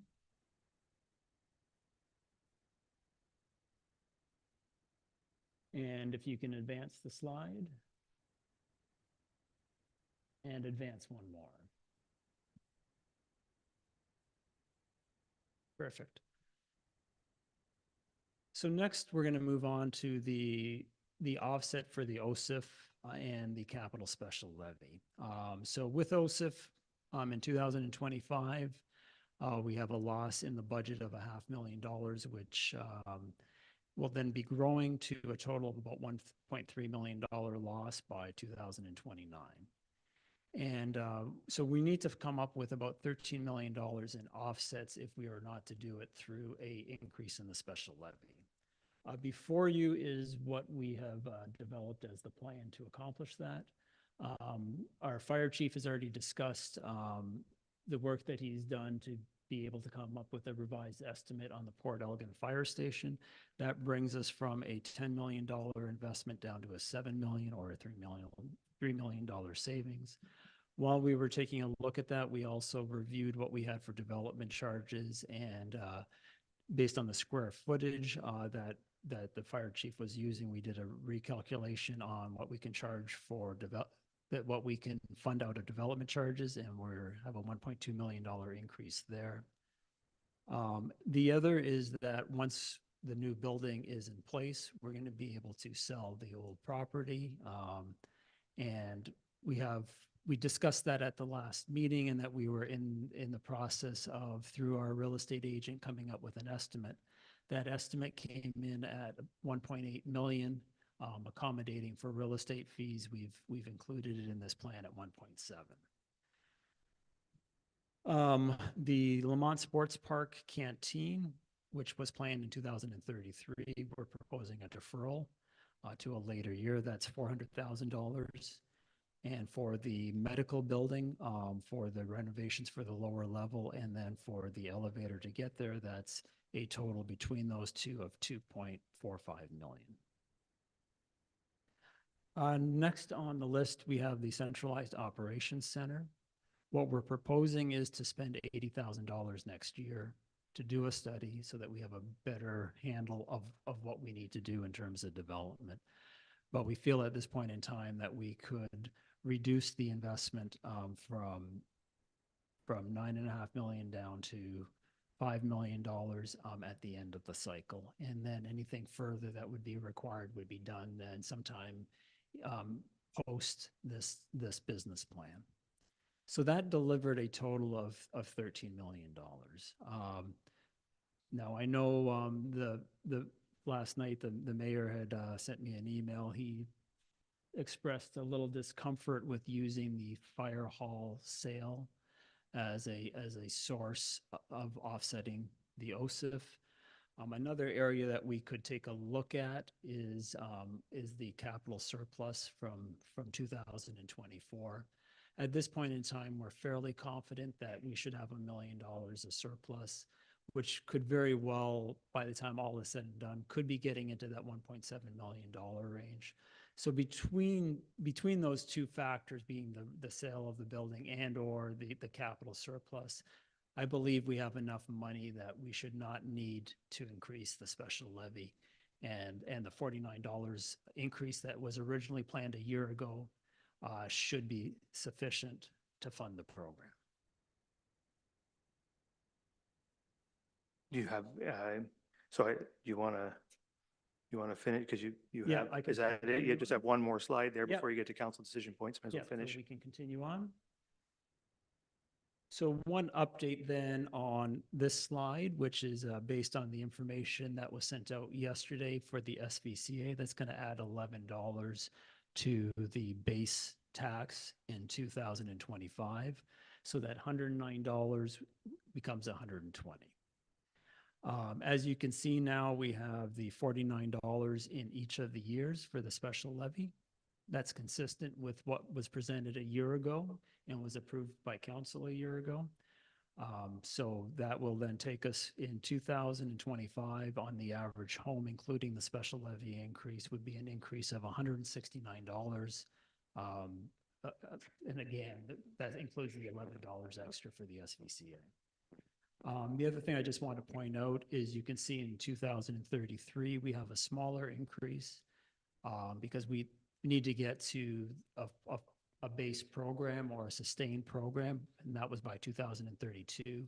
In order for it to remain a sustained program, we need to be able to increase that funding level by the cost of construction inflation, because if there's no increases after 2032, we're eventually going to be in a situation where we're once again underfunded. So that $17 represents the construction inflation index.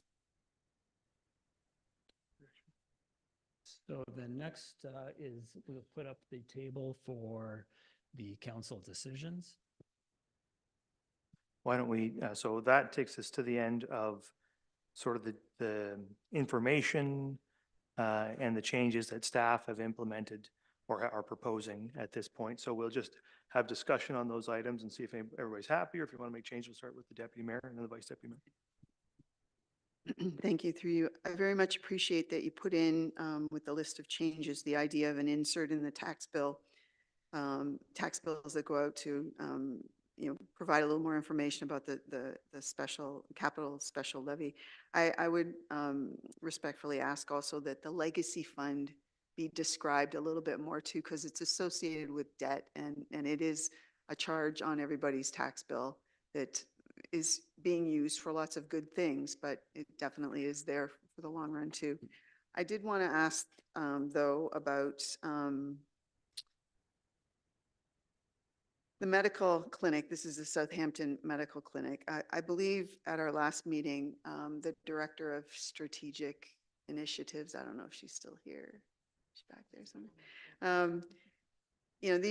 These two items were either showing up with some work in 2025 and then 2026. I believe what was mentioned was that there is no space for any new doctor at the moment. So this, I thought was creating some opportunity, which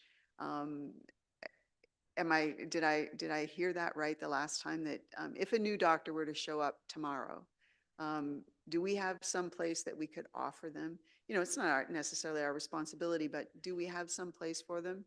Or was this going to provide some of that opportunity? Through you, Mr. Mayor, if somebody showed up tomorrow needing space, we don't have room in the Southampton location. Thank you.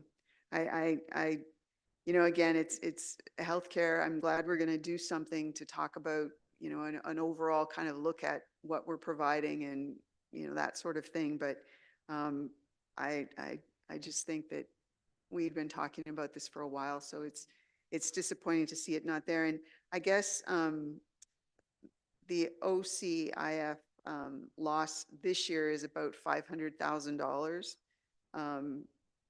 So, is there no part of that can happen? Because, it would be a shame to miss an opportunity should there be a doctor interested in coming here, or that we recruit. I'll just leave my thoughts at that. I'll just follow up on the deputy mayor's question there. Direct question to the director of corporate services. As the deputy mayor is alluding to, OCIF ratchets down. It doesn't drop by $1.3 million a year immediately. It takes it 3 or 4 years to get to that point. So the total loss will not, over 10 years, will not actually be 13.17 million, right? It'll be something less than that, because we aren't actually losing $1.3 million starting now. We're not losing, we're going down by 10% a year for 3 or 4 years. So can you speak to that? So the reason that we chose the $13 million is what we're doing is we're trying to set a level of spending for the future. And that loss is $1.3 million a year ongoing. And so ultimately our spending on the capital program needs to reduce by 1.3 million. There is going to be in the short term a benefit to the reserve, and we could say that we will fund something out of the reserve program to that. Once we have all the information here today, we're going to be doing a recalculation on all the reserves. And if council after the fact wishes to add a program, they could then, in the course of 2025, initiate a project out of the reserve based on the information they're seeing that we will present on December the 9th. But it's true that over 10 years, it's true we have to talk, we think about long, but we are talking about a 10-year time frame, a specific 10-year time frame between now and 2035. And inside that 10-year time frame, the net dollars lost from the capital plan is not $13.17 million. It's less than that, probably, I don't know, $11.5 million. I don't know. It's something, it's right. So in this 10-year budget, you don't have to make up $13.17 million to break even, right? You only have to make up something less than that. Am I right? Yeah, and that's why I said there'll be a little bit of room in the reserve as a result. Or alternatively, you could not cut one of these things. Yeah. So you could say, For example, the medical clinic, lower level is a $2.2 million project. I don't know if there's enough money to do that or not, or the elevator. I don't know, but you could maybe find funding support not to cut as deeply as we are. So it would be interesting to know that before we finalize this, because maybe we could keep a project like that inside this 10-year window. Just a thought. I'll get the vice deputy mayor and I'll come back to the deputy mayor. Are you still on the? Oh yeah, all right. I Deputy just wanted the $49 across the board. That is specific to the average assessed value. So higher or lower assessment, that dollar figure is going to be different. Absolutely. Thank you. the vice deputy. One of the questions I had was about the $49 special levy. And Jim, just explain again for the benefit of the public, at the end of by 2033, $49 per year. So it's approximately $400 per year that will grow to over the life of that 2033 plan. So does the $400 continue on, or does it drop down? Like you mentioned about $17 in 2033, just for inflationary reasons. What happens after 2032 when that number goes to $400 on the residents' tax bills, whether they see a surcharge? What happens to that $400? Yeah, excellent question. That's something that is important for me to clarify. So we have over 10 years, starting in 24 through 30, or 9 years, excuse me, through 32. We're increasing each year by $490. So as you pointed out too, that takes us to just over $400 of a capital special levy by the time we get to 2032. We need to maintain that level, and we need to maintain that level in real terms, in terms of construction dollars. And that's why then in 2033, it doesn't go down. It stays at that level, and we add an incremental $17 to that in order to accommodate for the fact that every year things become more expensive. So it's staying flat in real terms, but in inflationary terms, it grows. So that $400 is never going to disappear. It's going to grow by that $17. Just as our capital program. Because capital continues for another 10 years after that. Yeah. So that'll just continue. Okay, that's good to know. At the last meeting, I see where there's $80,000 in 2025 for centralized operations center study, and I don't know whether any staff followed up on what I suggested or not. From 2009, I did reach out to Stu Doyle, who was the former director of public works, and he clearly remembers that study happening in 2009, as I do, and I'm sure Peter remembers. And I think it was a $100,000 study for drawings and studied the whole thing around the need for a centralized operations center study. I know it's old. It's 15 years old. But has there been any did staff happen to try and find that plan anywhere? And can it be dusted off? And I mean, maybe it's not a whole lot different from 2009 with the operations centralized center we were proposing back then. You know, does it have to cost 80 grand, I guess is my question. And thank you for the question, and through you, Mr. Mayor. So we did locate that plan. We haven't reviewed it in great detail over the last week, but it will be something that will be considered moving forward.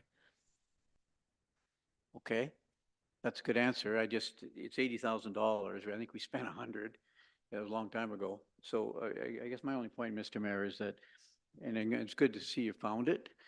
I guess my point is, you know, for $80,000, you know, could that plan from 2009 be reviewed? And then if we find that it's a lot of the same thinking, that this plan really hasn't changed from 2009, the need for a centralized facility, do we have to spend 80,000 is my point. That's my point. And through you, Mr. Mayor, and I think a similar answer to Deputy Mayor's earlier question as well, is that if we can find efficiencies, and we have previous reports and studies that really we're just looking to update and see if they're still relevant or not, and if there is a lower cost that we can get those consolidation reports or studies done, we'll do so. That's great, because I just think if we don't have to spend it, let's not spend it. For sure. And I can just add to that as well. I mean, the $80,000, as you point out, 100,000 10 years ago, if you were to do that study today, that would be a much more expensive than 100,000. So Matt has already taken into account that we can use the base that we had from 10 years ago and just build upon it. And that's why it's only $80,000 versus 100 and something thousand if we were starting from scratch. Okay, any further questions on what has been presented so far? Councillor Davinsky? Thank you, Mr. Mayor. It's a comment more than anything. I just want to make something clear for those that may be watching or could be watching later on YouTube. And that is the tennis club project grant. And it was indicated that we're going to fund 50,000 for 2 years. And that's where the statement ended. We should have completed the statement as written here because it makes a difference. Fund $50,000 for 2 years contingent on an agreement for public access. That is huge. So I just wanted to make that clear that it changes the whole concept of this. We're not just handing out 50 grand a year to a private club. That's all. Thank you. Okay, thank you. Are there further questions about what you've seen so far? So you've seen now, oh, Councillor Matt. Thank you, Mr. Mayor, through you. When the presentation was made the other night about the municipal heritage summer student, and they outlined what it was they expected a summer student to do, to come up with tours and plans, and I'm thinking, what kind of summer student do they expect to get? Because most times, if you're talking about high school summer students, they have a hard time taking personal direction to go cut the grass on their own, let alone working independently on heritage projects throughout the community. And not only that, is there's plenty of summer student granting programs out there to pay for summer employment opportunities. And I just wonder if all those have been explored as opposed to putting it on the tax roll. So this is included as a council decision point. So we're going to discuss that particular item after in this next section. So it isn't it is not included in what you've just seen. It's a matter that council will have to decide whether we're going to include or not in a moment. So, so let's just pause that one until we get to there. Okay. Paused, hit pause on that one. Anything else on what you've seen so far? What Jim, these are essentially this list of changes from November 20th is what we're talking, the things that staff have made changes already to address some of the things we raised or, address things we raised last time. So if there's nothing further on that, then we will move on to the council decision points section here, which, well, Jim, I guess you have a presentation on that, or? Yes, if we can go to page 18 of addendum 2. That is the starting point of our list for decisions, and we have a few more items that we've added to that list as of today. So I see, Jim, just before we get into these, like, so we have, you have a number, there's some specific things here, and some of them have reports and things connected to them. Here, like things that, or slides, I should say, connected to them. What I'd like to do, I don't want us to run through this whole thing and then go back and forth and back and forth. So let's take each one in this list that you have up here one at a time. Council will have whatever debate it needs to have. It will make a decision, and then we will move on in that way. Is that fair enough? Meaning that you Like, want for to go to example, each individual slide for the like you have details? 2025 personnel report. Let's deal with that one. We'll deal with it completely. If there has to be a decision, we'll make that decision, and then we won't return to it. Okay, I would, and before we, and so we have and just before we start, we have some additional ones here. There's 3 additional ones that have been identified today, and I would like to identify one more. I would like to suggest that we remove $150,000 in funding for the community permit planning system project in anticipation that we may get lucky and get funding for that. I would like to apply the tax stabilization funding to a one-time project affecting the tax levy. You guys can identify which one it is. So I'd like to include that as a decision point here. So we can add that to the list, please. Okay, so we'll start at the top, Jim. Okay, so with the personnel, we'll go through and go to the next slide. So here are the personnel that are before you. So the bylaw enforcement, the legislative coordinator, 3 positions which are self-funded, and then lastly, the one that was just brought up for the Heritage Committee student. And so next what we'll do is I'll have Mark come up and speak to the bylaw enforcement.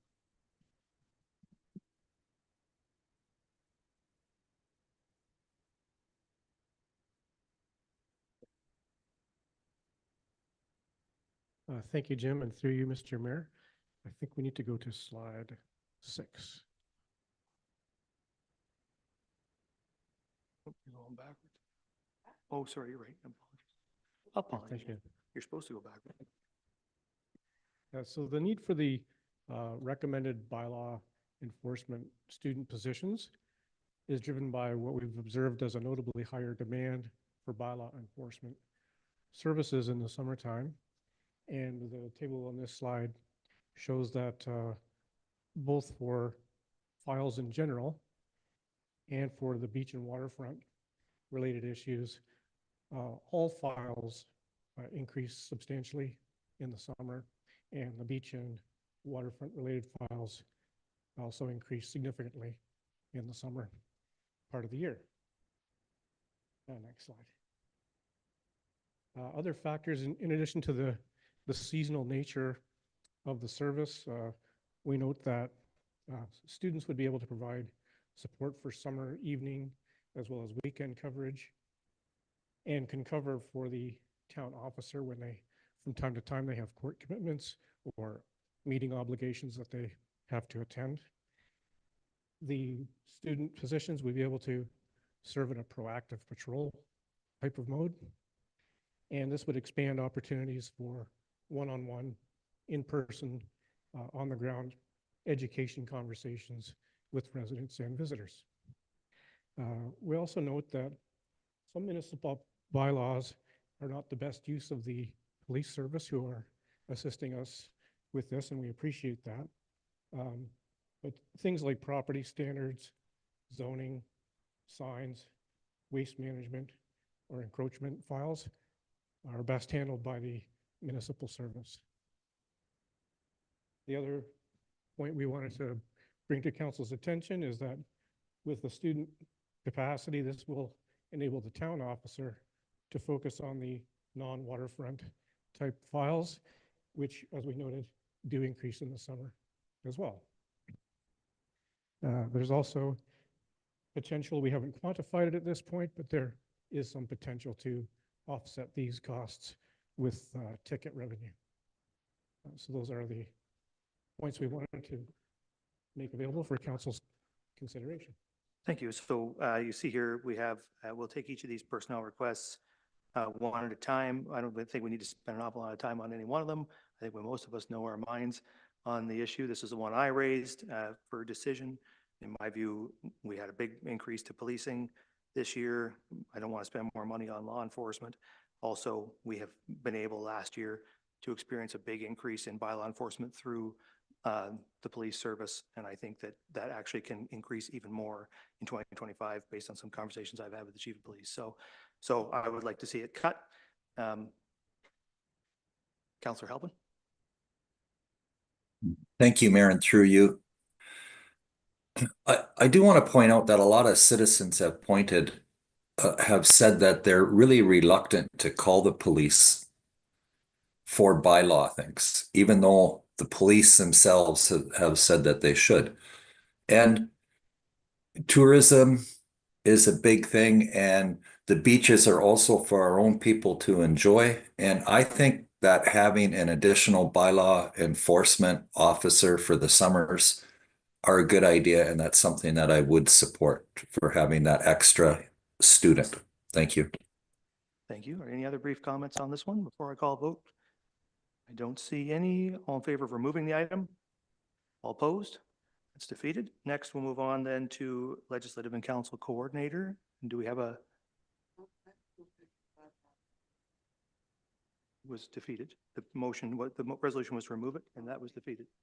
So it remains in the budget. Is there, so is there a presentation on legislative? Do you have a question, Councillor Halpin? Yes, Mayor, and through you, just with the voting, like sometimes it happens so fast, I'm not sure my vote gets counted the right way. I can easily with it. tell that one was a defeat. That was Oh. in the, just in the room, it got defeated. So. Oh, okay. If. All right. I may, Mayor, with your permission, I may vote, vote, Yep. if that would be okay. Absolutely, that would be just fine. Okay, so Legislative and Council Coordinator, you have some comments for us on that one? Yes, so this is a proposed position to increase the capacity of our clerk's division. The position will build in more capacity by allowing work to be done internally versus, in some cases, consultants. We'll be able to do more work with updating our governance documents proactively in a more timely fashion. We would take a look at if there's areas of generating increased revenue. That was something that would be investigated. This does include a reduction in overtime because our staff, they've been putting in a lot of extra hours in order to keep up. And despite the fact that they're doing that, there's highlights that we're trying to accomplish that don't get done each year. They get pushed from one year to the next simply because of a lack of resources. And so we'd be able to then actually deliver on the things that council is looking for in a timely fashion. The new position is going to be providing support to the mayor and council, and it will then allow the clerk to do what she should be doing in her role, which is focusing in on management tasks and regulatory oversight. We'll be able to build on our existing improvements to our records management, and that will then be providing valuable assistance then to planning, asset management, and legal, and will enhance our internal records keeping as it relates to responding to public inquiries. If this position is not approved, as I said, we're struggling to keep up with the highlights that council is asking the clerk's division to do. And without this position, then those would have to be reevaluated, and some would have to be pushed into a later year in order to be realistic about what can be accomplished. This won't be an impact for the upcoming year, but ultimately, when the election comes around, we would then have to add in an additional temporary hire to support in the election if we don't have this position. So with that, I'd be happy to take any questions that you might have. Okay, so council will be considering removing this item from the budget. I'll just state my view. I think it should remain in. I have confidence that staff is expressing a legitimate need here and that we should fund that need in 2025. Comments on this one, Vice Deputy Mayor? Thank you, Mr. Mayor. And I absolutely feel this position should be left in. I do have a couple comments. So before our CEO arrived here, correct me if I'm wrong, Kara, but with the former clerk, were there two people assisting the clerk? I know Rhonda was on switchboard. I don't know whether how much work she did with the clerk's office, but did we used to have two people reporting to the clerk before you arrived?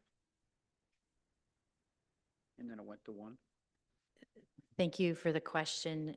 My apologies because I didn't prepare for this, but I believe right now there are two positions reporting into the clerk. So there's 3 positions in clerks. And so this is requesting a 4th position. Okay. When I got here, there were 4 positions in clerks. However, the one managed the switchboard, as you mentioned, and the other provided the executive assistant to the mayor, council, and CAO. Thought there were 3 or 4 under this budget, so we're going to 4, correct? The other thing I wanted to ask was, by reducing the hiring of additional temporary contract, what is that savings, Jim? Why not? Is it 15,000? 20,000? How much? 10,000? What's the additional temporary cost that would be saving? For the election worker? Yeah. That is, John, do you remember offhand? It was in the neighborhood of around 30,000, I think. Yeah. So that would eliminate that. Yeah. Anyways, I think this is a position we just need to move forward with. Any other comments on this one before I call the question on it? Okay, so the motion is to remove it from the budget. All in favor of removing it from the budget? All opposed? That is defeated.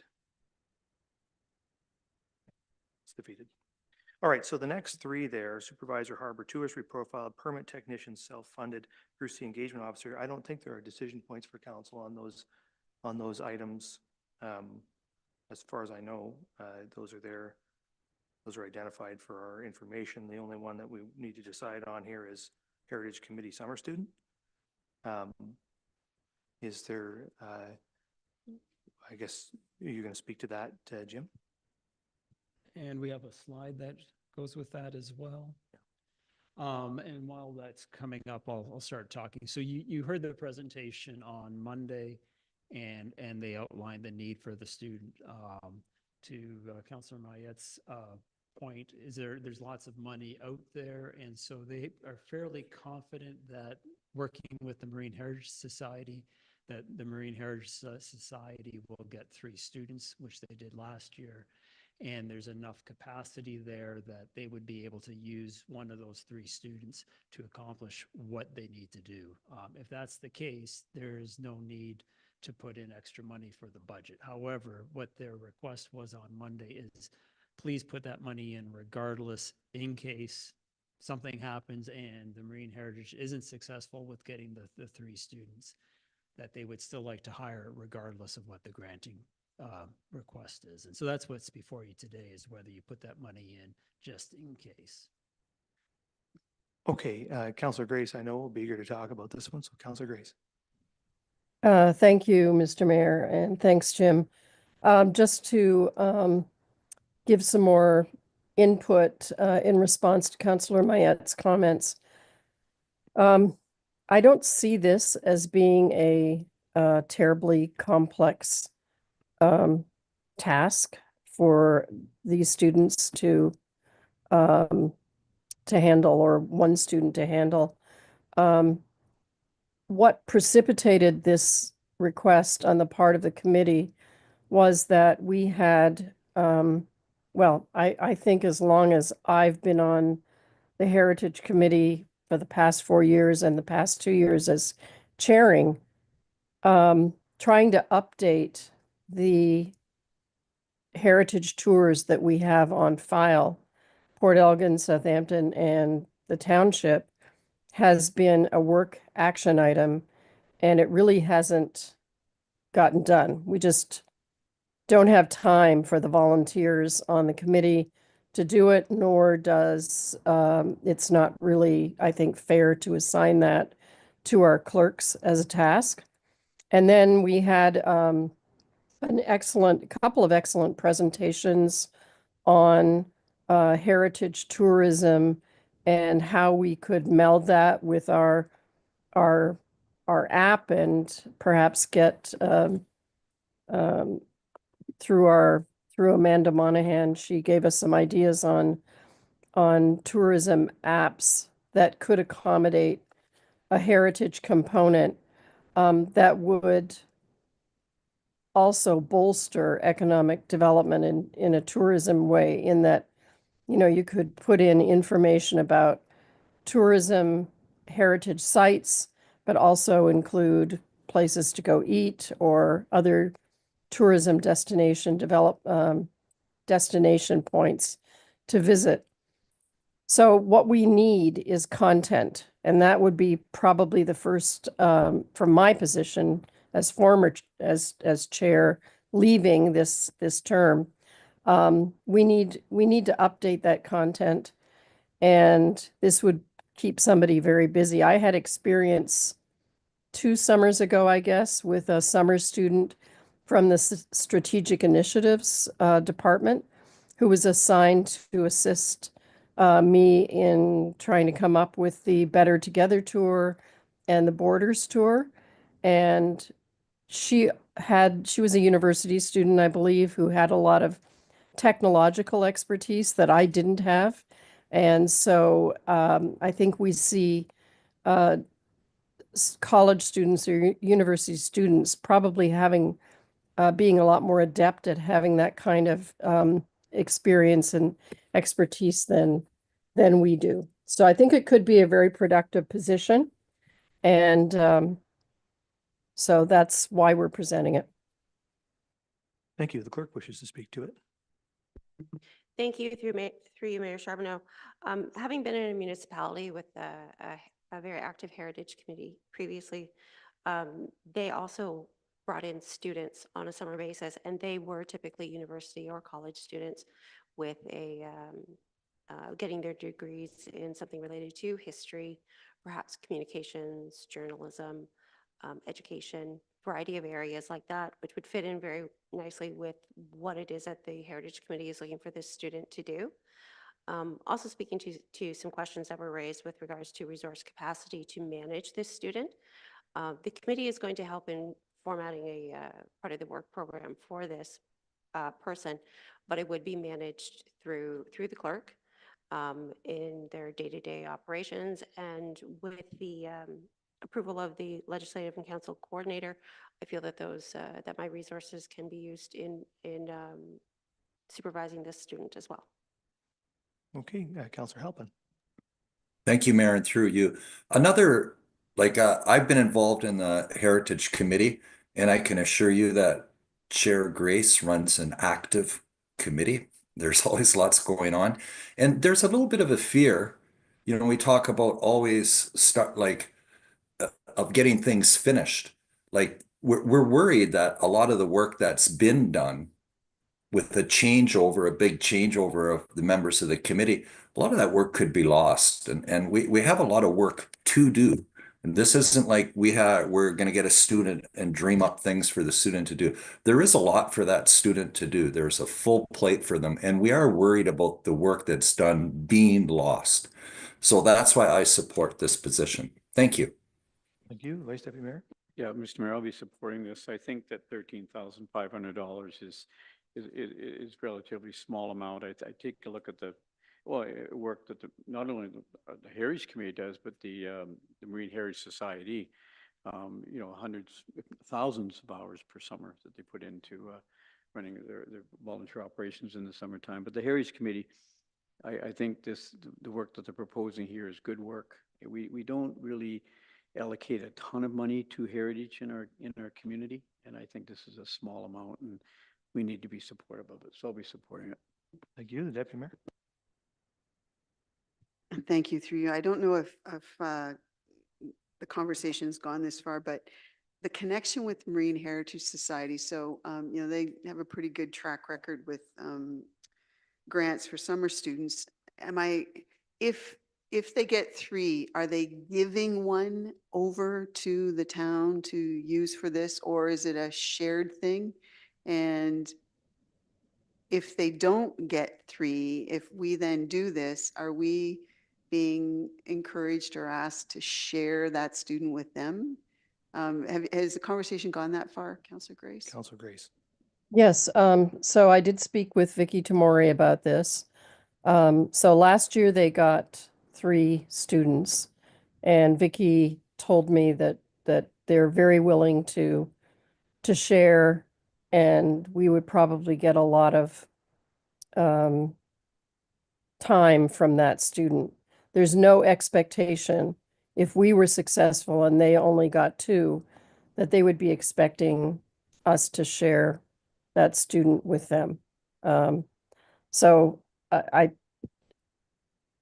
Vicky is actually submitting the application and will include the work plan that we've proposed, but her application, it's my understanding, Jim can clarify, but it's my understanding that the Marine Heritage Society submits their summer student application under the authority of the town, and that she would be including the work plan that we've submitted to her as part of their application, hoping that we will get that as part of the Marine Heritage Society allocation, which doesn't cost, is a full grant for the total amount. Deputy Mayor. Well, should this be successful and stay in the budget, I would encourage an almost immediate sort of more detailed conversation and perhaps not a big agreement, but you know, indicating here that the student would report to the legislative services clerk, but yet also be reporting to somebody else, you know, in a different location, totally different kind of work environment. I just wouldn't want that to get complicated. So, you know, important to just set some parameters there. Should there be the shared situation? And I hope there is, because Yeah. that would be nice. Thanks. Just to be clear, this position will report to the clerk and service the Marine Heritage and nobody else. So that's just to be clear, that's what we're hiring here. Councilor Mayette. Thank you, Mr. Mayor. So basically, we're backstopping the application that if they don't get it, that we'll pay for it. And correct. so, but when I do the quick math, 16 weeks at $13,500, 35 hours a week works out to $24 an hour. Is that a typical student rate? Clerk? Thank you. Through you, Mayor Charbonneau. The student would be paid at the student wage grid that has already been approved by council. I'm just looking to Lindsay real quick here, if she can provide any additional information. But it would be on par with whatever the student wage is. Okay, because just it says right there 35 by or 16 weeks, $35, 35 hours a week. The CAO will speak Do the to it. gazintas. I'm not a mathematician. Once again. Yeah, thank you for the question. We'll hand it over to a real mathematician. Oh, feel that was backhanded. The amount you see in front of you will also include vacation pay as well as the overhead required for the position. So as the clerk mentioned, there is the approved non-union salary grid, but that number you're seeing will have some of those pieces in there as well. Councilor Grace, you have another one on this? Yeah, it's that 13,500 is, I, correct me if I'm wrong, Jim, but isn't the amount, of the grant, isn't there half funding? The, I believe with Marine Heritage, I thought they had a fully funded student. But They there's always a do, risk but that- if we had to have the student on our own without a Marine Heritage Well, Association, Joe, aren't we applying for half funding? because we're applying through Marine Heritage, we either are successful with that. If we're not, then we're in the situation where we'd be too late for applying for a grant and it would be 100% funded. Okay. Okay, so I think we've spent lots of time on this. It's $13,000. It's a summer student. I'm not too concerned about it. The only thing I would say is it's a one-time expense, a small expense. Can we fund it from tax stabilization? I don't know if it was envisioned as a one-time expense, and perhaps Councillor Grace can speak to that. Does the expense carry on, Councilor Grace? No, I don't think so. I think it's something that it was my understanding, maybe Councillor Halpin, he was there for that discussion too. I think it would be nice, but I think that's something that the upcoming committee would have to discuss when we get to the point of discussing our budget, whether that's something we want to continue for the next year. I think we're I pretty think safe we'd in be 2025. evaluating it and kind of seeing how successful it was, that kind of thing. We're very safe in 2025. It's all, in all likelihood, it'll get funded by the Marine Heritage Society. If not, this is just a backstop, and funding it from tax stabilization is no big deal. So is any objection to, if I call the question on this way, a resolution to fund the Heritage Committee summer student thing from the tax stabilization reserve? Any objection to that, to putting it that way? Well, it isn't already in. So the ones that are in, I'm going to do motions to remove. The ones that aren't in, I'm going to do motions to introduce. So this is so all in favor of adding this from the tax stabilization reserve? And opposed? That's carried. Okay, so that's the end of personnel. So we're on to community services. And the first one is the Cenotaph Revitalization Project. I'm not sure council wants to discuss that one, and I doubt there's a desire to remove the item. And based on our conversation on Monday, so I'm going to skip by it unless somebody screams at me right now. Don't see anybody screaming about it, so we're going to skip by it. So that moves on to community services, recreation and parks and trails master plan. And the request coming from council at our last meeting there was to consider separating the two. Well, there was two things, to separate the two, the trails, parks and trails master plan from the recreation plan, and see if we wanted to eliminate that trails master plan, and also a discussion about whether we should fund even the recreation plan. So maybe the director, you can speak to it, and then we'll debate it. Thank you for the opportunity to provide a little bit more clarification. So in addendum to page 21, there are 2 slides there that I'll just speak to. So most municipalities or council do face a decision to separate or consolidate master plans, and we're facing that decision. Hopefully the information that we provide will assist council to make a decision on the important path forward. The existing rec master plan is 8 years old, and the existing Parks and Trails master plan is 20 years old. These plans have served us well, but are now outdated. The recommendation to merge the 2 plans and update in 2025 is made with the notion to update and develop a strategy for growth and the delivery of services that align with the municipality's priorities while reflecting the varied needs and interests of our community. A holistic plan is required to meet the diverse needs of our growing community that is forward-thinking, financially and environmentally responsible, and community-driven. Having a meaningful, relevant, and cohesive plan in place will also support the municipality in searching for funding opportunities for the projects that are identified in that master plan. We understand and accept that an investment in recreation is often constrained by financial resources. Our updated and consolidated master plan will help council and staff prioritize the needs and set suitable timelines for completion. The Parks and Trails Master Plan was first developed 4 years after amalgamation of Port Elgin, Southampton, and Saugeen Township. The focus was the consolidation of the 3 towns' assets and future planning for the needs of the community at that time. The master plan talked about the declining population, but anticipated modest growth in the early 2000s. And I think we can all agree that that has changed.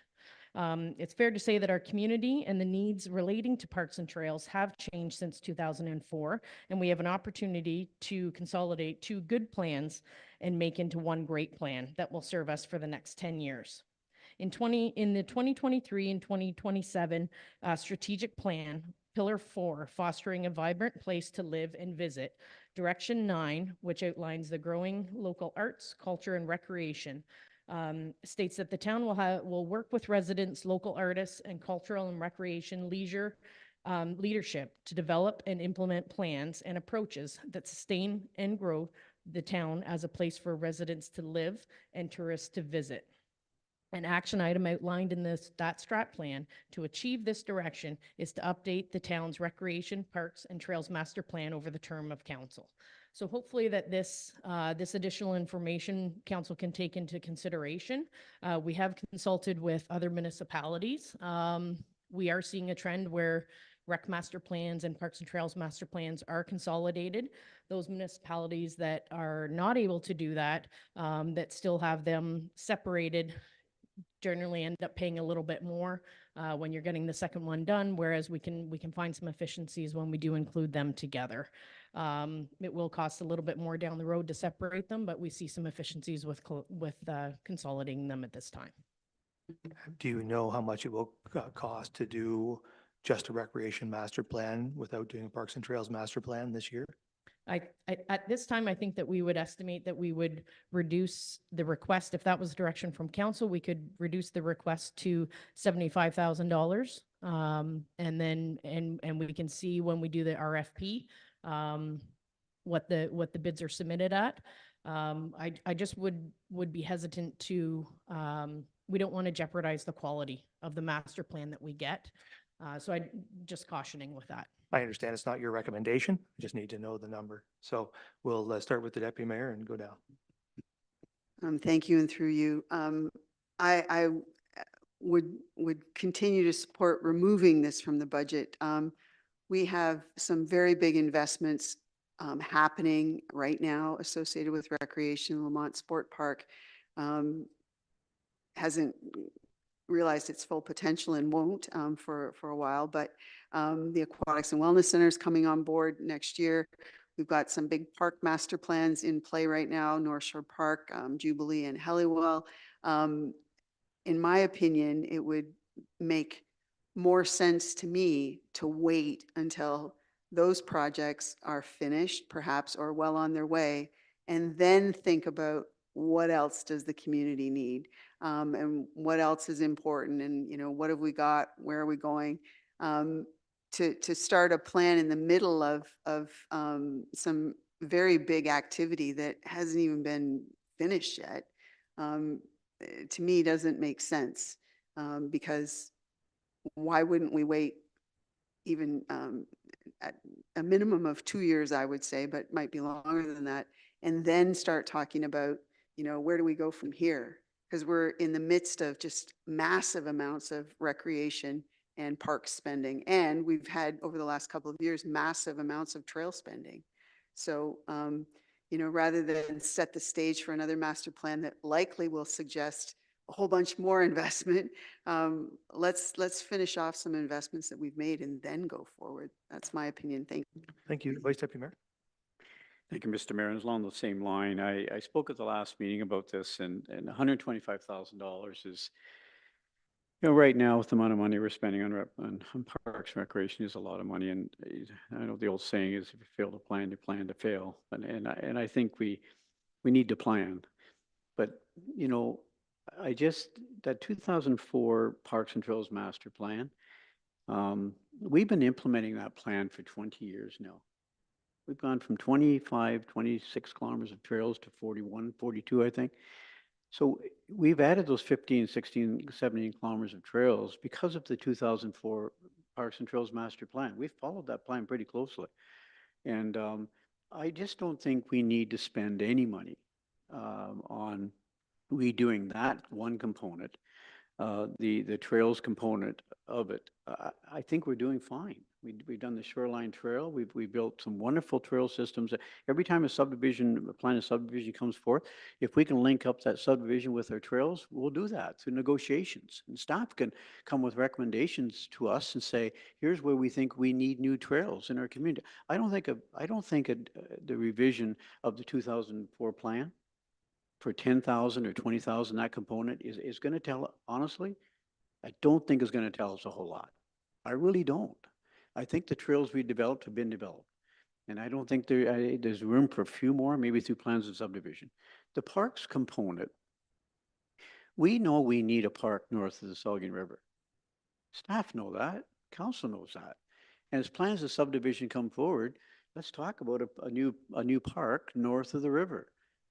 If there are other sections of town where we need new parks, then I think the plans of subdivision can tell us that. The 2004 plan, we've added hectares of parkland since that 2004 plan was done. And I don't think we need to spend $15,000, $20,000 or whatever, $25,000 on the parks component to tell us how many more parks we need in Saugeen Shores. I think we're doing fine. I really do. So we talked about $75,000, right? You mentioned about the recreation side. Here's where I think we need to focus our attention on. I really do believe this wholeheartedly. I think we need to take a look at, we're eliminating Beaner Fields, say 2 fields, Lakeview, Ball Diamond. Maybe we can put in 30 new campsites there, create another $100,000 in revenue, help pay off a debenture payment for Lamont, put that revenue to good use. I think Cameron Park, we need to decide, does the school board need to keep a field at the south side?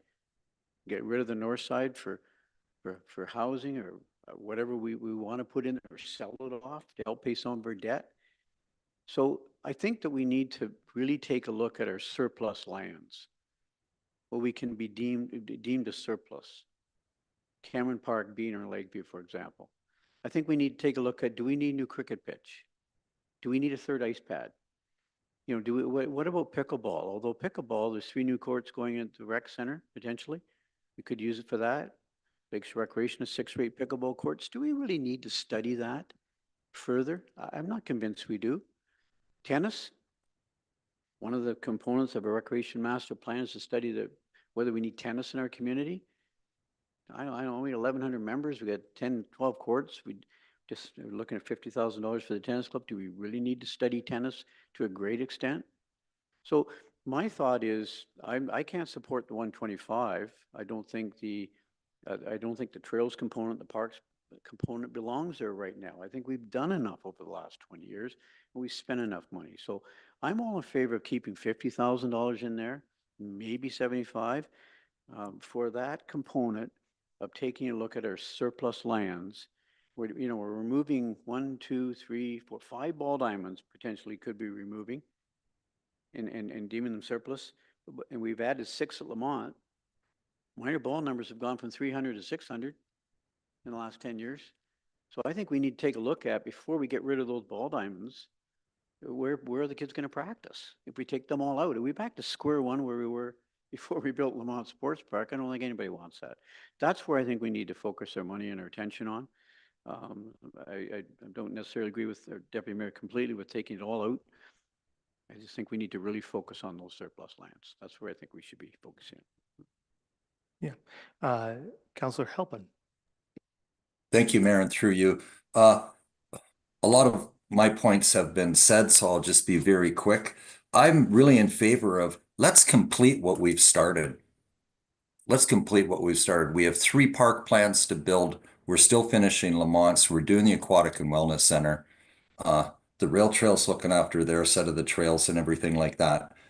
And as far as looking after how much more we need for baseball, we have some new hires, recreation directors coming up with the Aquatic Wellness Center. Could they not kind of do some preliminary work on that and gather up a few numbers or something like that? And maybe something like this gets pushed off till 2026 or 2027 when we've completed so much of what we've started. I used to, when I was a contractor, I used to feel like sometimes, oh man, all we do is we start jobs and we never finish them. So I would like to see us finish some of these things before we start doing another master plan. I would vote to remove this or to at the very least delay it. Thank you. Okay, I'll make a comment at this point. So I don't disagree with anything that's been said. I think we do have a lot of recreation projects on the fire, and I am eager to see us make sure that we are making or limiting our investments as much as possible and targeting them in the right way. The problem is that just because we decide that here doesn't mean that the requests are going to stop coming in, right?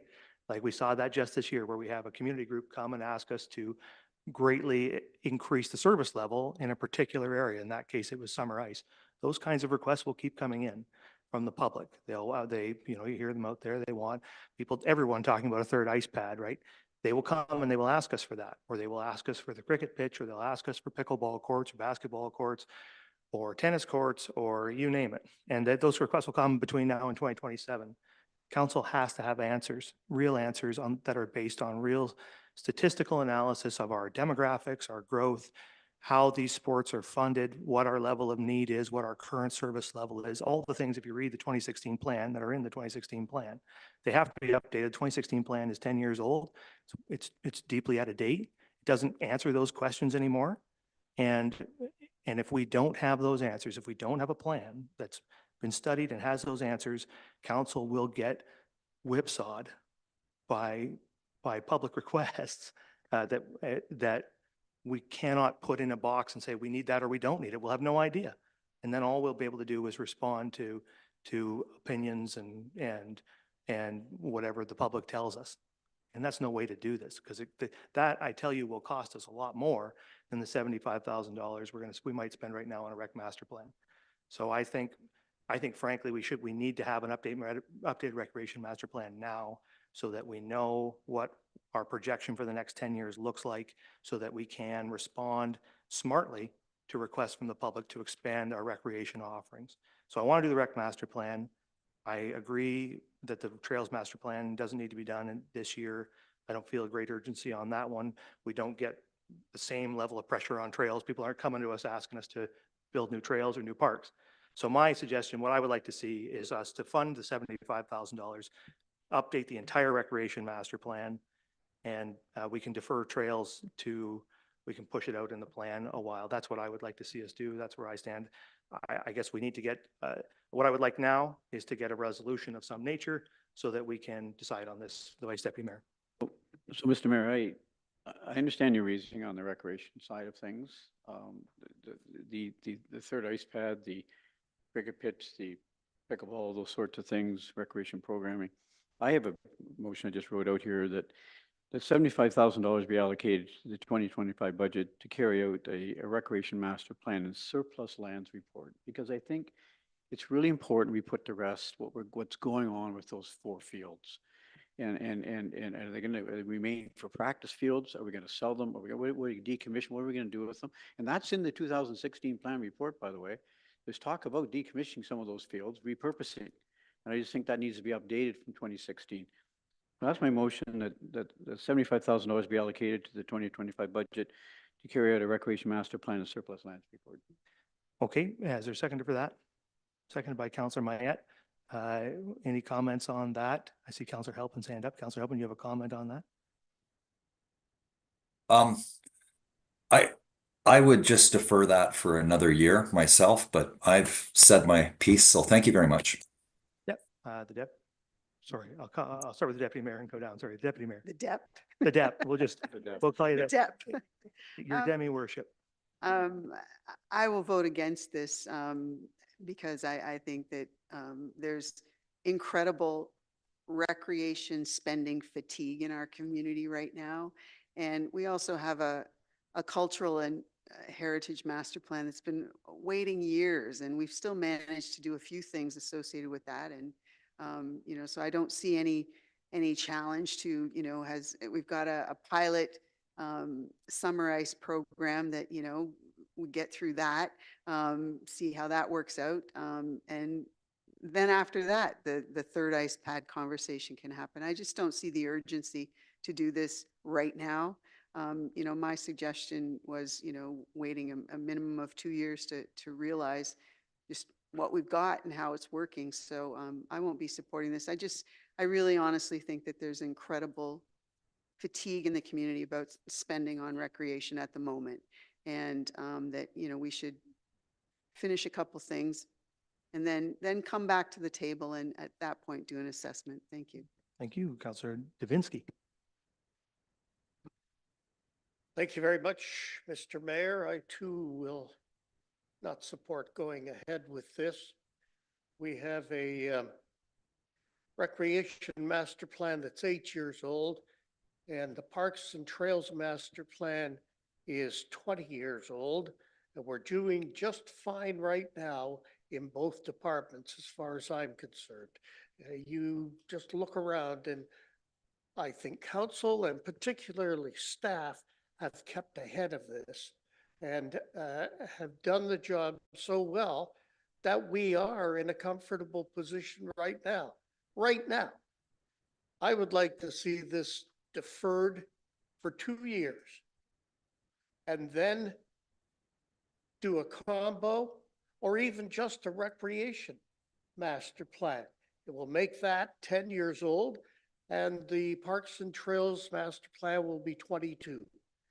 2 years, let's defer it. That's what I would. What we'll do is we'll consider the resolution before us, and then if that fails, then we can consider an alternate approach, okay? Okay. Councillor Mayette. Thank you, Mr. Mayor. I was going to support the dual plan for 125,000, but I will support the Parks Master Plan motion. The old adage that a failure to plan is a plan to fail.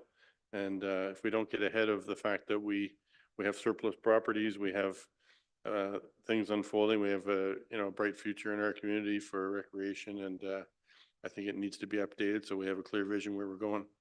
So I will be supporting the motion.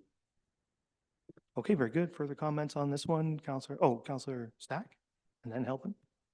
Thanks.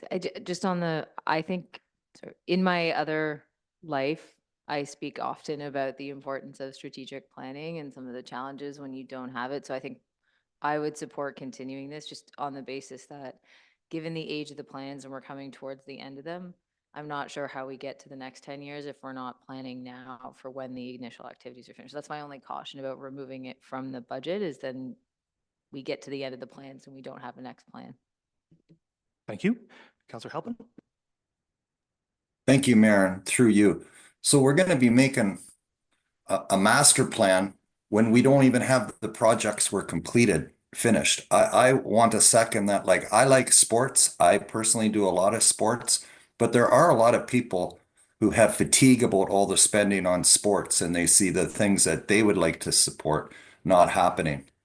I think delaying this for 2 years and would be a good idea. Well, I'm not saying let's not plan. I'm saying let's finish what we're doing and then continue to plan.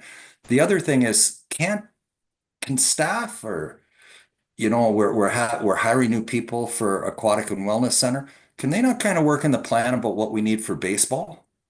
I mean, we have X amount of diamonds. We have 6 new ones. It can't. We surely we can't have to spend a lot of money on a consultant to decide how many baseball diamonds we need to retain for practice. And so those are my comments. I won't be supporting this. Thank you. Although, don't get me wrong, I really like everything we've done with recreation. I'm not against it in any way. I just don't want to spend more money on consultants right now. Okay. Thank you. Are there further comments at this time before I call the question on this matter? Seeing none then. So the question at hand here is to fund this for $75,000 to complete a recreation master plan and an analysis of our surplus lands. So that's what we're considering. All in favor of that? It's 1, 2, 3, 4, 5, and opposed. 1, 2, 3, 4. So that carries. Okay. All right. They would like, staff would like clarity on the Trails Master Plan component of this. Does council wish to direct that be included in a future year?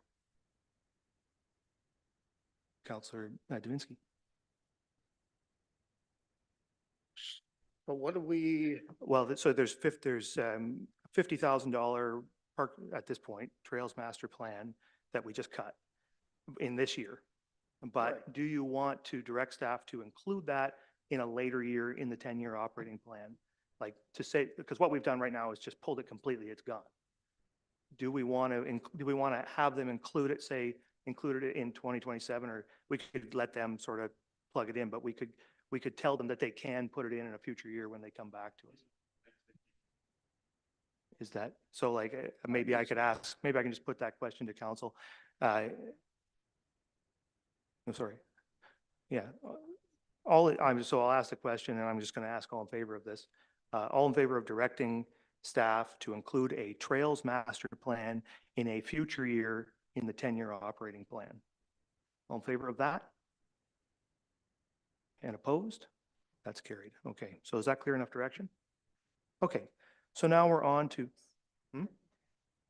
did I not say, I meant Parks and Trails? I apologize if sorry, apologies for that. That's just me. That's just me screwing up. Not atypically. Okay. So now we're on to corporate services per property special levies. Now this was raised by Councilor Davinsky. He's interested in addressing some issues with properties that are being charged special levies that are essentially not developable. The suggestion here is that we would study the idea of, or come back, we would direct staff to come back with a report, I guess, am I right, on converting per property special levies to a rate times cost value assessment or current value assessment based levy. So, and to do that, we would have to delay the risk management policy development until 2027. So I will note, we were told by the administration last time that this was something council considered earlier this year and rendered a decision on. So we are revisiting it now, and we'll look for some direction from council, the deputy mayor. Thank you, Mr. Mayor. Although I understand, the idea behind this, those per property charges basically relate to items that potentially are of benefit to every single property owner in our community, safety in the community. And the long-term viability of the landfill site, which will potentially cost millions of dollars to expand, which will be on everybody's tax bill. You know, it's to me, they make sense the way that they're there already. I do understand the idea behind it, but every single property owner benefits. So, you know, it's a minimal charge. The police one, the police capital has a timeline, so it's not forever. The waste management one is kind of in perpetuity right now, but that could change too. But I don't see any reason right now to change them. Thank you. Thank you, Councilor Divinsky. Thank you, Mr. Mayor. And the people I've been talking to are more than happy to pay their special levies on their property. What they're stuck with is a half a property that has a tax roll number, and therefore is viewed as a full property that could be developed and so on. And it can't. It can't. As a matter of fact, the property I'm referring to, say it's this big. Next door, the property is that big, but there's a house that's built here, and this is a separate property. So in what should be two properties or two tax rolls is really three. And there's no way they can build a house behind a house. And there's no way to use what was once an alley in the back. It's overgrown because you can't use that part anymore. So they're more than happy to pay their fair share. It's this other piece that they want relief from. And as I said, I believe I talked to Dan Waiter about this some time ago now, when it first came up. And he said there may be 10 properties, 10 to 20 properties like that in the community. I don't know. This is the one I've received. I said I would bring it back. I have done so. They make a compelling argument, and we'll see where it goes. Thank you, Councilor Mayette. Thank you, Mr. Mayor, through you. Correct me if I'm wrong, but if somebody owns two properties that are joined to one another, don't they automatically merge into one property? Not if it's on a plan of subdivision. It would need to be deemed. So it would require a planning process. But it could be done. Okay, the treasurer's ambling his way to the microphone, which I'm going to take as a strong desire to speak, the treasurer. I'll keep my comment short, but staff would support a conversion to a rate-based, a CVA-based rate levy. But there would be difficulty in the specific request around exemptions on per property levies. That would be a concern for staff in terms of applying it fairly and equally. I think that's the issue here, is that what staff is proposing doesn't actually exempt the property. It would just convert to how they pay. If their current value assessment is very low, they would probably not pay very much, but they still might have to pay something. And also I like, frankly, the way the special levies are set up, and I would be reluctant to see them converted to current value assessment levies for the sake of a couple of properties. I think my view is, and I really appreciate Councilor Divinsky's advocacy on this. He's advocating for his constituent, which he should do.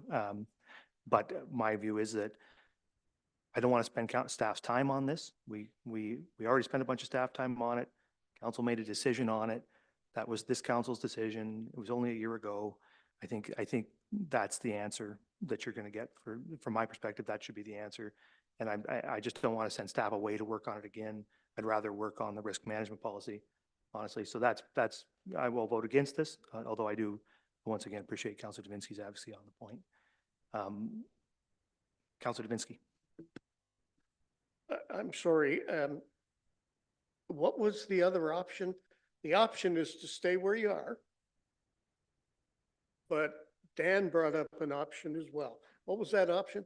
He's just describing what he's written what's written in the sheet here: conversion of the per property special levies to a rate times current value assessment based levy. So basically what we have the infrastructure special levy is established as a current value assessment levy, but the other levies, police building levy and landfill levy, are fixed per property.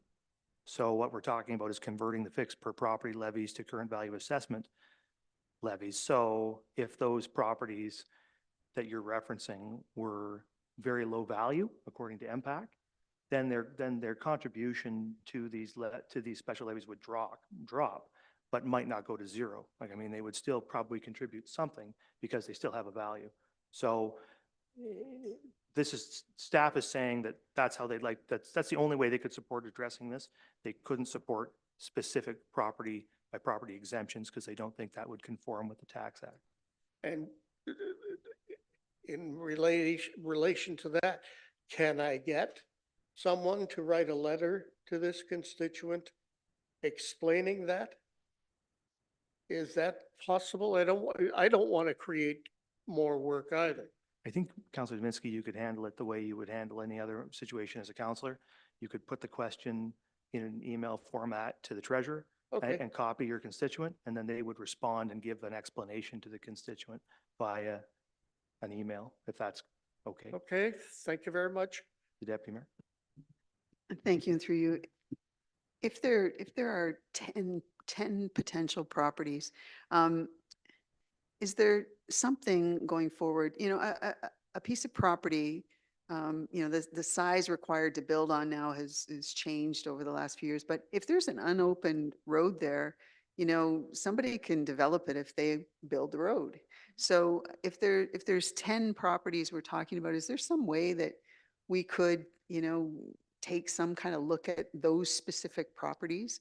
And certainly then a property owner would realize, like, well, something could happen here because, you could just build the road.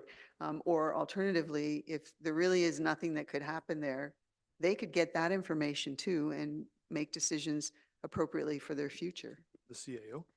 Through you, Mr. Mayor, I think that our staff are always willing to coach and support our property owners on how they could potentially manage and develop their property. So again, if that individual wanted to explore that, connecting with Jay Posner and his team is something that we could do for them.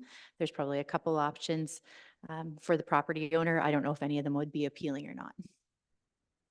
Okay, so we've had a good discussion on this. So I'm going to ask for some direction. The request is that staff be directed to come back with recommendations on conversion of per property or well, to deal with this issue we've discussed. Maybe we'll just put it that way. So I'll ask all in favor of directing staff to come back with a report on this issue. And opposed? Opposed. That's defeated. Okay, so we're going to take a break now. Maybe I'll ask our finance folks to ring up where we stand at the moment in the break, and then we'll come back. We still have to deal with we have 6 more items, I think, to deal with, and then we'll make some decisions, but we'll take a break now. We'll reconvene at 10 after the hour.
we'll start.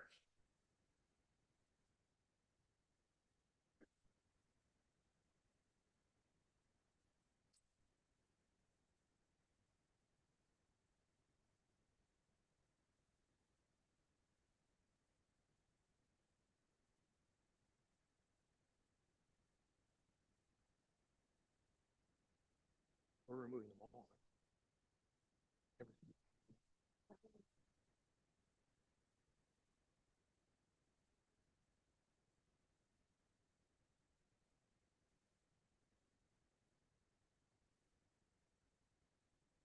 Yeah. Okay, so we're back together here. So I was negligent. I forgot to include discussion about the future personnel requests. So we're going to add that discussion to this list as well. So we're just going to keep working down it, and that one we'll tack on the end. So we're here then under corporate services, fees and charges. The request here, suggestion from myself was to increase the base increase. My suggestion was to increase the base increase from 3.5% to equal the tax levy increase. What staff have said here is increase it to 4.3%, which is the current, or at least was up till a few minutes ago. That actually, I guess what I would ask, unless the administration has some objection, would be to direct that the fees and charges increase be set at the percentage level increase, whatever the final is of the tax levy. The Deputy Mayor. I would move that motion. Moved by the Deputy Mayor. Is there a seconder for that? Seconded by Councilor Davinsky. Any discussions on that item? The Treasurer, pardon me, the Director of Corporate Services. And just for clarity, I believe you were referring to the blended tax rate as opposed to the town tax rate. Yeah, we talk blended. I think that's the way to talk. Yep. Okay. So if there's nothing further on that, then I'll ask all in favor of that. Opposed? It's carried. Okay. The Deputy Mayor? Just a question. When in the cycle will some kind of review associated with the fees and charges specific to the business operations at the harbor and the trailer park come in? As I was looking through the stuff, the numbers are different if you have a boat versus a trailer. But, it wasn't clear to me what services were provided. So will there be at some point during this term where, that would fit into the conversation? Like, is there some review being planned that will come up? I'm just, just to make sure that they reflect fairness and all that kind of stuff. So Manager of Parks and Facilities. Yes, happy to answer. Through you, Mr. Mayor. So in 2024, there was money set aside to do a strategic review, which could look at fees, charges for the tourist camp, but also in infrastructure reinvestments. So it's the whole business plan analysis of the long-term viability and profitability of the tourist camp. We're doing similar for the harbor in 25 or 26 is 25. We're doing a similar review for the harbor to inform us the same way. So the trailer tourist camp one is currently happening right now. So there'll be something to council next year. Yes, next year. Yes. Thank you. Okay, so now we're on to development services, Spruce to Bruce, and this was a suggestion from me to remove $15,000 contribution to Spruce to Bruce. The CAO has been beating me up over this over the last couple of days. She's reduced my zeal for this. I'm feeling like less and less eager to cut it, but so the suggestion is to remove that item. My argument made late in the day last week was that this is funded by Bruce County, funded by the property taxpayers at the Bruce County level, and that there's no need to supplement it at our level. And considering it's a pretty small impact, but it's a small amount of money too. So there you have it. Is there discussion from council on the item at this moment? Councilor Halpin. Thank you, Mayor, and through you. I would discontinue it. Sometimes I feel like these things, when you look at the money that's available, it isn't a lot to accomplish much. I mean, if 10 people apply for it, Are they getting $1,000 each or $1,500 each? So I would vote to remove this item. Thank you. Okay, we'll have that discussion in a moment if there's, or take that vote in a moment unless there's more discussion. I don't see any, so this is a motion to remove. All in favor of removing the $15,000 from the budget? In favor? And opposed? That is carried. The item will be removed. All right, so then we're on to three that, so what, can you, Kara, take me through the ones that we identified this morning because they're not in front of me here? Or you can put them on your screen. I need to see the ones from today.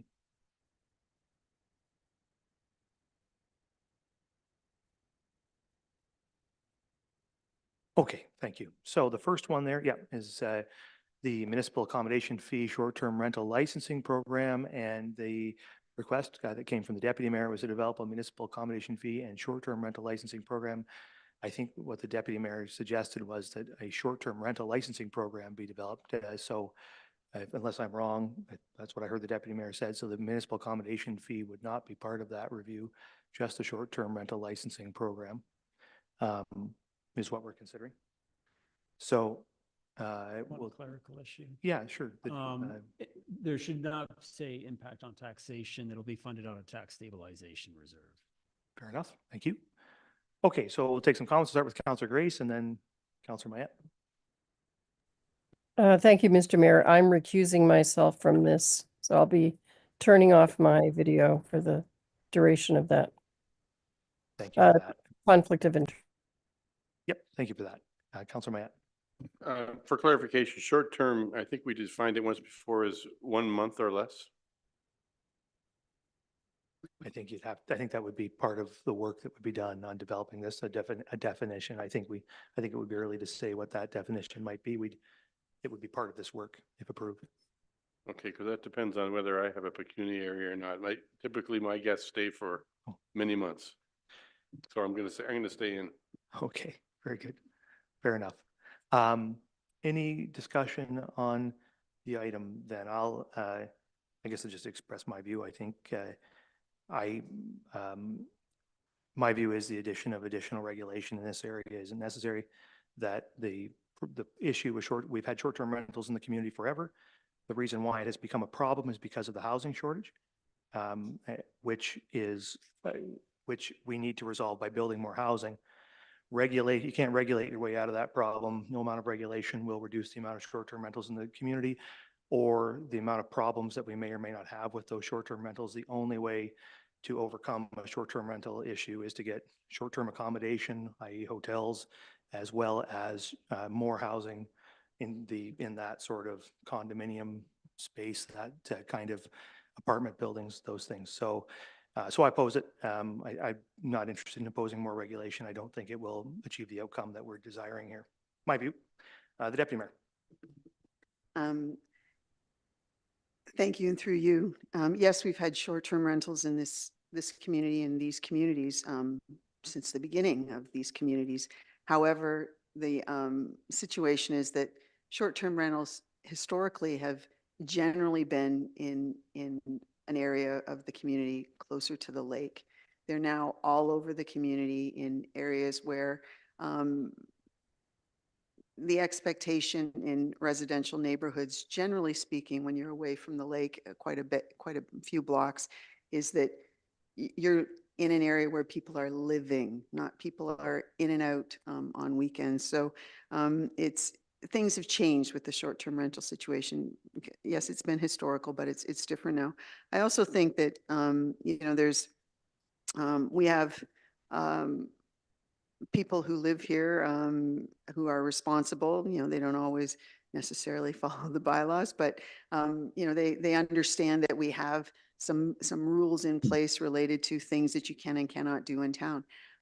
Short-term rentals set up a different situation, and I just think that it's important that we have some sort of coverage that makes property owners aware of their responsibilities to provide certain level of equipment perhaps in their houses associated with people who don't live there on a regular basis, so accommodation related things.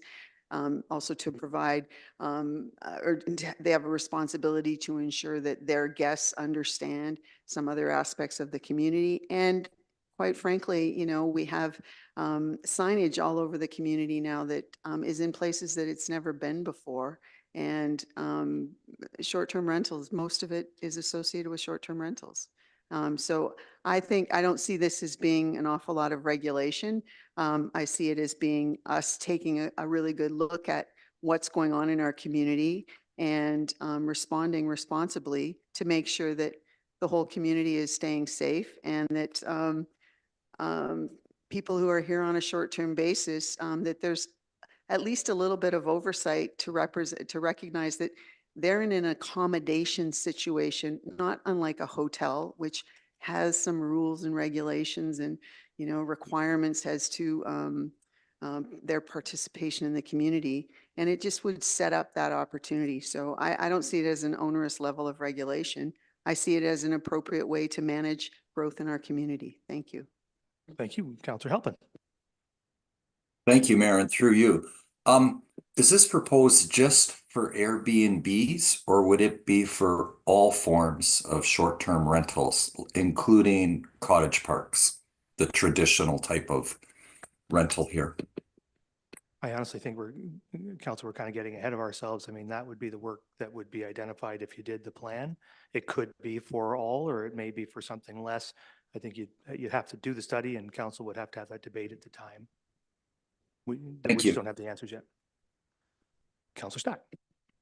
So I would support doing a review of this. I think I expressed a similar opinion last year when the issue of the municipal accommodation tax got raised. I think separate and distinct from the issue of regulation. I mean, I think my perspective is we have short-term residents here who don't pay property taxes but use our services, and in the summer in particular, increase the level of traffic, increase the level of sort of wear and tear on our infrastructure on our beaches. Like, to me, it's a no-brainer that we should be charging them for the impact they have on our infrastructure. And I think there's a lot of challenges with short-term rentals. And I may have shared this story last year, but I was renovating my home last year and I stayed in a short-term rental.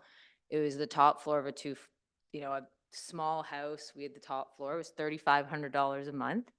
And at one point we had an issue with the house and they gave us access to another one of their houses. Anyways, long story short, we realized 10 houses on that street, Mary Rose, were all short-term rentals owned by the same company, laying vacant, because you could tell they were vacant because the snow hadn't been cleared in 6 months.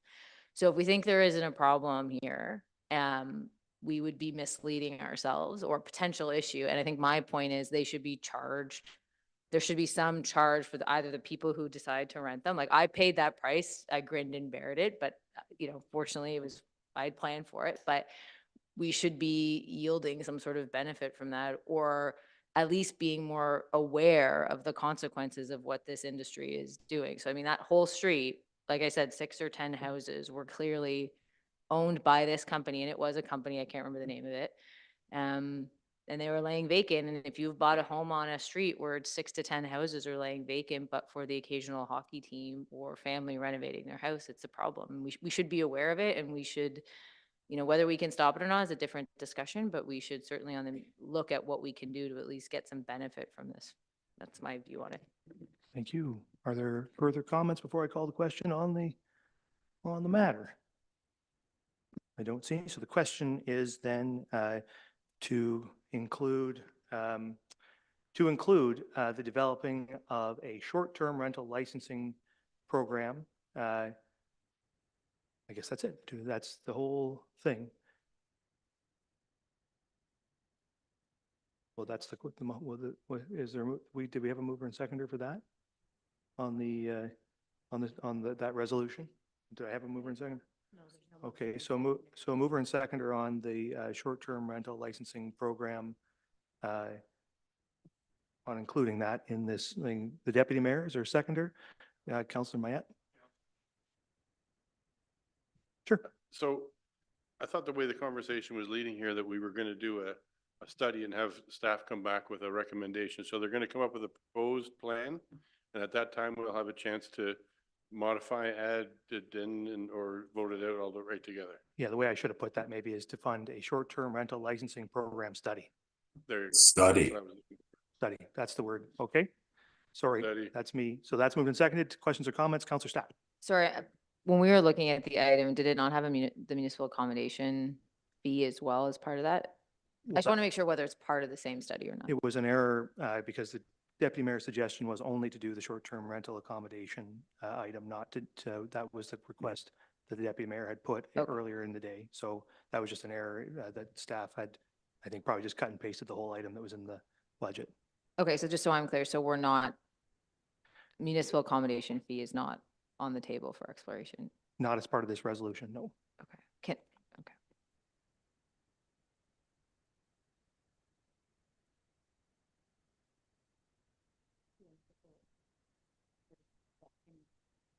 You can just do one, can't you? You don't have to do anything on this for accommodation fees, just do a short-term rental thing.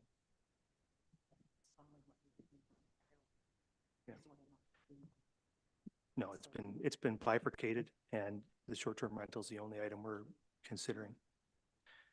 So if there's nothing further, then I'll ask all in favor. It's carried. Okay, so then we are moving on to the second one here, which is source separated organics. This is a pretty simple one. This is just looking to give direction on a motion. So yeah, the motion would be to direct staff to develop a motion for council to consider a request to Bruce County to coordinate source separated organics. Is there a mover and seconder for that resolution? This is moved by Councillor Stack, seconded by Councillor Davinsky. Any questions or comments on this item? Kashi? Any questions or comments on the item? Seeing none, then all in favor? In favor. That's carried. So next is community services, Lamont Sports Park phase Wi-Fi and cameras. So this is a suggestion from the Vice Deputy Mayor for the purchase installation of Wi-Fi platform for Lamont Sports Park phase 1 of 2. It's a $40,000 increase, and the resolution is to move that whole item to medium priority. Is there a mover and seconder for that? Moved by the Vice Deputy Mayor, seconded by Councillor Mayette. I would suggest a friendly amendment that it be moved to medium priority and funded from the tax stabilization reserve. Any questions or comments to that? The Deputy Mayor? How would that then, how would then it be possible? If there's some way that the existing whatever number of millions that I mentioned earlier, which is already in the books to be invested at Lamont Spark, if they can realize it through that, is that still possible? I believe that it is. If staff will look for savings and won't spend this money if they don't have to. Correct? Correct. Sorry, Councillor Halpin. I'm going to put my hand down because that was my question. Thank you. Okay, fair enough. Any other questions or comments on this one? Seeing none, then all in favor? And that's carried. Thank you. All right, and then the next one is Development Services CPPS. So this is my suggestion that we remove $150,000 of one-time funding. And this was funded from the tax stabilization reserve. So remove $150,000 of one-time funding from the tax stabilization reserve for the community permit planning system, but retain $150,000 in the budget to be funded by grant funding. Is there a mover and seconder for that? Moved by Vice Deputy Mayor, seconded by the Deputy Mayor. Any discussion on that item? Seeing none, then all in favor of that? That's carried. All right, and then we have to deal with the future requests. I'm sorry here now. I'm just have to find that here. Okay, here it is. Yeah, so it's on page 11 of the second addendum. Future personnel, 26 to 33, community services. So maybe we just, can we get either the CAO or the Director of Corporate Services just to speak to what you have done with regard to the future personnel across the organization, not just community service. I would like to hear first, because there's so we should start on page 10 here. I'd like to hear what you've done with future personnel, and then we can talk about the community services item as well. Page 10, Don.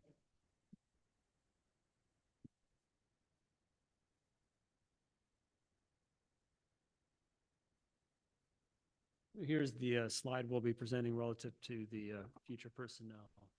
So excluding the AWC, what is in the plan from 2026 through 2033 is averaging each year 3 permanent full-time additions and a half on the temporary full-time. That level of increase is a rate of growth that matches the growth in our community. I showed a slide in the last meeting that had the bar charts of our staffing levels, and there was a line showing the growth, and you could see how those were in line. So we're not increasing higher than the level of the community growth. As it relates to the AWC positions, those will all be funded or put in place only if they can be funded by user fees. The CAO has a comment.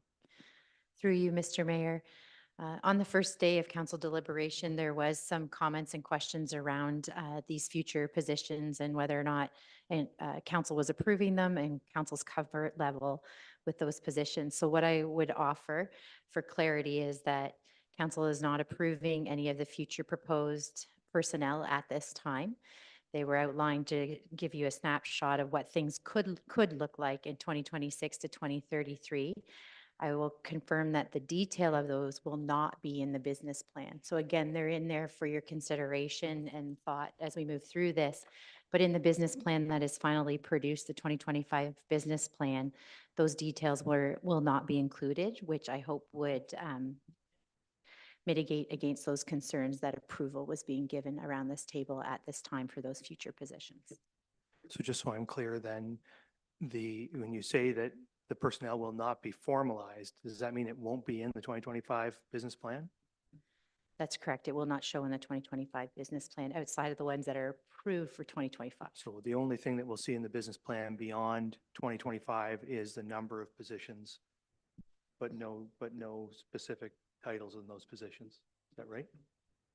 Because through you, Mr. Mayor, because it is a 2025 business plan, at this point in time, I did not plan to reference future personnel at all in it. Okay, fair enough. Okay, so that's where we stand right now, and then we'll turn it over to the Vice Deputy Mayor and then Councillor Grace. So, Mr. Mayor, I understand what's going on here, and you know, there's 24 full-time positions included in the organizational personal plan. There's still 24 positions and 3 positions per year for the next 8-9 years. So I understand you're removing the titles, but you're still asking for 24. And here's my point. I think that, you know, I'm not in agreement with some of the positions in there, and I don't think it should stay at 24 for the amount of dollars. For example, there was some question about the tree permitting position, full-time bylaw enforcement officer to do permits for tree cutting. I don't agree with it. There was a position around the environmental coordinator. I don't necessarily agree with it. There's 3 positions, and that's what I want to focus on. And pardon me for being, it's a pet peeve of mine. This one just hits me because I've worked my whole profession in this field in Parks and Rec. I hired class 1 operators and Zamboni drivers in my day. There's 3, and by the way, in page 26, Community Services Department, you know, I agree with the 3 full-time positions over the next 7, 8, 9 years. I agree with that. I agree with the 4 hourly based increase over the next 8, 9 years. I agree with that. What I don't agree with is in the plan. I think it's just removed any reference, and I think it should be lowered from 24 positions down to 22, and here's why. Those 3 full-time positions, we're saying it's because of some rice. We're bringing in some rice for 4 months of the year. 4 months of the year. In the plan, we're asking for 3 full-time employees to go from 7 to 10. And again, it's a pet peeve of mine. I reached out to Paisley, 2 full-time employees at their arena. We've got 3.5 now. We want to go to 5. Tara, 2 full-time positions. Chesley, 2 full-time positions. Owen Sound Rink 1, 2 full-time positions. Owen Sound Rink 2, 2 full-time positions. We want to go from, we did have 3 for 15, 20 years, and 15 plus years, 3 at Southampton, 3 at the Plex. We approved a 7th position 3-4 years ago, 3.5 per facility. I supported that. So I can't support going from 3.5 per site to 5. These numbers don't lie. There's two Zamboni drivers, Class A operators at each of those 6 facilities. 2. We want 5 at each facility. That's what the report asked for in the staffing plan because of summer ice. Don't agree with it. I think that plan with 3 full-time, I have a motion written out. If it gets defeated, fine. I'd like to see it approved. I'd like 2 to be removed. Here's my motion, Mr. Mayor. I'm going to read it to you. That 1 full-time equivalent, and if staff feel they needed that in 2028, when the time comes after 2027, when the summer ice experiment has been completed, that 1 FTE remain in the community services proposed 2025-2023 staff operations plan, in addition to 2 seasonal full-time employees to accommodate staffing needs for summer ice. So what I'm saying is, if staff feel they ask for 3, I can see we could leave 1 in the budget, 10-year operations plan, in anticipation we might need another full-time person over the next 6-7 years, in addition to the 3 temp full-time, in addition to the 4 hourly based. I agree with those. But what I'm suggesting is that asking for 3 more full-time employees in this plan was not correct, in my view. It's just not right. And so I know I'm being very vocal about this, but I just think it's wrong. So I'm gonna put this motion on the floor, see where it goes, and we get a seconder. But my motion again is that 1 FTE remain in the community services in the 2025-2033 community services proposed staff operations plan, in addition to 2 seasonal full-time employees to accommodate staffing needs for summer ice. So that's my motion, Mr. Mayor. All right, is there a seconder for that? Can we just maybe try just get some, or is that clear enough direction? If we were to pass a resolution on that, that would be clear enough direction to you? It is. Okay, so is there a seconder for the resolution? Or Councillor Mayette has seconded it, so it's on the floor. Discussion, Councillor Grace? Mr. Mayor, mine is a more general question about, I'm still not clear exactly what we're voting to approve in general here. Yeah, maybe, maybe we'll get an explanation from staff. They seem to be clear, so we'll go to the CAO. Thank you through you, Mr. Mayor. Well, we're not approving the 2028 personnel at this time. You would be approving an amendment to our 10-year staffing plan that we have behind the scenes. And the effect of that would be to do what? Reduce it by 2 FTEs? Is that right? So it would get, so right now what we just saw, the slide that Kara and Jim presented, was permanent full-time 3.0 a year, which is 30 over 10 years. So we're reducing that to 2.8 a year, essentially. Is that right? Like it would be 28 over the course of the whole plan, 10 years. Okay, so just to be clear, and I'll stop befuddling with that. I'll just say that what's on the floor right now is to reduce the FTEs over the 10-year plan in community services by 2. Yeah, like 2 FTEs removed from the 10-year plan. So that's what we're considering. Is everybody clear on that, members? And Anybody not clear? And the addition of 2 part-time seasonal employees is what I heard the Vice Deputy Okay, Mayor say. sure. All right, 1 full, so we're removing 2 full-time and adding 2 seasonal part-time. Okay, so so that's the resolution then, is to remove 2 full-time, add 2 seasonal part-time. over 10 years. Questions or comments? The Deputy Mayor and Councillor Halpin. The way that it's written here, it says it is anticipated that 2 seasonal positions will be collapsed. Do they not exist already? So why would we have to, like, if they're already there, is it 2 more beyond that? The CAO would like to answer. Through you, Mr. Mayor, I think the challenge that we're experiencing is that we haven't completed the pilot yet. So staff, when they prepared the slide number 11, was explaining the thinking behind the 3 seasonal positions. So we can take council's direction today, which essentially is saying to us, plan that 10-year plan with 1 full-time position and 2 seasonal positions. And that final decision-making and how the revenue comes in, how positions are collapsed, all of those questions would be brought forward in that year 2028 when council's considering the positions. Okay. Councillor Halpin. Thank you, Mayor, and through you. Would it be correct to say that in all of these 28 or 24, whatever it means, positions, that they will only be hired if needed? So the way we're structured this is the 2025 positions are in this budget. Once this budget gets approved, they get hired. From 2026 through 2035, those positions are just dollars, right? We're just approving dollars to give council capacity. And then in 2026, the council staff will come and say, these are the positions we want to hire this year. Council will have to approve them at that time. Maybe they may look by 2033, they'll probably look totally different from what we're talking about here today, I would guess. So yeah, carry on.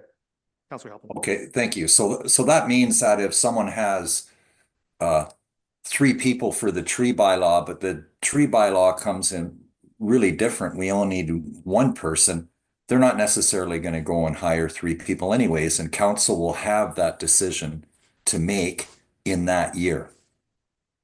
The CAO would like to speak to it. Yeah, through you, Mr. Mayor, Councillor Halpin, that's a great example. So the other, I apologize, I can't remember when I stated this, but I think recently that council's going to have a few decision points around the urban tree canopy plan and the conservation bylaw. And the outcomes of those decisions will impact the recommendations that we make to council in 2026. Thank you. Understood. Okay, is there any further discussion to the resolution? Councillor Matt. Thanks. And I seconded the motion because I wanted to get it on the table, and I agree we've had some fulsome and better understanding since we've had these examples and explanations. But just, and not to take away from the Vice Deputy Mayor's motion, but just to say that I don't like it because other municipalities do it differently. I like to see a little more hard data. And once again, once we understand now that we don't have the ability to project or to approve positions for the next council coming in. I wouldn't want to be stuck with decisions that were made by the immature me 10 years ago. Right? So for that reason, I supported the idea, and I'm glad we got on the floor, and I think we all got a better understanding of it, that the plan is just a placeholder plan for the next 10 years out. If we need them, we'll hire them. If we don't, then we take it out of the plan, or whoever that is takes it out of the plan. Thank you. Yeah, further questions or comments at this time? Yeah, I'm sort of in the same place, and I get what the Vice Deputy Mayor is saying, and I too don't, sitting here today, envision myself supporting 3 operators in community services in 1 year for 12-month ice. There's a few positions in here I don't see myself supporting. I tried to vote against one today, but I lost, and that's what will happen in the future, right? We'll have council, it'll come to councils. Councils will debate those things and say, I like it, I don't like it. It'll either pass or fail, and we'll move on. So, but on the aggregate, in terms of the amount of people, like this 3 permanent full-time per year for 10 years, 0.5, I think giving ourselves the financial capacity to hire that many people across the municipality is smart. That's about how many we'll need, I bet. And the future councils can allocate those positions how they see fit. So I really appreciate the Vice Deputy Mayor's perspective on it, and I don't disagree with his position on these positions, but I'm going to vote against the resolution because I want to keep all those positions, and I want to keep all of that money in the plan for whatever positions we hope to hire. So That's my view. But if there's nothing further, then we'll ask all in favor of the resolution. And opposed? Okay, keep your hands up because I need to see here. Okay, 1, 2, 3, 4, 5 opposed and 4 in favor. Is that right? So that is defeated. Okay. So that's the end of the list. I do want to propose a couple of other things here. So we just Mr. Councilor Vinsky, yeah. So we've defeated the vice deputy mayors. So then this, which is before me here, future personnel, that's what's approved at this point in time. It remains unchanged. Nothing's been approved, but it remains unchanged from before. Okay, thank you. So, I got a couple of hands up. I'll go to them first. Councilor Grace and then Councilor Halpin. Okay, I'm just double checking that the previous resolution was only looking at the vice deputy mayor's motion. Is that right? What we just That's voted correct, on? yeah. So if there's other things you'd like to propose or change about the future personnel plan, then we can certainly entertain those things. Okay, thank you. That's it. Okay, Councilor Halpin? Through you, Mayor. As we vote these things up and down, is there such a thing as having a running total to see where we are and how these decisions are making? Jim and Dan are affecting just our sweating over tax? there, putting this I together. understand, but I just want to say something is that it was my goal to cut 0.5% off of this so that, to use your term, Mayor, that we're a tax rate of 3 something and not 4 something. So I am interested in, we're voting on very small things, but I'd like to see where we're at. And it is my desire to keep this tax rate under 4%. Even 3.95 would satisfy me. Thank you. I have a couple of ideas here then that might make you happy. So as you'll recall, we removed the $150,000 funded from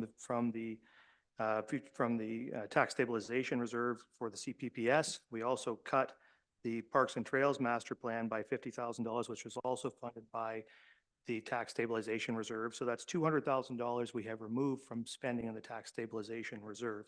We funded $40,000 for the Lamont Park Wi-Fi from the tax stabilization reserve. We also funded $13,000 for the summer student from the tax stabilization reserve, meaning that we have a net positive in the tax stabilization reserve of by my calculation, $147,000. Okay, so sorry, $20,000 for the short-term rentals also from that, so it's $127,000. Thank you for that. And these guys, I'm probably wrong, but what I want to propose here is two things. In the Development Services Department, there is a Natural Heritage Official Plan study funded by tax levy for $90,000. I would propose that we fund that from the tax stabilization reserve. Is there a mover and seconder for that? Moved by Councillor Mayette. Is there a seconder for that? Seconded by Councillor Grace. Any discussion on that item, the Deputy Mayor? I guess I could go looking, but what's the value of this tax stabilization reserve gonna be for next year if? Well, it's now $127,000 better than it would have been if we'd passed the budget just as it was written. So, but we could find out that information. It's just a natural heritage. It seems like an awful lot of money, so I don't, disagree with you completely, but, it's an environmental area that more than ever before during these meetings, the words climate change were coming out and other environmental things that I think that there's a theme there that, there's an awareness that we need to be paying attention to some things that maybe we haven't given as much attention to in the past. So the natural heritage feature fits in that way for me. So, how it's funded, I guess, is doesn't matter, but just want to make sure that we leave a little pool of money there for next year, or, you know, some other project that comes along. Yeah, so we can get that number. I'm sure that there's tax stabilization rules based on our surpluses and other things. So what I would say is if we were to fund a couple more things out of tax stabilization, now that we've made cuts, we just end up back to what the administration recommended as a good spend from tax stabilization. The environmental ad hoc, or pardon me, the natural heritage OP is a one-time expense. And so it can be funded from reserve without risk to ongoing levy. I found more than one. Yeah. Well, where is it? Oh, yeah. Yeah. Okay. So I have a mover for that. I think and I have a seconder, so it's on the table to fund the Natural Heritage Official Plan study from tax stabilization for $90,000. Any further discussion on the item? Seeing none, all in favor? In favor. Opposed? That is carried. Okay, and then I have another suggestion. Jim? My apologies. While you were going through that, I was reviewing what we actually have in the plan. And it does say out of tax stabilization, if we look at our documents, that was a issue with Nadine transposing the data. So it wasn't included in our tax calculations. Which wasn't included in the tax calculation? The natural heritage, our actual internal documents that where we do all the calculations, it's coded as tax stabilization. We send it, Jim, we you have got me. someone who transposes it into PowerPoint, and I think it was an issue in their transposing. Sure. All right, never mind then. Never mind. Thanks for that. There are a couple more. Maybe you guys can review them for me. There's also the Environmental Ad Hoc Committee follow-up expenditures for $10,000, which are funded by tax levy according to the documents, which could be funded by tax stabilization. And also a very minor one, the ward boundary review for $3,000. 90 was the golden goose. I started with the good one. But anyway, you guys can review those and let us know. Maybe what we'll do is, unless there's other suggested amendments to the overall document or any other comments at this time, we might take a break for 5 minutes here, let staff answer those questions and do their calculations. They'll come back to us with the final information, and then we will adjourn. So we'll reconvene at 4 o'clock, and then for just a short period after that.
Okay, I think we're ready to reconvene here and finish the day. We're going to hear now a presentation from the Director of Corporate Services, I guess, on the situation. They're still figuring, are you ready then, the Director of Corporate Services, to give us where we stand as of this moment? Yeah, we'll put some numbers up on the screen there.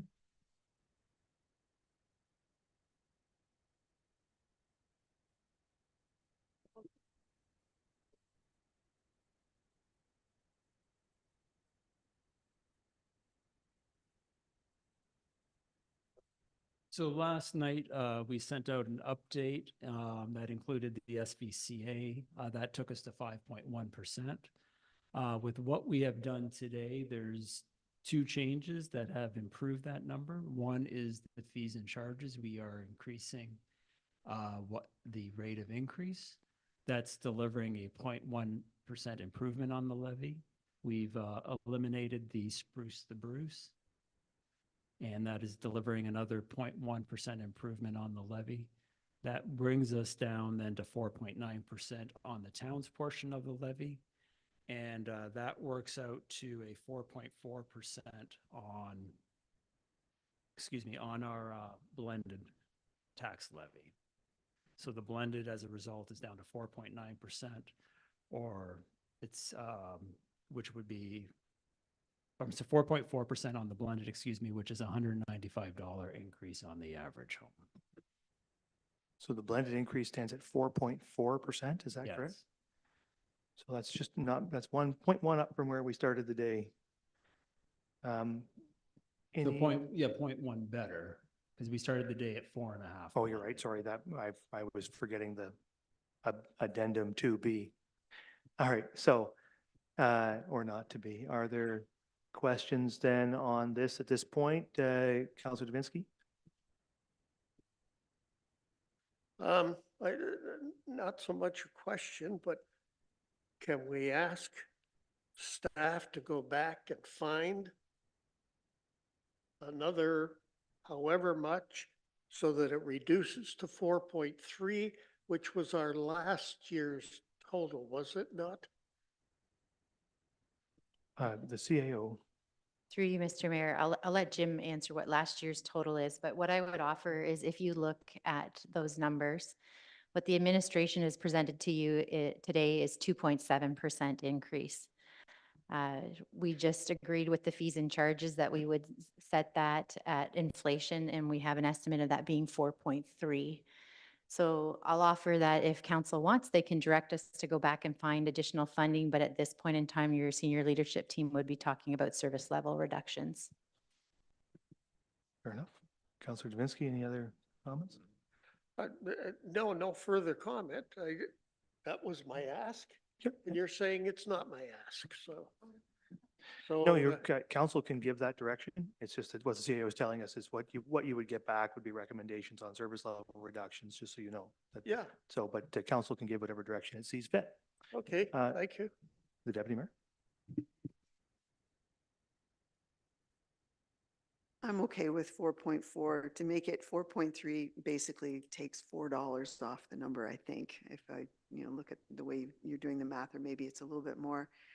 At some point, we have to respect the professionalism of all the people who have generated all these numbers and put things together in the most appropriate way, and recognize that people like the Director of Community Services has said, when they find savings, they'll shift those savings around to take into account in an appropriate manner where they can use them in other places, which ultimately in the end will lead to a potential infusion into reserve funds or enable something else to happen.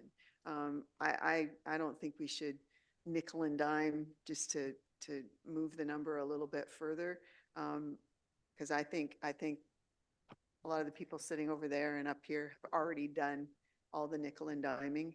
And, as the CAO said, you're just going to start to see that, well, we can't do this. Well, we've kind of looked at stuff, and we've already said what we don't want to do, implying that the other stuff is stuff that we'd like to do. So I don't want to have to go back and revisit all of that. Thank you. Yep, fair enough. We'll get Mayette, and then I see Halpin and Duhane. Thank you. And just with regards to the Saugeen Valley Conservation budget, we didn't get much to talk about that today, but it was a difficult budget session we had last week. And I can assure you that under Eric's leadership, that they had to go back with their staff several times and keep that to a minimum. So they've done their very best. And even though it's a 17% or a 0.5% impact on ours, I think that they're doing a good job and they're setting themselves up for future success. So based on that, I would move, if you're looking for a motion, to accept the amended budget as presented. I think what we will do is, if we will just, sure, well, we can do that. I think typically we would get it to a point, and then staff would come back with a recommendation at a later meeting where we will actually have that vote. So we don't need to have a vote on this today. We'll get it to where we get it, and then staff will come back with the formal resolutions at a future meeting. So we'll just take any other comments or at this point, Councillor Halpin and then Duhane. Thank you, Mayor, and through you. That's good, because I wanted to know exactly, I wanted to be sure, because I thought that today we were not approving the budget. Council was going to come back to us. So my ask or my question is, if an individual councillor thinks that they have another idea that would be worth reducing or cost savings, would there be an opportunity for that after today's meeting? Yes. So what will happen, as I said just a moment ago, is staff will come back with a recommendation at one of our regularly scheduled council meetings to, with this written up, to approve. And then at that point, if members of council wish to make additional changes to the budget, you can introduce amendments to that resolution at that time. So in the meantime, if I want to get my pencil out and sharpen it, I'm free to do that. Yep, and I would really encourage any member who wants to do that to be in close consultation with, as you can see, based on my mistake a few minutes ago, how easy it is to get off track. I understand. Make sure you consult closely with our staff, and they will make sure whatever you bring forward is workable. I will, and the staff, I really like the format of this budget, and as always, I feel the staff is very responsive to council. So thank you. Yeah, thank you, Councillor Duhane. Yeah, thank you. And through you, Mayor, I just want to thank Kara, Jim, and all the staff on the budget.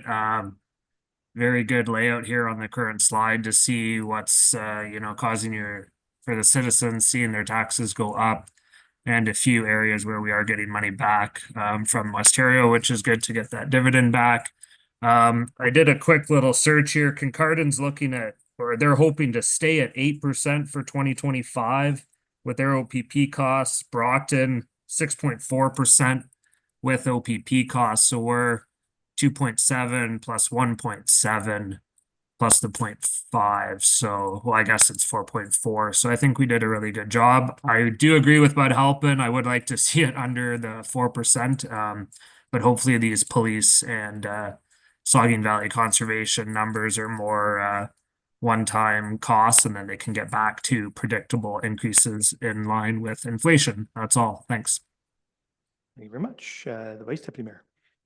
Thank you, Mr. Mayor. And I'm not proposing, I think there's some appetite for a few members probably to have been just under the 4%, 3.9, and another 0.5%, another $100,000 we need have to find. I guess that'd be correct, Jim. Would that be close?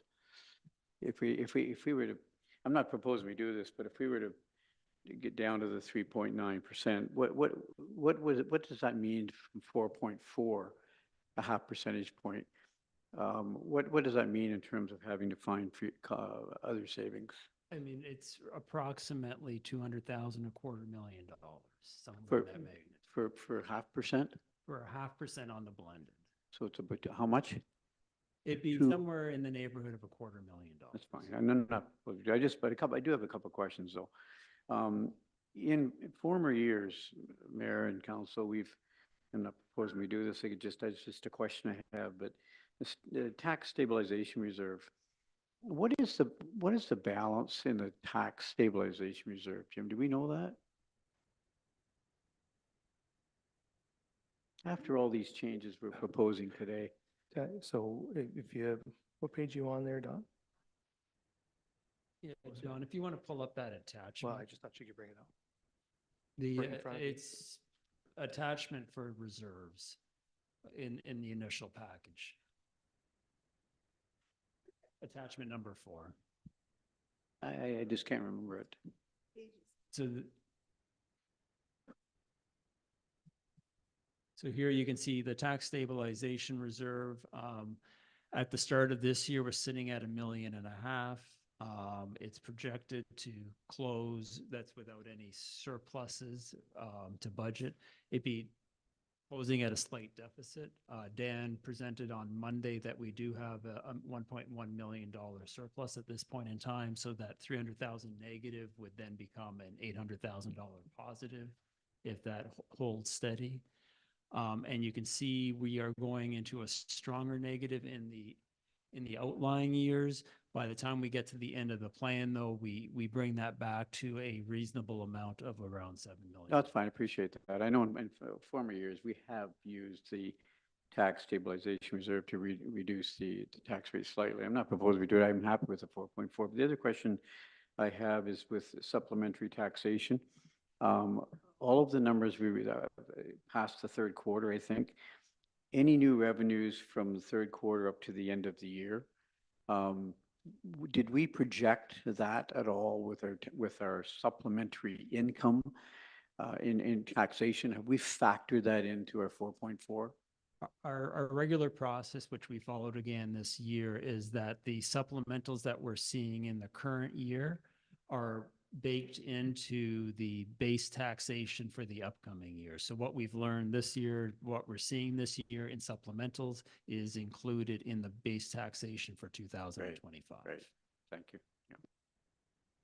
I think it's just worth noting and follow up to that, that in fact, we are using the tax stabilization reserve pretty heavily to offset tax levy increases. That's why it's being drawn so heavily into deficit in the coming 4 or 5 years. So, it's actually, we're doing more of that in the near term and hopefully less of it in the longer term. But anyway, just to be clear on that. So is there any other questions or comments from members? Councilor Dwinsky. I just realized that last year's increase was 4.9. 4.9 or 3.9?